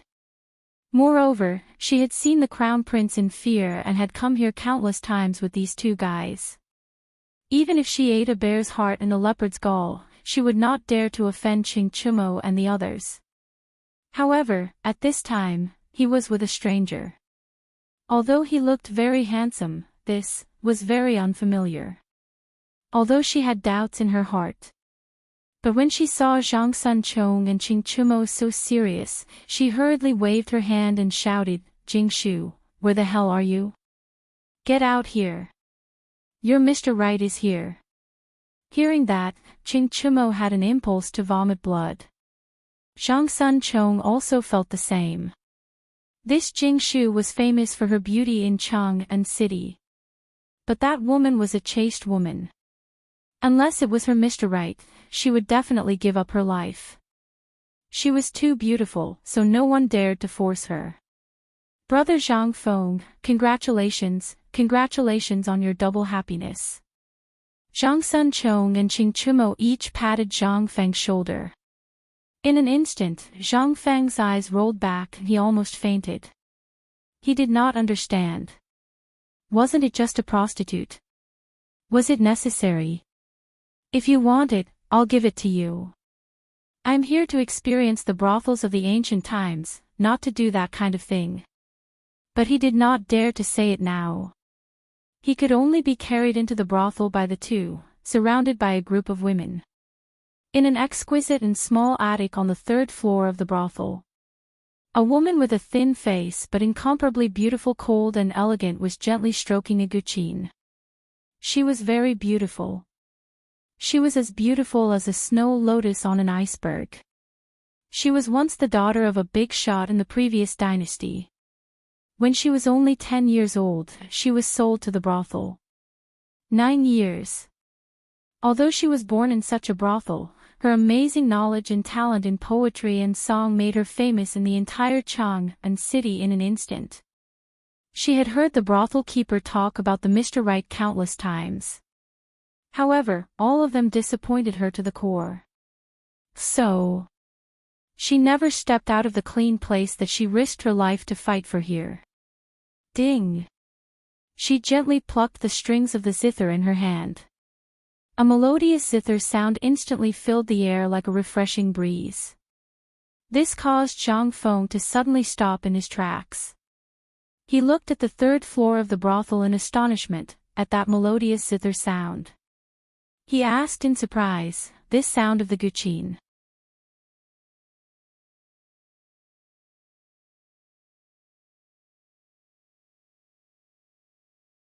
Chapter 309. Guzheng. Especially an ancient Guzheng song. It was very particular. Zhang Feng didn't know much. After all, it was an elective class in university. He took the Guzheng course to show off.